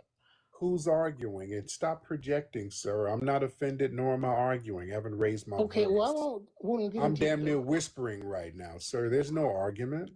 But you seem to be offended by it. Unless I'm just misconstruing. You're projecting. Why are you projecting? You're projecting majorly. I'm not offended by anything. We're having a conversation. You're just doing a lot of projecting, sir. Tariq, name something. You said. I'm asking you to elaborate on what you said. I'm not offended. You said something, and I'm asking you to elaborate on it. You said that the Black community has a bunch of dysfunction. I'm asking you to tell me what these dysfunctions are that are unique to the Black community that other groups don't have. Here's a good one for you. Let's hear it. Murdering on the street, the murders that are happening with innocent bystanders, children, scholars being shot, kids growing up. Now, that murder does not happen on the street in our community? First of all, there was just a white man who did a mass shooting in Iowa, something indiscriminate. I'm not concerned about the white man. Okay, but you're not going to sit here and say that that's something then you are to offended. It's not. Then that tells me you are offended. Because I'm talking about. I'm not offended, but I just do not care about what white men. I know you don't care because your whole focus is to pathologize our community. You can't ignore that. Rather than listen, sometimes you're argumentative all the time, and I'm starting to see that about you, sir. Very argumentative. You're talking over me. No, you're talking over me as well. Can you not see your faults as well as others? Be rational about it, my friend. Don't try to attack me because I've said something that offended you. Why are you talking about you being attacked, sir? Sir, King. Sir, I'm listening. Can you stop being sassy for 5 minutes? Okay, here we go with the insults. You have a pattern, and it's very obvious. Sir, and because I'm not trying to offend you. I have not said anything. Because now you're being sassy. Okay, of course. Of course, those terms that you wear out so often. I'm not trying to hear them. Sir, what's getting wore out is your bussy. Okay, all right, brother. Stop being sassy. All right, brother. You stoop to offense, making an offense, just like a sassy woman. Just like women do. You're being sassy. You're being a punk. Okay, brother. All right, I'm talking like a man, and now you so far away from the conversation because you're being hurling a punk. insults. And that's your specialty, seems to be. You're being a sassy punk. You're not representing the Black man properly. Sir, you've accomplished a lot, but yet learned nothing. You're the one talking over You've accomplished a lot, but learned nothing. Sir, that is the disappointing part. Sir, you're being a sassy punk. Okay, so be it. Whatever makes you feel better, make you feel like a man. Go ahead. I guess popping your pussy makes hurl you the feel insults. better. Listen, you like that word pussy. You're sending out some messages. Some You subtle get messages. offended by it, huh? I'm not offended by it at all. Yeah, That it doesn't- offends certain people. That's why I say it. It offends certain what's people like happening yourself. is you use it so often that I'm questioning your manhood, brother. Yeah. You use frequently every. Yeah, I do You get because me I into an like argument. I like to I'm see getting who into gets an offended. argument, man. I Okay. like to see who gets Go ahead, offended use by it. it. Say it And you again. clearly got offended by it, sir. Because Of course you know not. why? Because I your am pussy is solid in my small. manhood, brother. No, you're not. That's why you ain't got no kids, Listen, sir. Listen, You are well, you an here we go old with the punk. insults. Sassy. You That's ain't got no sassiness. kids at your age, sir. That's That's why I asked you sassiness. that. That's sassiness. Sir, you an Girl, old punk, just like that shame, other man. shame, guilt, and the need to be Sir, right. you are an old punk. Shame, guilt, need to be right, brother. You're And pretty you proven. don't like the black community. Punks Oh, here don't we like go. the black community. You Why do you? exaggerating, No, no, exploding. no. I talked about this before. A lot of you punks do not like the black Yeah, community. it's funny how you're calling me names and I am not. But not you're once a call you punk. one. Why don't you like the black community? Because was it your family who You're making rejected you? assumptions. You're making objections. Your and family assumptions. rejected you because you're a punk, Oh, didn't listen they? at you. You set them up with asking personal questions and then you hurl it back at them. Right. You are very. That's why very, you don't know about your You're family very like low that. life, brother. Your You're family very low life. rejected you, Now sir. I'm beginning to see why your enemies are enemies. You are I don't give a very damn about that. treacherous. You are very treacherous, man. You have sure I admit that you have some knowledge, but you're very treacherous, very dangerous to us. I am. Community. Yes, you are. You have your followers, but you listen closely and you watch You your don't like response, the which black I've observed. community, See, sir. you're interrupting. Why you keep interrupting me? You don't like the But black you don't want to be community because interrupted. your family That's funny. rejected you for being And I a want your punk. audience to hear this. What you're doing? Okay, you're just talking you're over interrupting. me. Miss Here you go. Thang, I can't stop finish. talking over me. See, listen to the sissy comments, the Listen faggy to you comments, lisping. You got a lisp in the your voice. faggy comments. Sir, you a You- sassy little thing. Okay, yeah, watch you- it now. you're You see, sassy, okay, man. let me get y'all because you just keep talking over me. See, we knew you were a punk when you called up. All right, that's why I was asking him the questions about the kids. I knew he didn't have no kids. I knew he was a punk. You just don't like the black community because your family rejected you. All right, that's why all that stuff he don't know about his mama, all that. No, his mama and them rejected him. All right. I don't care about the white man. They're gonna, well, no, you're not going to pathologize the black community. No, murdering. No, we're not. We're not unaliving each other in the streets like that. I was going to break all this stuff down, but his thing was just being sassy. Yeah. Violent crime in the black community is down at record lows, ladies and gentlemen. Violent crime is at a record low. It's the lowest since the damn 60s and 70s. You're not going to come around us telling these same old lies. We're not unaliving each other like that. Crime is down exceptionally low. That's why when I asked him, okay, all this gangster rap, name a gangster rap song on the charts now. He couldn't, I don't know that. I don't know. Shit, I don't know. Yeah, you just saying stuff, punk. Yeah, you using old 30-year-old stereotypes. My gangster rap and gangs. Dude, what are you talking about? Yeah, every music genre we create, people say it's negative. Yeah, every music genre. Man. Now, he's just saying stuff. He doesn't know about some of the stuff that's out now, even the drill music. He don't know. He doesn't know about that. Nigga, the top songs are damn Drake, all right? That's what's on the charts right now. Shit, Drake, and Lil Uzi Vert and shit like that. You know, dudes with burgundy dye in their hair. All right. Yeah, ain't nobody going out unaliving folks because of that. Like, stop it. All right? Let's stop all that. Yeah, he's just saying stuff. I want to get to the nitty gritty. And again, his stuff about North Carolina and all that, I don't know how accurate that is, but we do know he's a punk. We do know he's a punk. All right.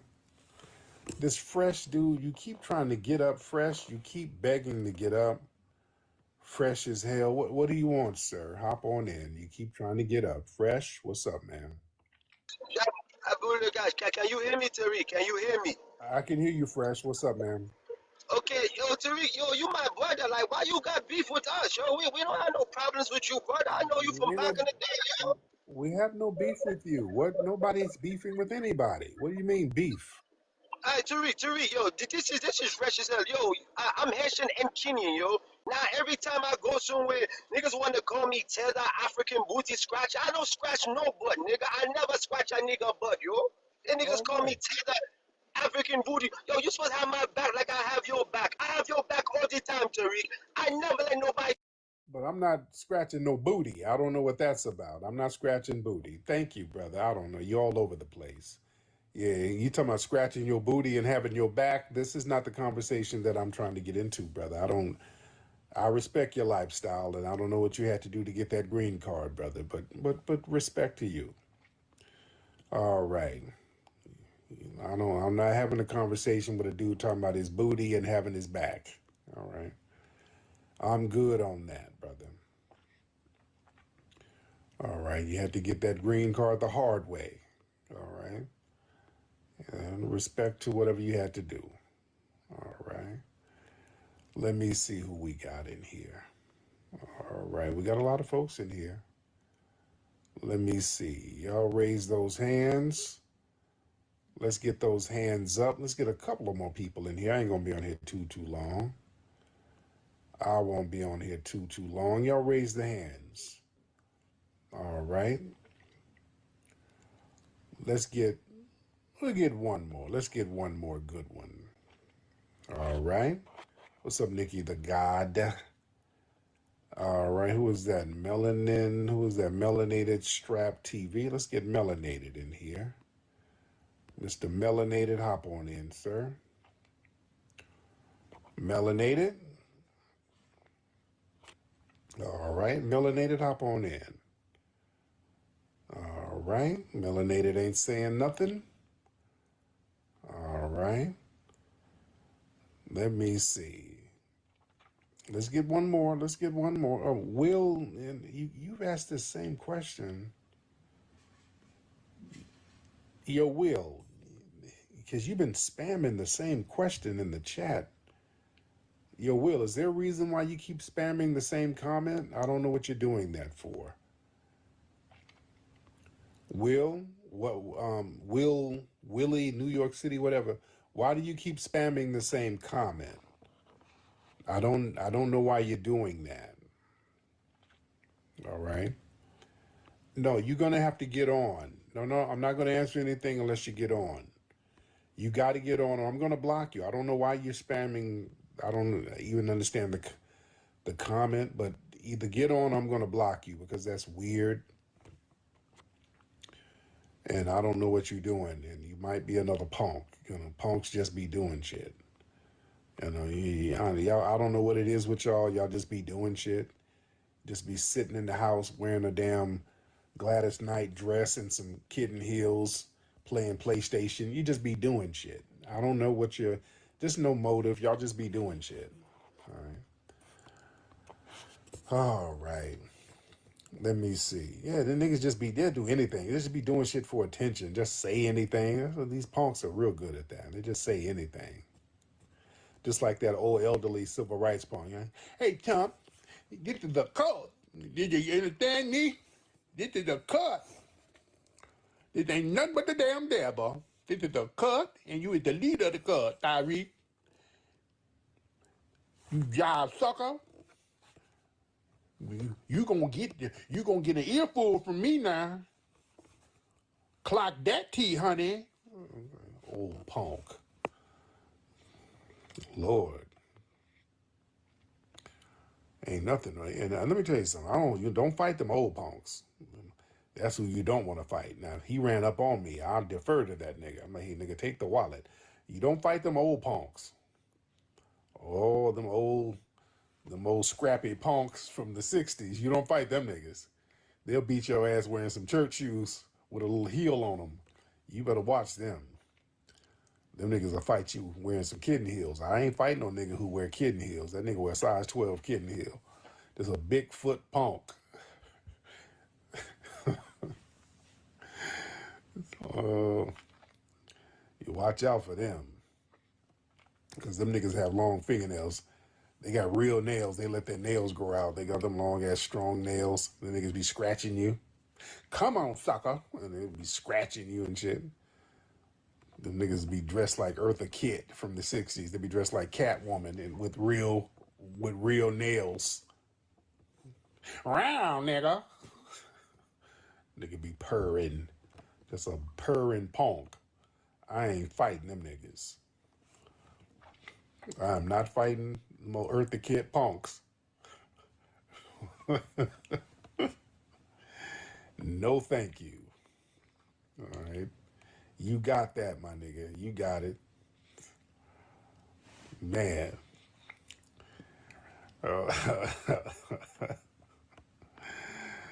Oh, man. Yeah, I'm giving my wallet to that nigga. Just take the money, nigga. All right. You got it. I ain't about to get scratched by this nigga. Hell no. Hell no. Them old punks scratch. They be scratching niggas. Oh, man. No, thank you.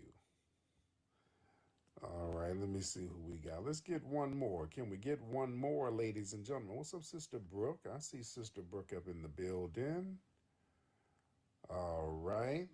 Sister Brooke up in the building. Who else we got? Who we got? Let's raise that hand. Let me just get random people up in here. Who is that? Who is that? Who we got? I'm looking in the request queue because y'all ain't raising them damn hands. Put them damn hands up. Y'all not raising the hands or nothing. Let's get who else? We got a lot of folks in here. Shout out to everybody in here. And I love TikTok Shop. I love TikTok Shop. I love TikTok Shop. Let's Aisha Curry. All right. Excuse me. Let me see. Well, we got a lot of people in here. Ben, who is that? Breeze Omega. Let's try Breeze Omega. Let me get Breeze in. Hold on, Breeze. Hold on, Breeze. Let's get Breeze Omega in the building. Breeze. Oh, yeah, Jake Lang. He got beat up, too. That's another What up, my good brother Tariq? You can hear me? Yeah, I can hear you, Breeze. How you doing, fam? All right, family. Yo, big shout out to you and the family out there still in Japan. Y'all about to leave today, right? Yeah, we're going to leave tomorrow. Yeah, we're leaving tomorrow. Okay, yeah, damn. So, yeah, it's too late to give y'all any recommendations. But, yeah, I was just saying, man, it's just funny with these punks. They keep calling up. They going crazy.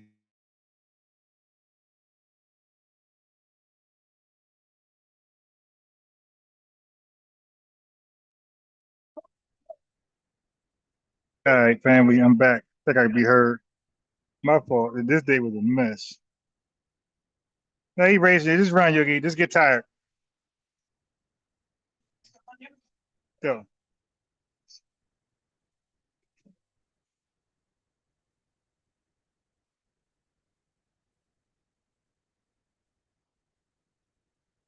Okay.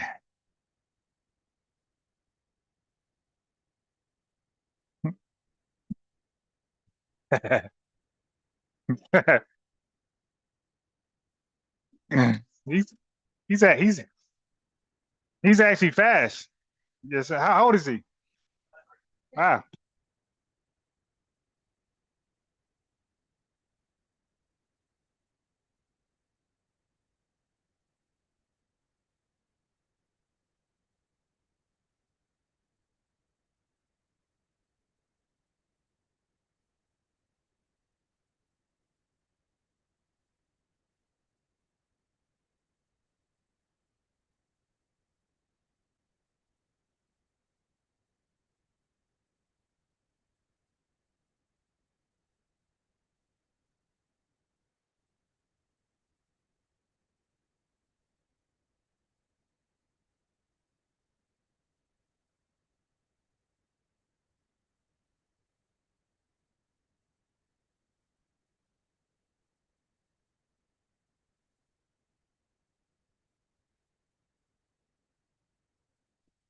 All right. Okay. So I found the video. Wait, it's a car. You gotta wait. So I found the video. My fault. Yeah, I did not expect. All right, so I know now that I cannot use. Come over here. I know now that I cannot use the this laptop with this headset. I now know.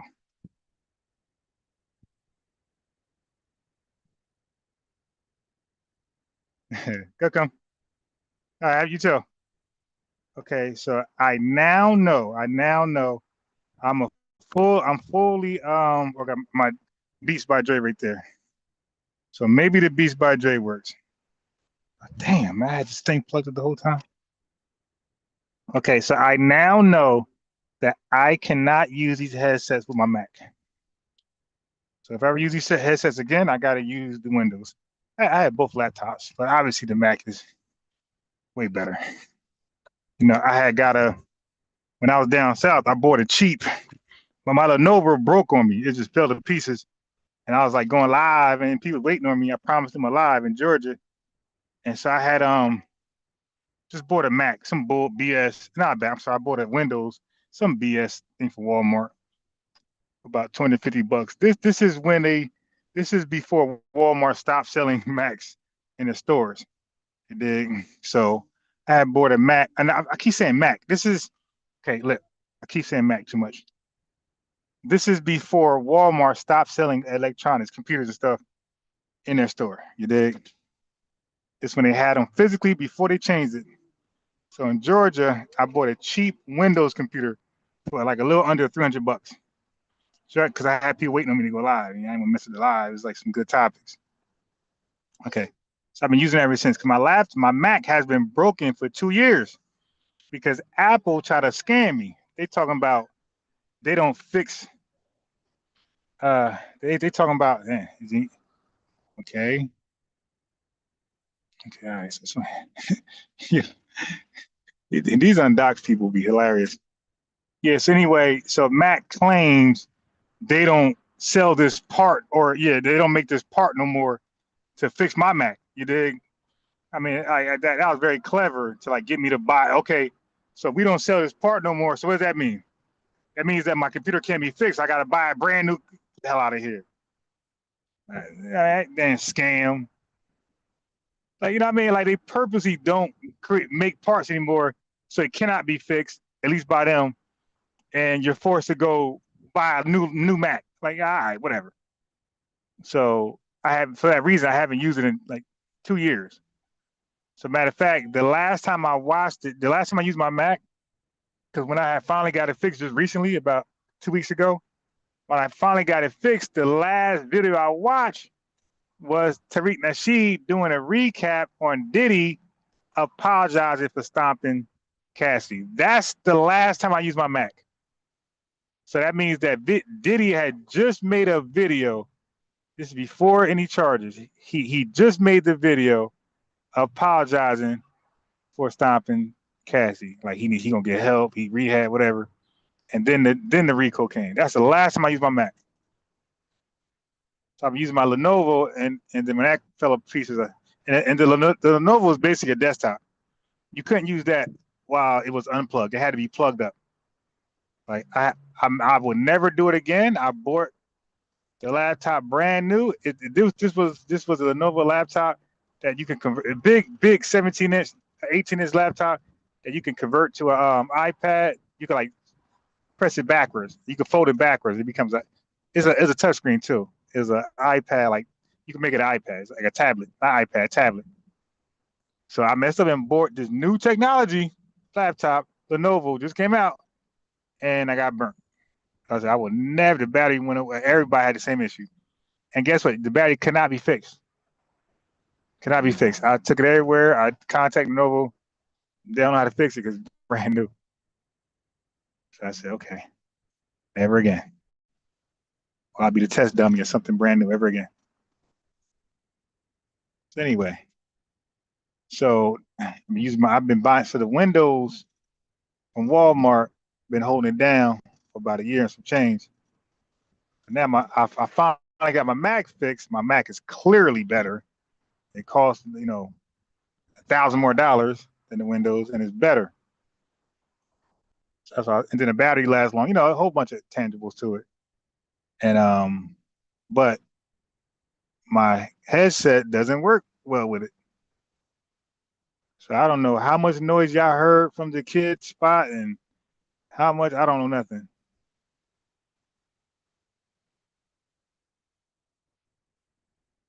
Dig.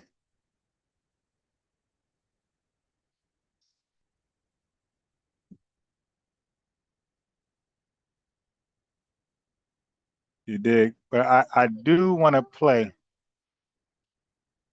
I do want to. Yeah, no, I didn't. Oh, I ate today. I just noticed. No, I did. I did eat something. I'm lying. When I got off work, I did say I was gonna eat something. I bought 4 White Castle burgers, which I haven't eaten White Castle burgers, family. I promise you. I'm trying to think how long ago this was. I'm not lying. I've eaten the White Castle burger. Now I ain't gonna lie, they were pretty good. They were pretty good.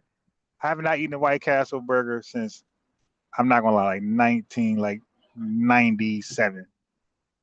Like, yeah, 97, about 30 years ago. You dig? So I bought 4, and I see that they're not cheap as they used to be. I remember when I was young, we used to get like 10, 12, like $5. I had got 4 and some fries, about like $7 and change. I'm like, okay, yeah, it is. You ain't getting the same deal, you dig? But it wasn't bad. The burgers, it was better. It was actually better than I thought. In my mind, the worst burger in my mind, and I have a good palate. In my mind, the worst burgers to eat to me is a McDonald's burger. Like, yeah, y'all couldn't give me one. You couldn't give me one for free.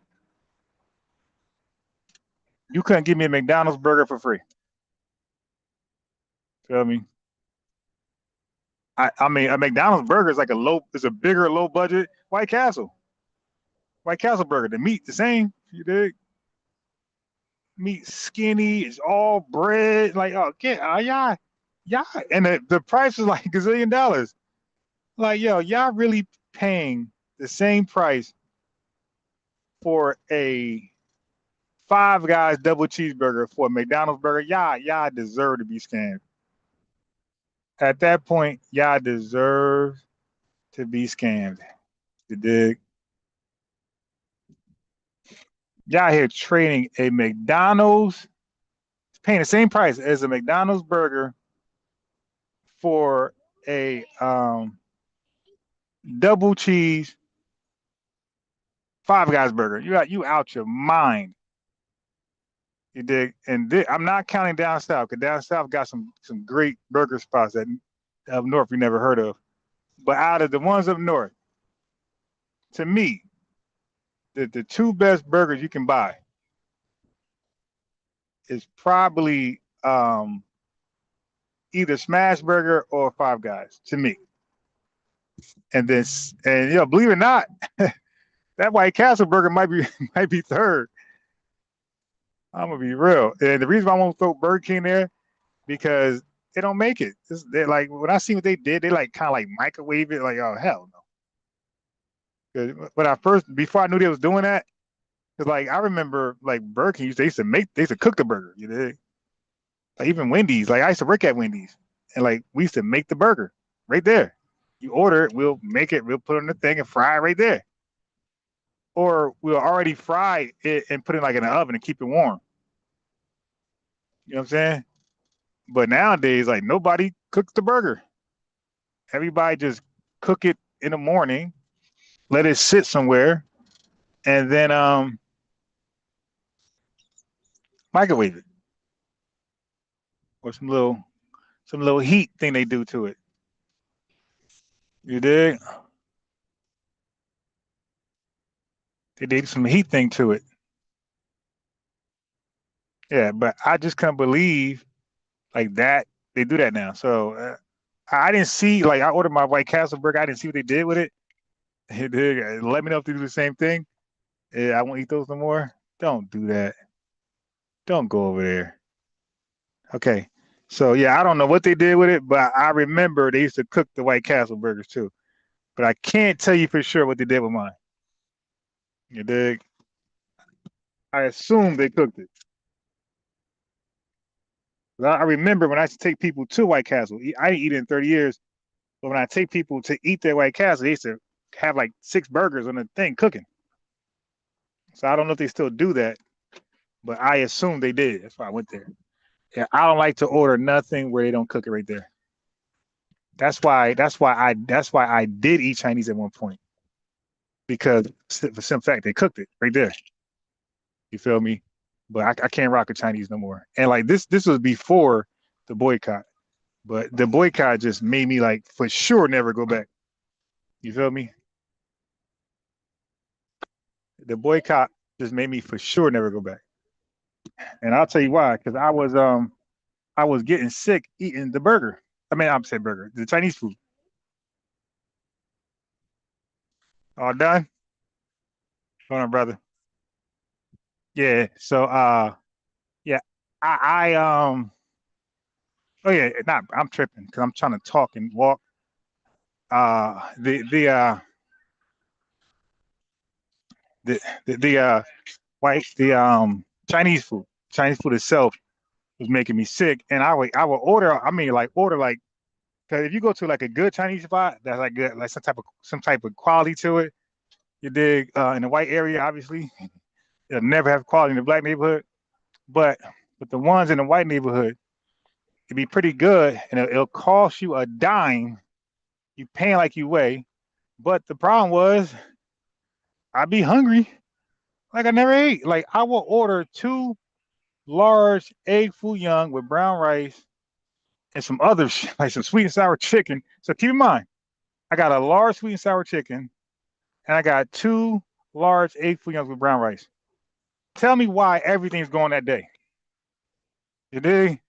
Tell me why ain't nothing but a heartbreak. Tell me why. Yeah, everything's gone that day. That won't happen. Nothing else I order. Chipotle, I can never eat 2 Chipotle bowls, 2 Chipotle wraps. So I spent that time. The Chinese was the best Chinese I ever eat in my life, right? But and then and then at some point I'm eating it. At some point I can like taste like the oil. For some reason, like the oil will like. I don't know how, I can't explain it, but I can taste the oil. So to me, they was using some cheap oil, some dollar store oil. You feel me? Like, cause I could taste somehow the oil just in my mouth. So I'm like, what's this? It was very good. So I ordered it again. You know, maybe a week or 2 later, I ordered again. You dig? Very good. I mean, it's so good. I started to get it delivered. You know, you got to pay extra.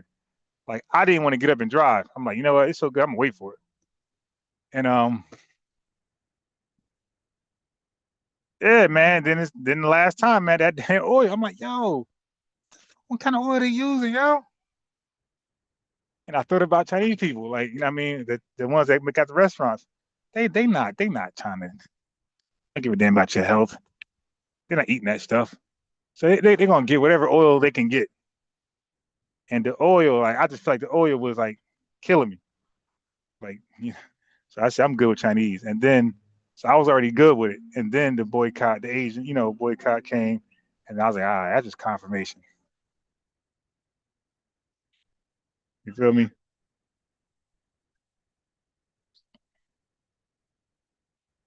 That was just confirmation. All right. So I think I'm ready to trying to think, should I save it for tomorrow? The video I'm gonna play. Should I save it for tomorrow?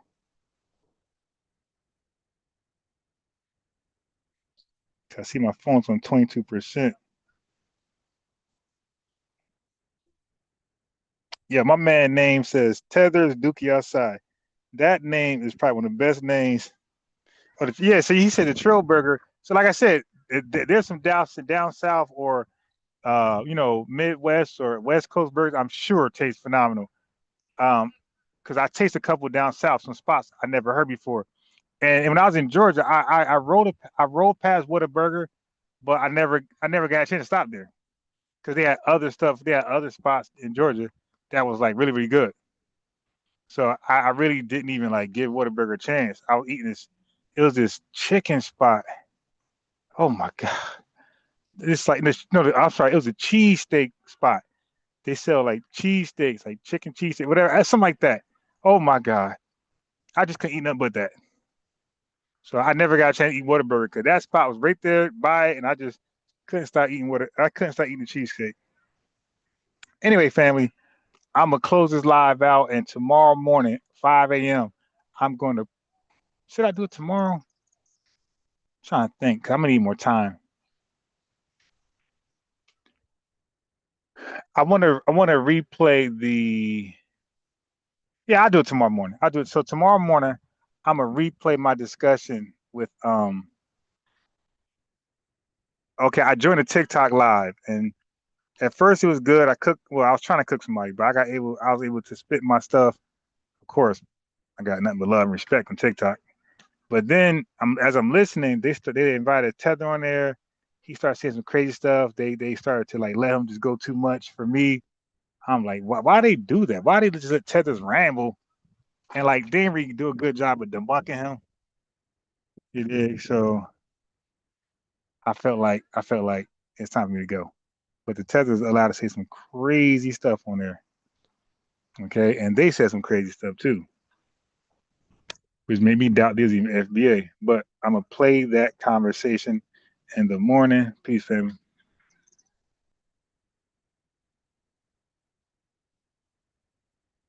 Family, I'm live in between. Depends on the time I wake up. But I plan to go live in between 5 a.m. and the latest 5:30 a.m. Eastern time tomorrow morning. It's weekdays, by the way. Peace. So I plan to be able tomorrow. Don't miss. Wake up. Set your alarm clock. Don't miss it. You're gonna have some so-called FBAs say the craziest stuff, which make me doubt that they're even FBA. And these are names that's like they call up Tariq's Nasheed spot. You dig? He be giving shout out to. I'm like, bruh. Like Tariq got a bad judgment of character. He be around all these Pan-Africans. He got to end up kicking off his platforms. Yeah, Tariq got a good judgment of character. You feel me? And so the people he aligned himself up with, like I don't even know if they FBA the way they be talking. But you'll see tomorrow morning. Peace. Be one.